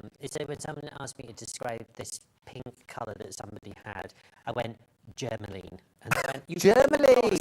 Say that." Yes. I said, it is. It's the colour of Germaline. Yes. That's the colour. I use the term all the time when I'm giving my talk, because I knitted a cardigan for my mum once in Germaline pink. Just take them as a whole thing. Take them There as we a go. whole thing. This is the hook and loop. This is the hook and loop. I'm not sorting this. No, we're just going to point to them. I'm not sorting this. They had an accident in the box. They were. Let's do navy. Look, I'll try. Oh, if this upsets people, do tell me, won't you? There we go. This is cut to order. You get a metre and you get the hook part and the loop part. Yes. It comes in 2 halves. It does come in 2 halves. I'm going to sort this out now for This you. is the guy's favourite job to do in the studio. Not. And somebody made the mistake of thinking, "Oh, I know, I'll get more cut if I take it out of the box." I went, "No!" It was too late. It ended up in this like giant sort of like ball, which we could not. Once we unstuck one bit and held it there, we were doing another bit, and then it restuck to itself. So this is such a great opportunity. Really, really good. This is the navy, and it's sew and sew. yes, It's the sew side. It's not sticky, so you have to use the sewing machine or hand stitch it if you want to into place. But I use a lot of this for Roman blinds, putting them up. In fact, if you use this and you staple gun it, Yeah. honestly, Velcro or hook and loop, that is the best thing to actually do, because we use it a lot for when we do trade shows and displays and things like that. And it does not come. But I sew one side to the blind, and then I staple the other to the wooden batten. And I've had Roman blinds that will stay for years. Well, in fact, my son, we had an IKEA bookcase, and because cover it. Yeah, it's because small people, most of their clothes are folded. You don't hang them up. No. And literally, what I did was that I measured and I created panels. I did a Superman one, I did a Batman one, and I did all. Oh, brilliant! And then I used the Velcro, and that was how I kept the little flat curtain. Yeah. And it made it look a bit prettier than looking at all these t-shirts.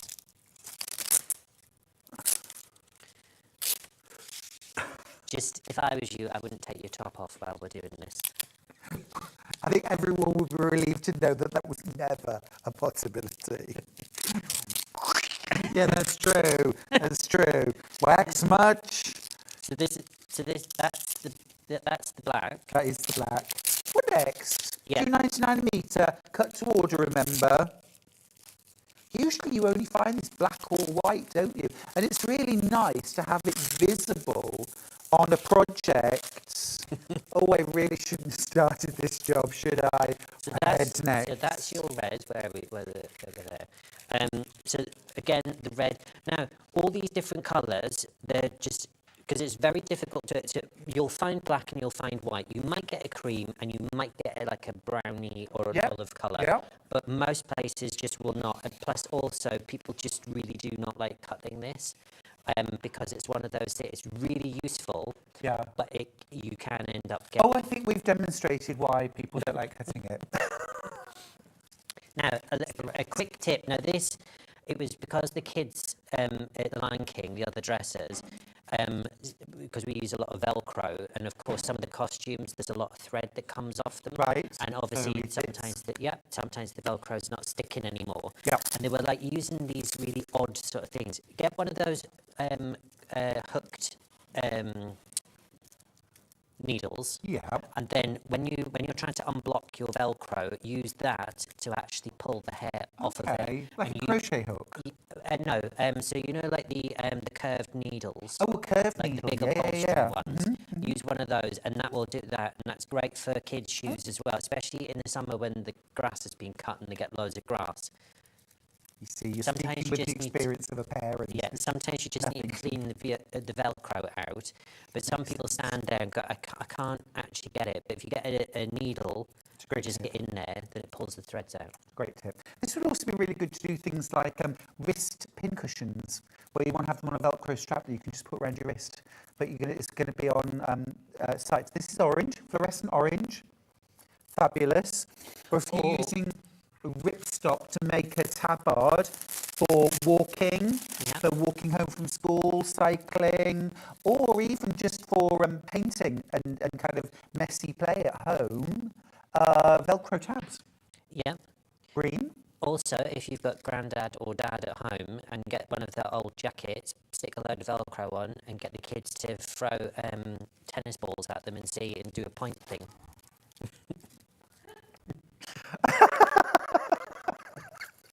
I love that. If you've got a granddad at home, stick Velcro to him and get the kids to throw tennis balls at him. Yeah. You'll be old one day, Alistair.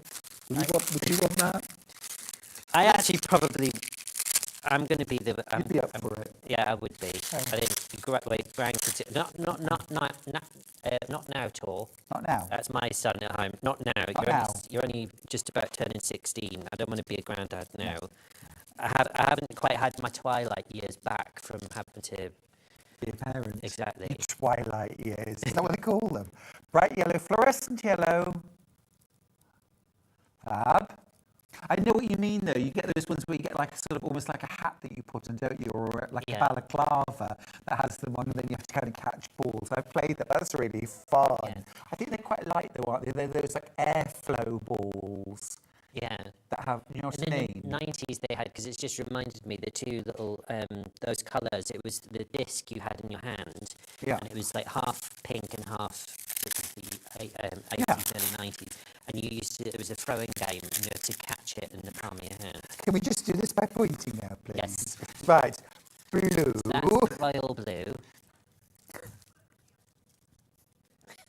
Yours will be separate. They won't have...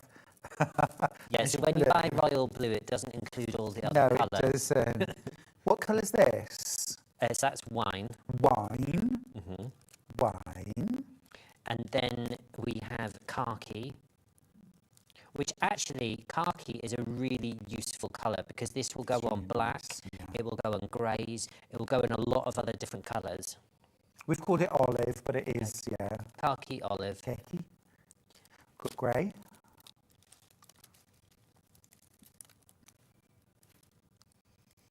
This one's called Dove, I think. So that one's called Dove. This is called Dove. This is called Dove. Dove grey. Yeah. And then this one is the cream. Cream. Mink. And then we've got slate. Slate. I love the fact that we've got all these colours to choose from because I want hook and loop to show. And even if it's on the inside of a garment, you still see it, and it's so much nicer if it coordinates. Yeah. And of course, white to finish. And you've got white. And again, sometimes with a closure, if you think about it, with this, you only need a square of it. Just a metre, you've got tons to use. It's just really, really... Yeah, really cool. Really cool. Now, do check out your baskets. Now, don't forget, we've also back in stock the original wool pressing mat from House of Alistair. Now, this is the one that I've got, that I take to all my classes and workshops. I have it in my studio. Absolutely brilliant. I've only got 5 of these left. We managed to get this back in stock, but there are 5 left. You can machine wash this on a wool wash. You can fold it. You can roll it. Yep. Just keep it away from your friends at your craft group because this will go walkies. Because once people actually, I would say look at the 5-star reviews, but obviously with other homes that I've had are no longer with us, those reviews obviously don't exist online now. Right. But literally, when you get this and you use it, you will be converted. And we've had so many lovely customer messages coming in when we brought these back. Yes. We're going, this is a game I know, I must admit, I thought, when you gave me, I thought, oh, aren't they meant to be thick? I thought it was going to be thick, like a big thick mat. And then I realised that actually, A, you don't need the thickness if it's a quality wool, and this is so much easier to roll and fold. Yep. And then we've also got the big boy This is the Master Tailor version, which is bigger than a big ironing board. So I would definitely use this on top of my ironing board. Loads of space there for pressing, for laying out. It could be a whole row of blocks for a quilt. You get the flattest press on these wall pressing mats. Yeah, and the large one, for instance, if you're doing your lay, just make sure when you're cutting, you're very careful you don't cut through your mat. But because this acts like the calico that I've said to you, which adds abrasion, it means your pieces aren't going to slip. So Alistair, it's been a joy. Other. Amazing. I know the time flies. The time flies. It's been brilliant. Right, we'll bring this back now. We'll make this, and then you can see how it's put together. Great. It's all in the pattern as well, of course. Right, we're going to go to break now. When we come back, Alice and Marion will be joining me for the final hour of this morning's Sewing Street. So please don't go anywhere. I will see you after this.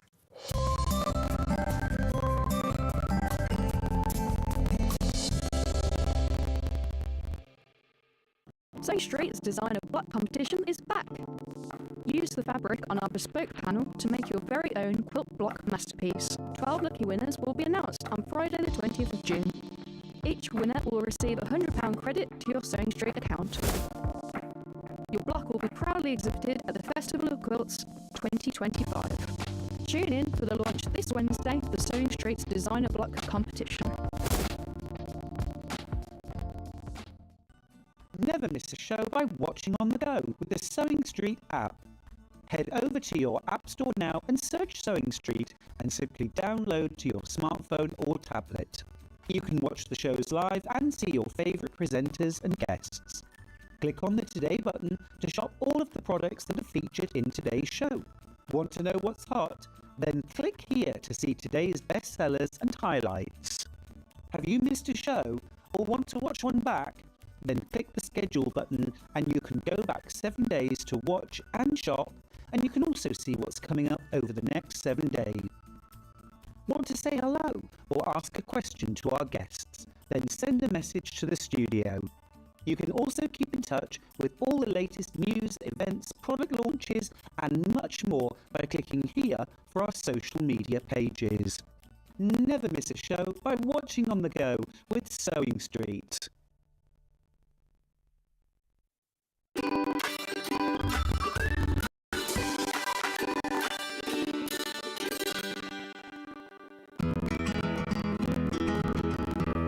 A lot of people ask me, what dress size pattern should I buy, John? Because I never know.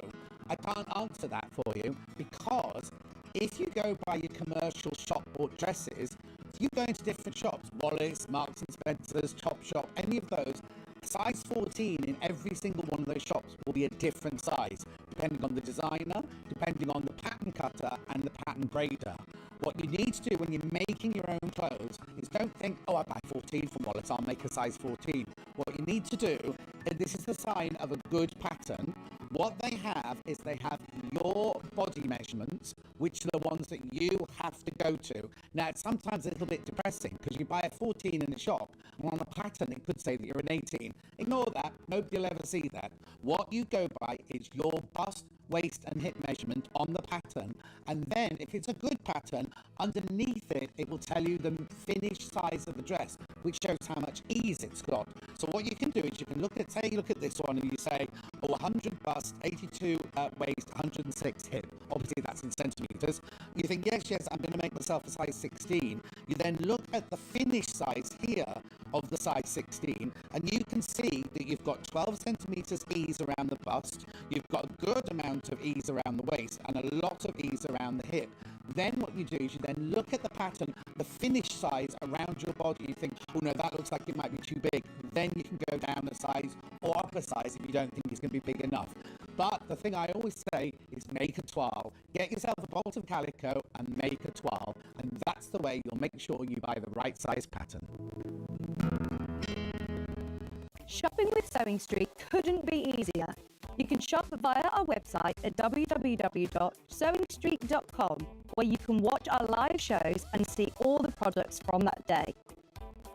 We also have a huge amount of products on our website, from your sewing room essentials to fabrics, sewing machines and much more. You can download and shop on the go with our Sewing Street app. Simply head over to your app store and search Sewing Street. Alternatively, you can contact our UK-based call centre 24 hours a day on 0800 001 4433. Shopping made easy at Sewing Street.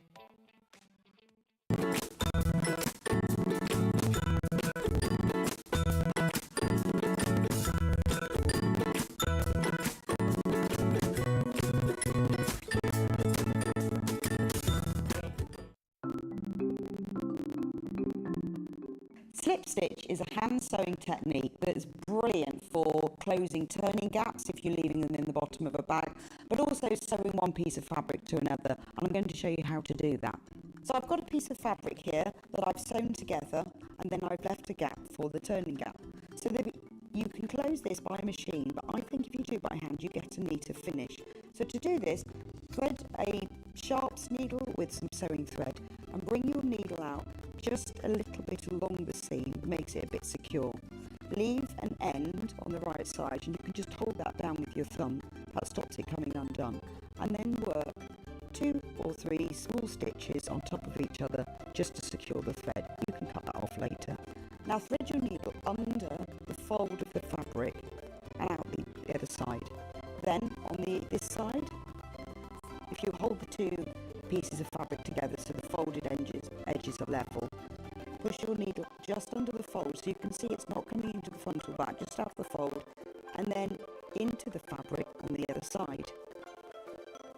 Now take a vertical stitch going from one piece of fabric to the other and bring it out, and then back under the fold of the fabric so that all you're getting on the right side are these little vertical stitches. So this is why slip stitch is also known as ladder stitch, because you've got the long stitches that go under the fold that are the uprights of the ladder, and then you've got these vertical stitches that go from one to the other that are the rungs of the ladder.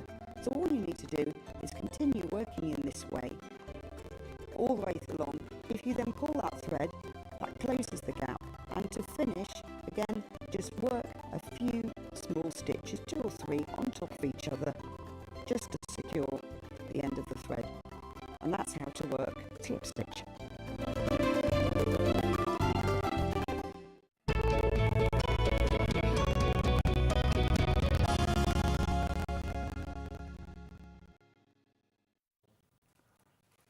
Final hour on Sewing Street. Boo! But it's with Alice and Marion. Yay! Hello. Hi again. Now, you mentioned earlier on that your grandson, Ollie... He slept through my first show. Very rude. But he was under Nana's blanket, so he's forgiven. Wake up, Ollie. Wake up. Right, Alison, this hour we have got the fabulous twiddle cushions. But before we dive into that, get ready. You're going to need to be really, really quick. I have got boiled wool scrap bags. This is the A4 size. You get 10 A4 sheets of boiled wool, and these are the colours you get. What a gorgeous sort of country mix. Teal, soft heather, gold, this gorgeous sage green, the coral, oh, yummy. Gorgeous kind of terracotta, apple green, a lovely creamy white and black. These are the exact colours you get, and you get an A4 sheet of each one. Now be quick, over 50% of the stock, it's already gone, and it's flying into baskets. These will go very, very, very quickly, so you need to be very quick to check out your basket. You're paying just £1.29, £1.30 per sheet for boiled wool. They are absolutely beautiful quality, and you've got that mix of colours, which is what you want. From now, the middle in Yorkshire, they are. Oh, are they? Yeah. Oh, fantastic. Now, you've also got the selection of smaller pieces of boiled wool. Now, these are not guaranteed colours, okay? You will get a real mixture. This, I mean, probably yeah. ballpark. Yeah. Yeah. Same quality, same boiled wools, but look, all these different colours. So, if you love doing like wool applique, or you're making sort of bags or mixed media or any of those things, you've got all of these different pieces, loads and loads of different pieces. That's why I try and vary the colours, so, you know, thinking of applique in mind. Yes. Yeah. Yes. Loads of different colours there. Look at the price, $7.49. Now, the thing is, often you only need a little bit, don't you? A little bit of black for an eye, or a little bit of green for a tree, or something like that. These are going to sell out very, very quickly, so I do need you to be quick, whether you're going for the small pieces or the A4 sheets. I will keep you posted. Now, I also have the Changing Seasons cable mats here, and I have a kit which, look, has all of the wool, all the boiled wool. Okay, is that to create All three. All three? All three. Wow, for $19.99, and the pattern as well for creating all three designs, and I'll show you the designs. These are absolutely gorgeous. Now, if you like your jar candles, if you like your maybe wax melt or that kind of thing, burners. Or the Easter one there, I have a little dish with little Easter eggs in. Little four covered eggs. Yeah. Yes, you could have a little bowl there. You could have a votive. These are absolutely gorgeous, aren't they? 24th of Feb if you want to see a full demo, but you get all three, hugely popular. This pansy one, absolutely glorious. That's May, and that's my birthday month, and it's my favourite flower. Beautiful. So that's why that one's on there. So we've got Easter is April, and obviously the daffodils and tulips are now coming out in March. These are March. Yeah. It's just lovely. So you can make a whole year. Well, I've got winter and spring done. Next will be summer. And yeah. Lovely FIFO from Sherilyn on the Isle of Wight. It's beautiful fabric, a lovely pattern. My order arrived more quickly than I expected, and I'm delighted with the product. Oh, thank you. Brilliant. Thanks, Sherilyn. Yeah, smashing. Can't ask for more. That's what you want. These are gorgeous. Over 20 of you with this in your basket. Remember, you are getting enough of this gorgeous boiled wool fabric to make all three of these. And they are absolutely stunning. These are all machine sewn. Could you hand sew? Oh, absolutely, yes. And I've just straight stitched them. They would look nice if they were... blanket stitch. Nice. That's the one. Where did that go? Into my head. Yes. Yeah, you could do blanket stitch, couldn't you? Yes. Really nice by hand or machine, Yeah. actually. Lovely project to sit and sew.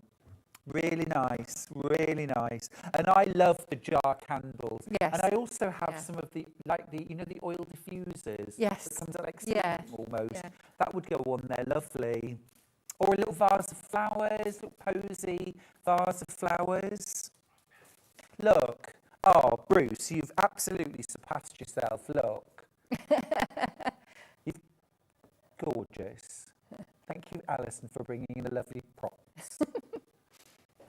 $19.99. Brilliant, brilliant price. Stock is dwindling. Stock is dwindling. I think that's great value for $19.99. Now, if you'd like the pattern on its own, physical pattern, $9.99, all three. Again, great value, but I just want to say that to say you're paying £10 for all the fabric to make all three, honestly, I don't want to take anything away, Alison, but honestly, that is stonking value. Get the kit. Get the kit. You know, I don't want to say this, but don't buy the pattern on its own if the kit's still available. Only buy that if this sells out. Yeah. Don't you think, though? Yeah. Really, for the value, it's amazing because you can make all three of these, and they're delightful hand-sewn projects or machine-sewn. And of course, wool felt doesn't fray like felt. No, it's a lovely stable fabric to do. Yeah. So you can just machine straight stitch close to the edge as Alison's done, and everything's secure. Gorgeous. Really gorgeous. There is a digital pattern if you want, but again, honestly, I would get the kit if you possibly can. Okay. Let's talk about fidget cushions, Alison. And I wonder, will you come and join me? Come and join me. Because these are brilliant. Come over for a little fidget. These are brilliant. Tell me about fidget cushions. What are they? What do they do? Why Well, do you make them? it came about because a friend of mine had a mum in a care home and she was obsessed with zips.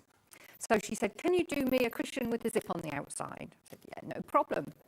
So I thought, well, why just do that? We'll sort of go one step further. So my original one was with the 2 zips on the front, and we've got the scrunchie. That actually is the packaging because it's very crinkly. Yeah, so you've got that. And also people with that need something to do, you know, it helps. And I'm thinking, you know, unfortunately my dad's at that stage. I didn't know that at the time when we were doing these. And also we've got also a book cushion, but my friend's mum had photos in there. Oh, so I you know, love that just memory idea. things for that. Yeah. You've got that pocket in the back as well. There is a zip inside, but it's sort of concealed in the pocket. I purposely did that because of her obsession with zips. I didn't want the zip for cushion on the outside. Yeah. So that's. But there are in zips underneath. there. Yeah. I think it's a really fantastic idea, isn't it? Well, you can just throw everything at it. Yeah. I mean, this is what's in the kit. But if you want to throw anything else at it, but I will say everything's got to be age appropriate. Yeah, sure. Yeah. You know who you're making it for. Yeah. I wonder if could you add things like a mirror? Could you add Oh, absolutely. Yeah. Photos on fabric? Well, I've got some of the plastic. Because if they're going to be washed, I thought the photo could come out and then it can just be washed with the plastic. Brilliant idea. Now, what we've actually got are 4 different kits to make the ones we're showing you. So we'll start off with the one that I'm doing. Brilliant. Thanks, Alison. So, you like the Debbie McGee to my Paul Knuckles. So here's the kit. You've got the job.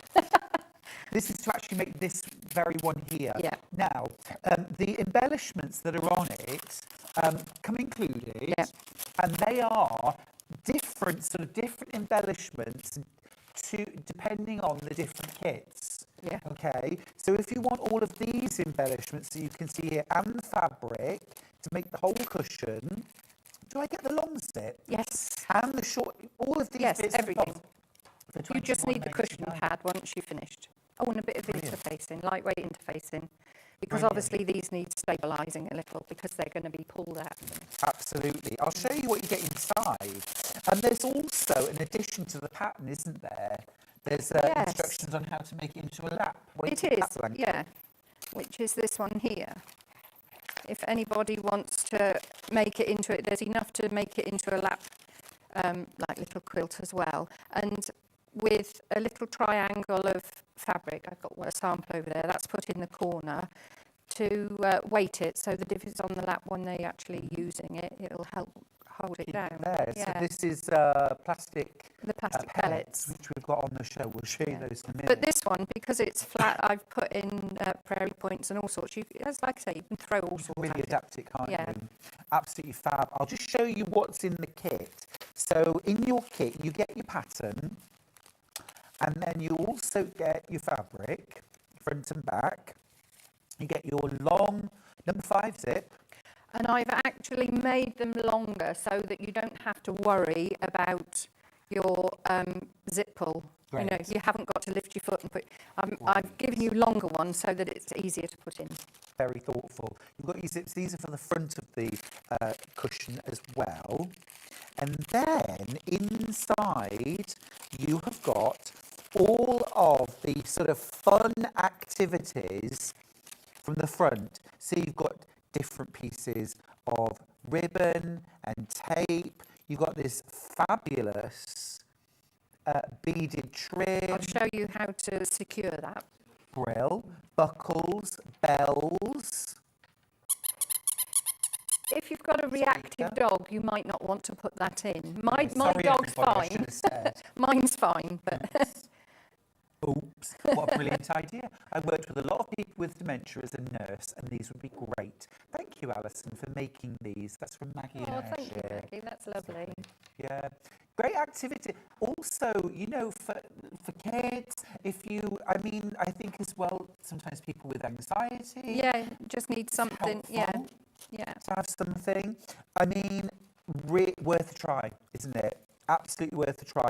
All sorts of different chenille. There's big chunky wooden beads in there. Look, even I thought you had to make this, but look, it's a little clip-on Yeah.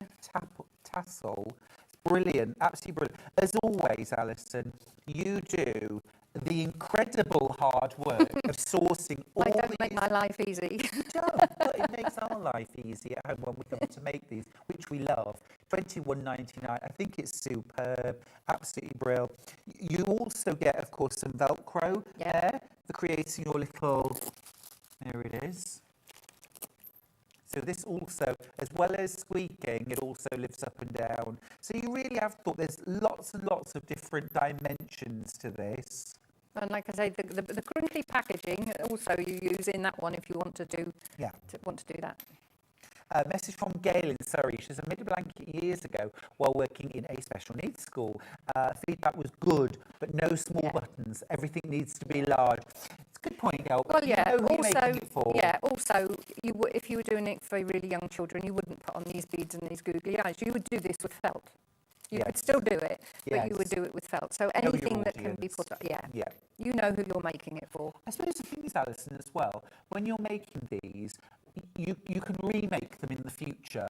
You can adapt them. You know, if need be, you can take apart the original if it's no longer suitable and adapt it, perhaps with larger or simpler, or you know, or also as well, like if there's a particular, like you realise there's a particularly favoured thing that your recipient likes to do. More of that. More of that. I think things like Prestards. I like the click of a Prestard. You know, stuff like that. Right. So that's that kit. Absolutely loads. Absolutely loads. Now there's also sort of same fabric but with a black background. I'm regretting getting everything out now because I've got to put everything away. Would you like me to do that? Oh, Alison, would you mind? I'm sure you've done more than enough of these. That's the black one. You know where everything goes. Right, here's the black one. Here's the black version. So this has maybe slightly different fidgets there.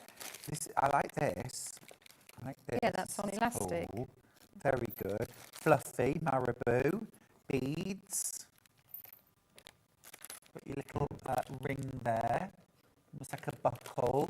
This is very, very well thought out. Lynn says, I've had 2 of Alison's cushions and made more of them. My autistic grandchildren love them. Well worth the purchase. Oh, thank you. That's lovely, Lynn. Thank you. Donna's messaged in, my uncle had a stroke and this would be great for him to practice his... Oh, Donna, I'd never even thought of this. Practicing fine motor skills during rehabilitation. What a brilliant, brilliant way to use it. You could also, if you didn't want to put in the squeaker, you could also put a buttonhole there with a button underneath so that you could do the buttons. I mean, actually thinking about it, when I was at primary school, I learned to tie my shoelace. We used to have like a shoe outline with a lace up that you would tie a bow. And so actually things like that as well. Good. Yeah. Oh, brilliant idea, as always, Alison. Fabulous. So you get all your fabric, you get all of your fidgets, I'm going to call them now. You get all of your fidgets included to reproduce this version. So you get your fluffy, you get your beads, you get your wooden beads, your little tassels, your gold buckle here. You get all of those bits and pieces, plus, of course, your zips and your fabric. All of that included. Now, next up, I have got a version with fabulous pink fabric. Oh, sorry. Oh, yeah, you don't want to see that. The book was in there. That old book. So this pink version, all of your fidgets are all slightly different depending on your kit. But if you buy the pink kit, these are the fidgets you'll get. So this little diamante buckle. Isn't that cute? Really cute. Really cute. And you get your little heart buckle as well. Again, that you can slide along. Your little tassels, your zips, buttons, everything. We're going heart themed on this one, obviously. Totally get it. Totally get it. Sandra's message from Norfolk. Morning. Fidget cushions are a great idea. These would be great to make out of charm squares as well. Absolutely, yeah.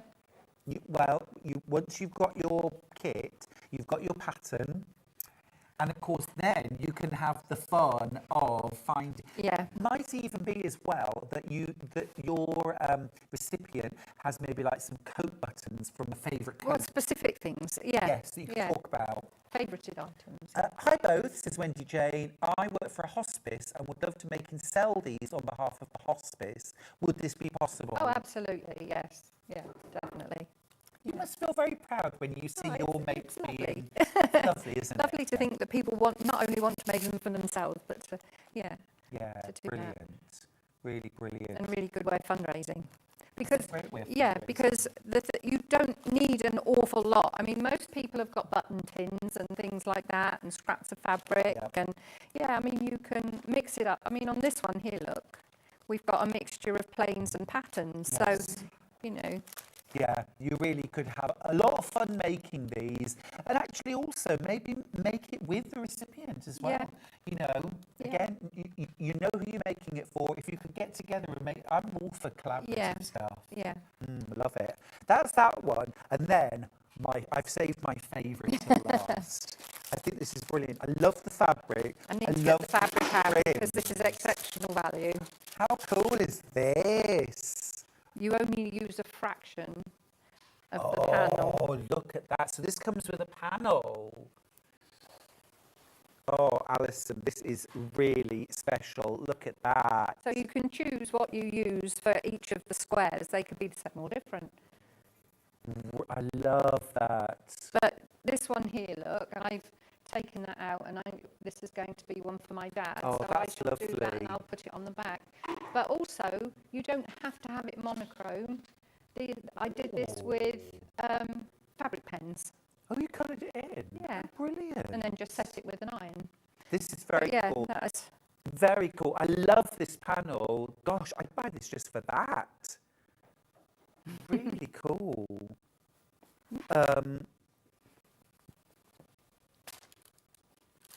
You, in this pattern, you do.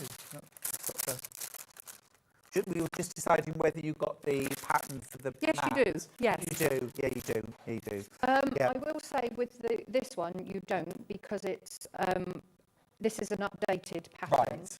But if anybody wants the instructions that is now in this new pattern, my details are on here. You can email me and I can send you details. Just give me your order number and I'll Thank you. Oh, that's send it on. great. That's really cool. That's really cool. Love that. This I really like as well. I like this idea with the buttons trapped Well, if behind you've got the young netting. children, I mean, it's a good fidget activity, isn't it? But behind the net, you don't have to worry about them pulling them off. Yeah. Lots of different ideas again.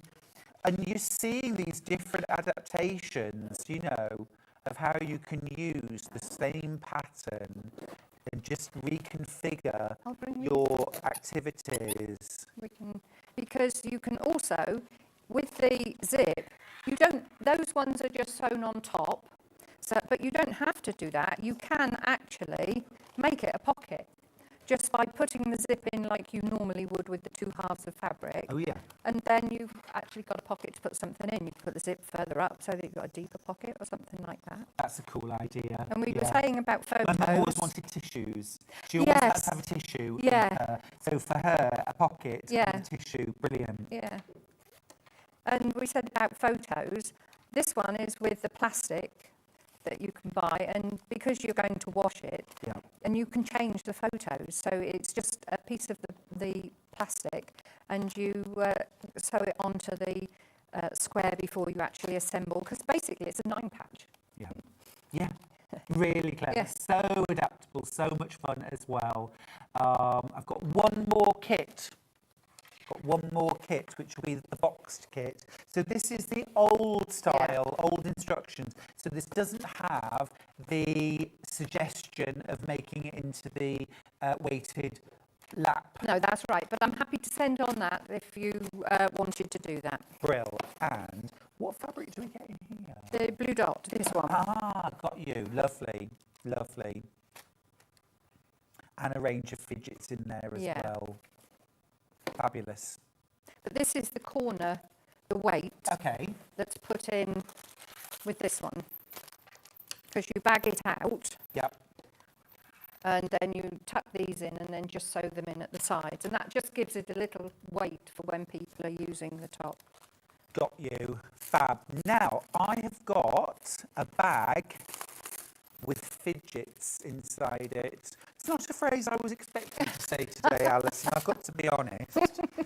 But I'm just thinking about a lovely viewer that messaged in saying, could I make these and sell them for the hospice? If you want to make a load of these, you need a load of fidgets. And this is no instructions for the whole project, but what you do get in here is a big zip, a couple of smaller zips, loads of bits and bobs. Squeakers, ribbon, beads. Net to put your buttons behind. Trims in there. Pom-poms on that one. Gorgeous. Love those. And there is an instruction sheet which gives a few ideas for how you might use the fidgets, but not complete instructions for making the fidget cushion.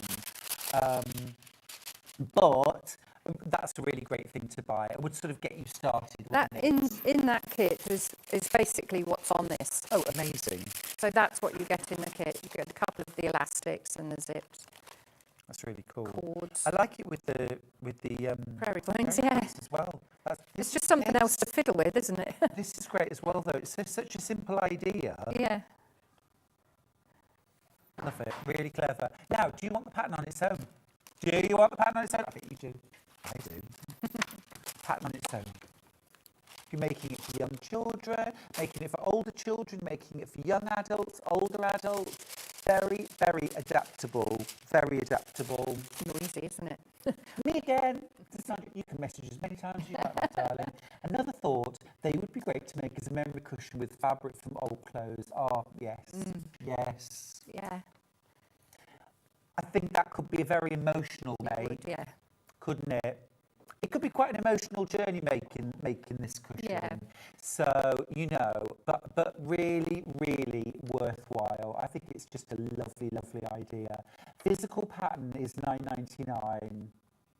You're going to set us off, Patricia. I can feel myself going now. Hello, Stuart and Marion. I bought the pattern to make a quilt for my 90-year-old mum in hospital after suffering a stroke on her birthday, 10th of February with dementia. Sending you loads of love. But sometimes making something is a comfort to yourself as well, isn't it? Yeah, I mean, when I first did them, I never thought I would be making one for my own dad. But, like it's in the way sometimes. No, it does. It does.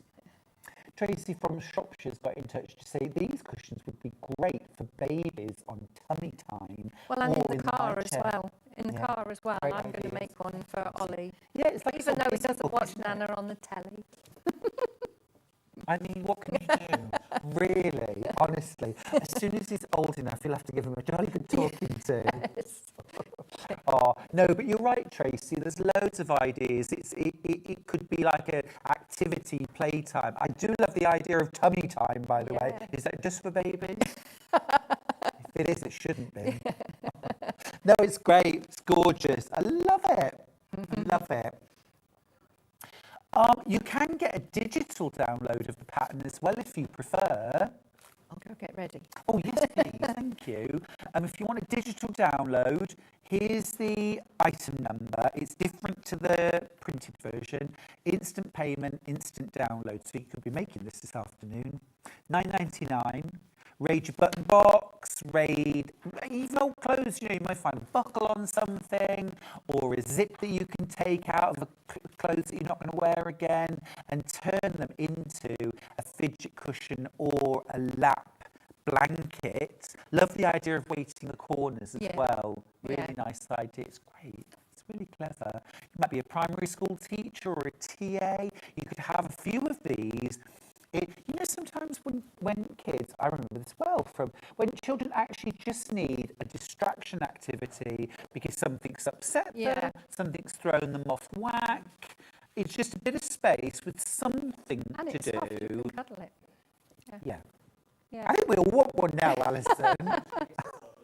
I think we all want one now. Right, let's go to demo. Okie dokie. If we may. Yes. Well, as I said, it's basically a 9-patch. And each of the 9 squares has got an activity in it. But you start off with your squares, and your squares have some lightweight interfacing in it. You need that really because it's going to be pulled about and there's the activities on it, so you're going to do that. So you start off with your square. We'll put some interfacing on screen. I think that's a really, really smart suggestion, Alison. And then your interfacing goes on the back of your 9 squares. Yeah? That's brilliant, thank you. Okay, the interfacing goes on the back of, oh well, I'm going on to this Sorry, now. yeah, of course, yeah. So that's where you start. You've got your squares.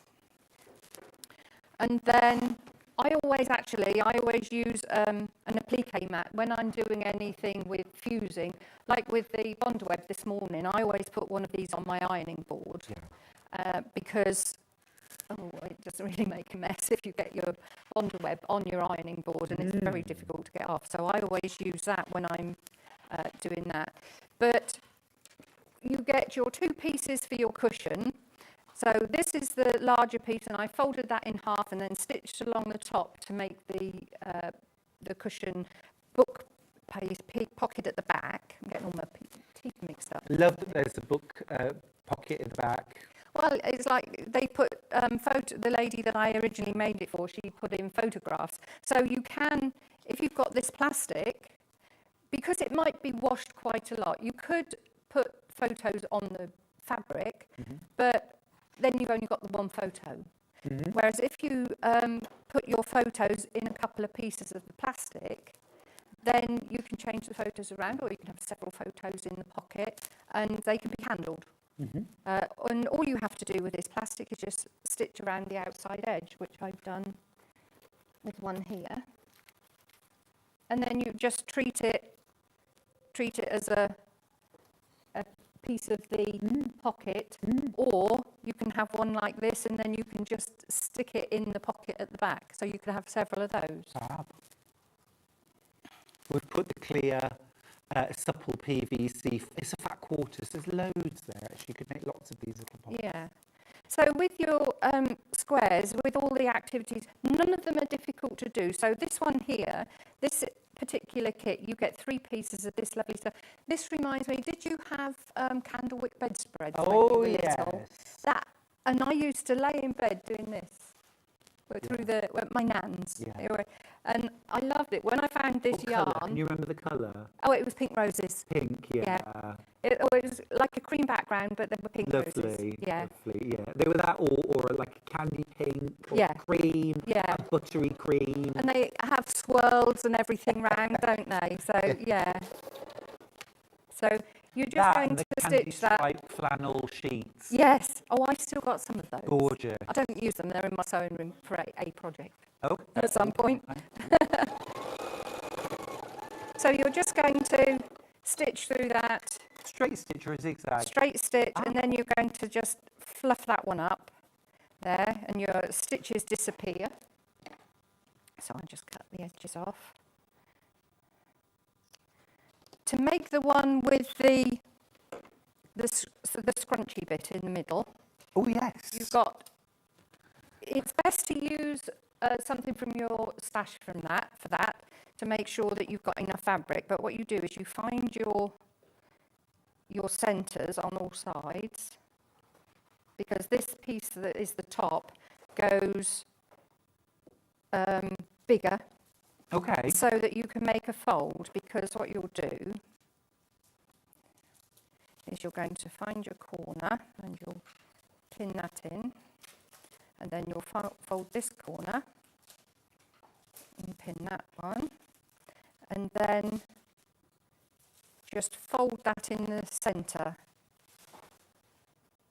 and that gives you the bit that actually takes the whatever it is you're going to make the noise with. I mean, as long as you wash them and you open them out, you can use like a packet of crisps or something like that. Fair enough. But what you need to do is you need to open it out. You don't want a bag inside. So even when you're using a bag that your kit comes in, you don't want to use that as a bag. Open it out and then scrunch it up, because when it's washed, you don't want a bag to fill up with water and then not be able to empty it. That's such a good point. I was thinking, why not a bag? Yeah, because it'll fill with water. Can you imagine? Yeah, and then it'll be on your lap.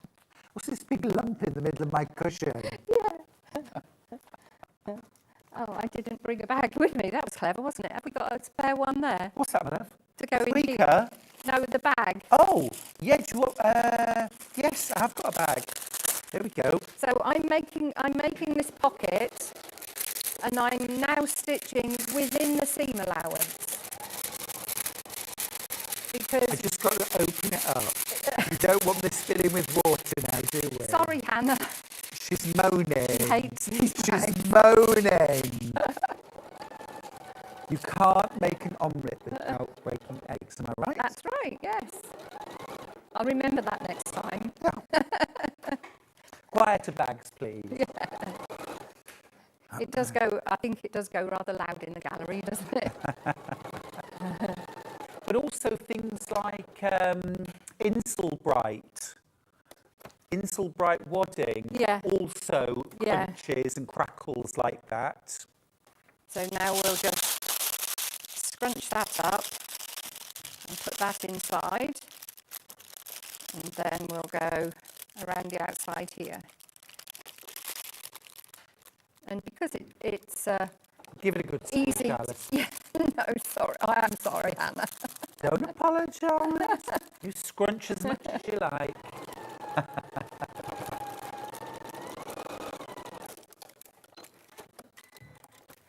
There we are. So we've got that one there. Something else I want to show you. Oh, I'll cut that off because that's not needed there. And that's not needed there. I mean, there's another bit there I could put up the top as well.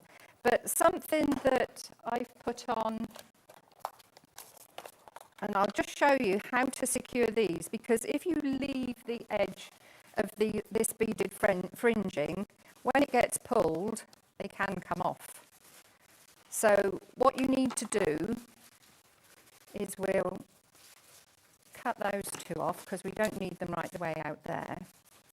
And then when you get to the bottom here, if you pull them from the bottom, you're going to take the beads off. And obviously you need to take them out so that they're away from your seam allowance. Okay. So I'm going to just take that one out there. We'll pull that one out. And what you need to do is when you're stitching them, you're going to pull these out here so that you don't get them in under your sewing machine. We don't want to hit a beaded tassel needle. No. Well, have you ever sewn sequins? I've never sewn sequins, so I don't know what it's like, but I should imagine it's a nightmare. I've never done it. Or like beaded fabric, you have to smash that with a hammer. Right, so now we've got this long one, but if that's just left like that, they will still come off. So what you do is, in the seam allowance again, is you'll do a few stitches, lift your foot and make sure that that goes over. Lift your foot, bring the thread back again. So basically you're weaving over your thread. And again, and you can do it half a dozen times, and that will secure the end of your beads so that they don't come off when they're being fiddled with. So I do that a couple more times. I suppose that's the thing, isn't it? Sew everything really, really securely. Yes. Yes. Yes. Yeah. Slightly shorter stitch length? 1.8 I use. 1.8. Yeah. I do the same actually. Yeah. Yeah. I've just added the fidget accessories to the basket, and also along with cushions, I will make a lap quilt, as some of my patients are in chairs. That's a great idea when you're saying. So I'll just take these off and do this one. A lot of people side excited as well. to make these. Sharon has a message to say, loving the fidget cushion I've ordered to make for my granddaughter. It's the blue dot one. Didn't realise it was the old pattern. How do I get the lap instructions, please? You'll have my email address on the instructions, so just give me an email and I'll send you the details through. Just mention the order number Yeah. when you message Alison, and then she can send you those instructions. Thank you. So I'll take them out of the way. I'll make sure that you have to make sure that all your activities are well out of the way for when you're actually stitching round the outside. Yes. This one here, there's several ways of doing this. This one, I'm going to put the squeaker. You put it in a little bit of wadding, make it in a little parcel of wadding so that it doesn't keep, going round the inside of the bag. But this one, I've made a little square bag. There are instructions how to do this. And then I've made a little tube, and that's going to go on there, and I'll just stitch along the top.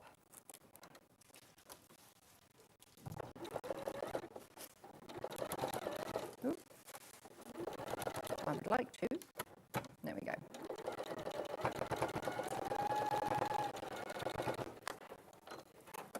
I mean, I would go backwards and forwards and secure it better, but is that the sort of thing you do as well? Short stitch and go back and forth a few times to make everything super resilient. So then when you've got, these are some of the other activities that are in some of the kits. We've got some wooden beads with some cord. We've got the zips again, and the zip pull I've put back with pins. This is a piece of ribbon with the buckle, so I've put zips in here. This one has got bells on it on a piece of ribbon, so I've put that in so that it's not going to get underneath the stitching. And we've got some ribbon here just folded, and then we've got the face. So then you've got to decide where you, I mean, I'll put this one in the centre because that's where it's easy to get to. But I mean, if you're in a car and you don't want noisy stuff, you might not want to do that. You might want to put buttons or a piece of net with some buttons or something like that. So we'll sort this out, and we've got the face there. So we've got that one there, and that one there, and this one, which is the squeaker. I'll just put that, we want that to be in about the middle, so I'll just put that there and stitch that in place.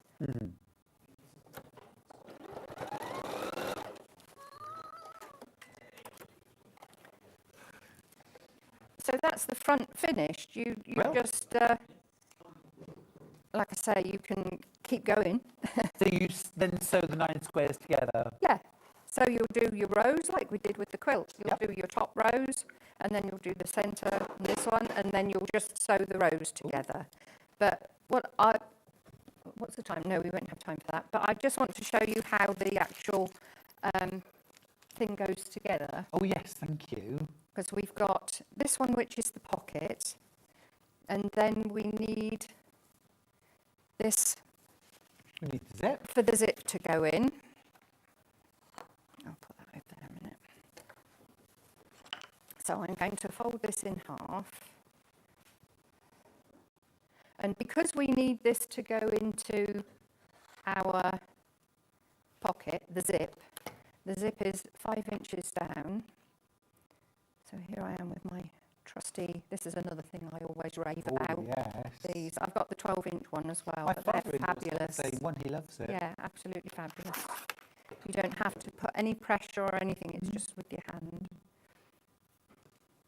So as I said, you've got the, I've got 2, I think that might have been out of your kit. Oh, there is. You can have it. But I've given you extra long zips so that, as I said, you don't have to fuss with this because you're going to leave your zip pull out until you've actually finished your stitching. Great. So I'm going to add the zip to the cut that I've just done. So I need that's it. So I've got the zipper foot on the machine. I mean, if you feel happier, you can pin this, but we tend to tele-sew, and there's a bit of wing in it, really, isn't it? It is, a little bit. The kit that Alison's using, by the way, is this one right here. You've also got the little handle at the top, so you can carry your fidget cushion around with you. Very important, that. And you've got your pocket at the back for maybe a book, or it could be a journal or photographs. You can just pop a drink in there, you know, it could be sweeties. TV remote control. Teething ring, you know, if you're making this for baby or a toddler, that could be a teething ring. Obviously, adapt more. Very popular though. If you want to get this version, be quick. There are other versions available. Gorgeous pink hearts. My particular favourite is the sort of neutral knitting themed. Fabulous panel in there, really cool. There's also, like the original, but with a black background. And then there's one of the very original ones with the blue spot on it. Remember, that doesn't have the instructions to make it up into a weighted blanket. But if you let Alison know your order number and email through to her, she will send on the details for how to make it up into a blanket. Very kind of you. So I've done one side and I've top stitched to keep the fabric away from the zip. I'm just doing the other side now.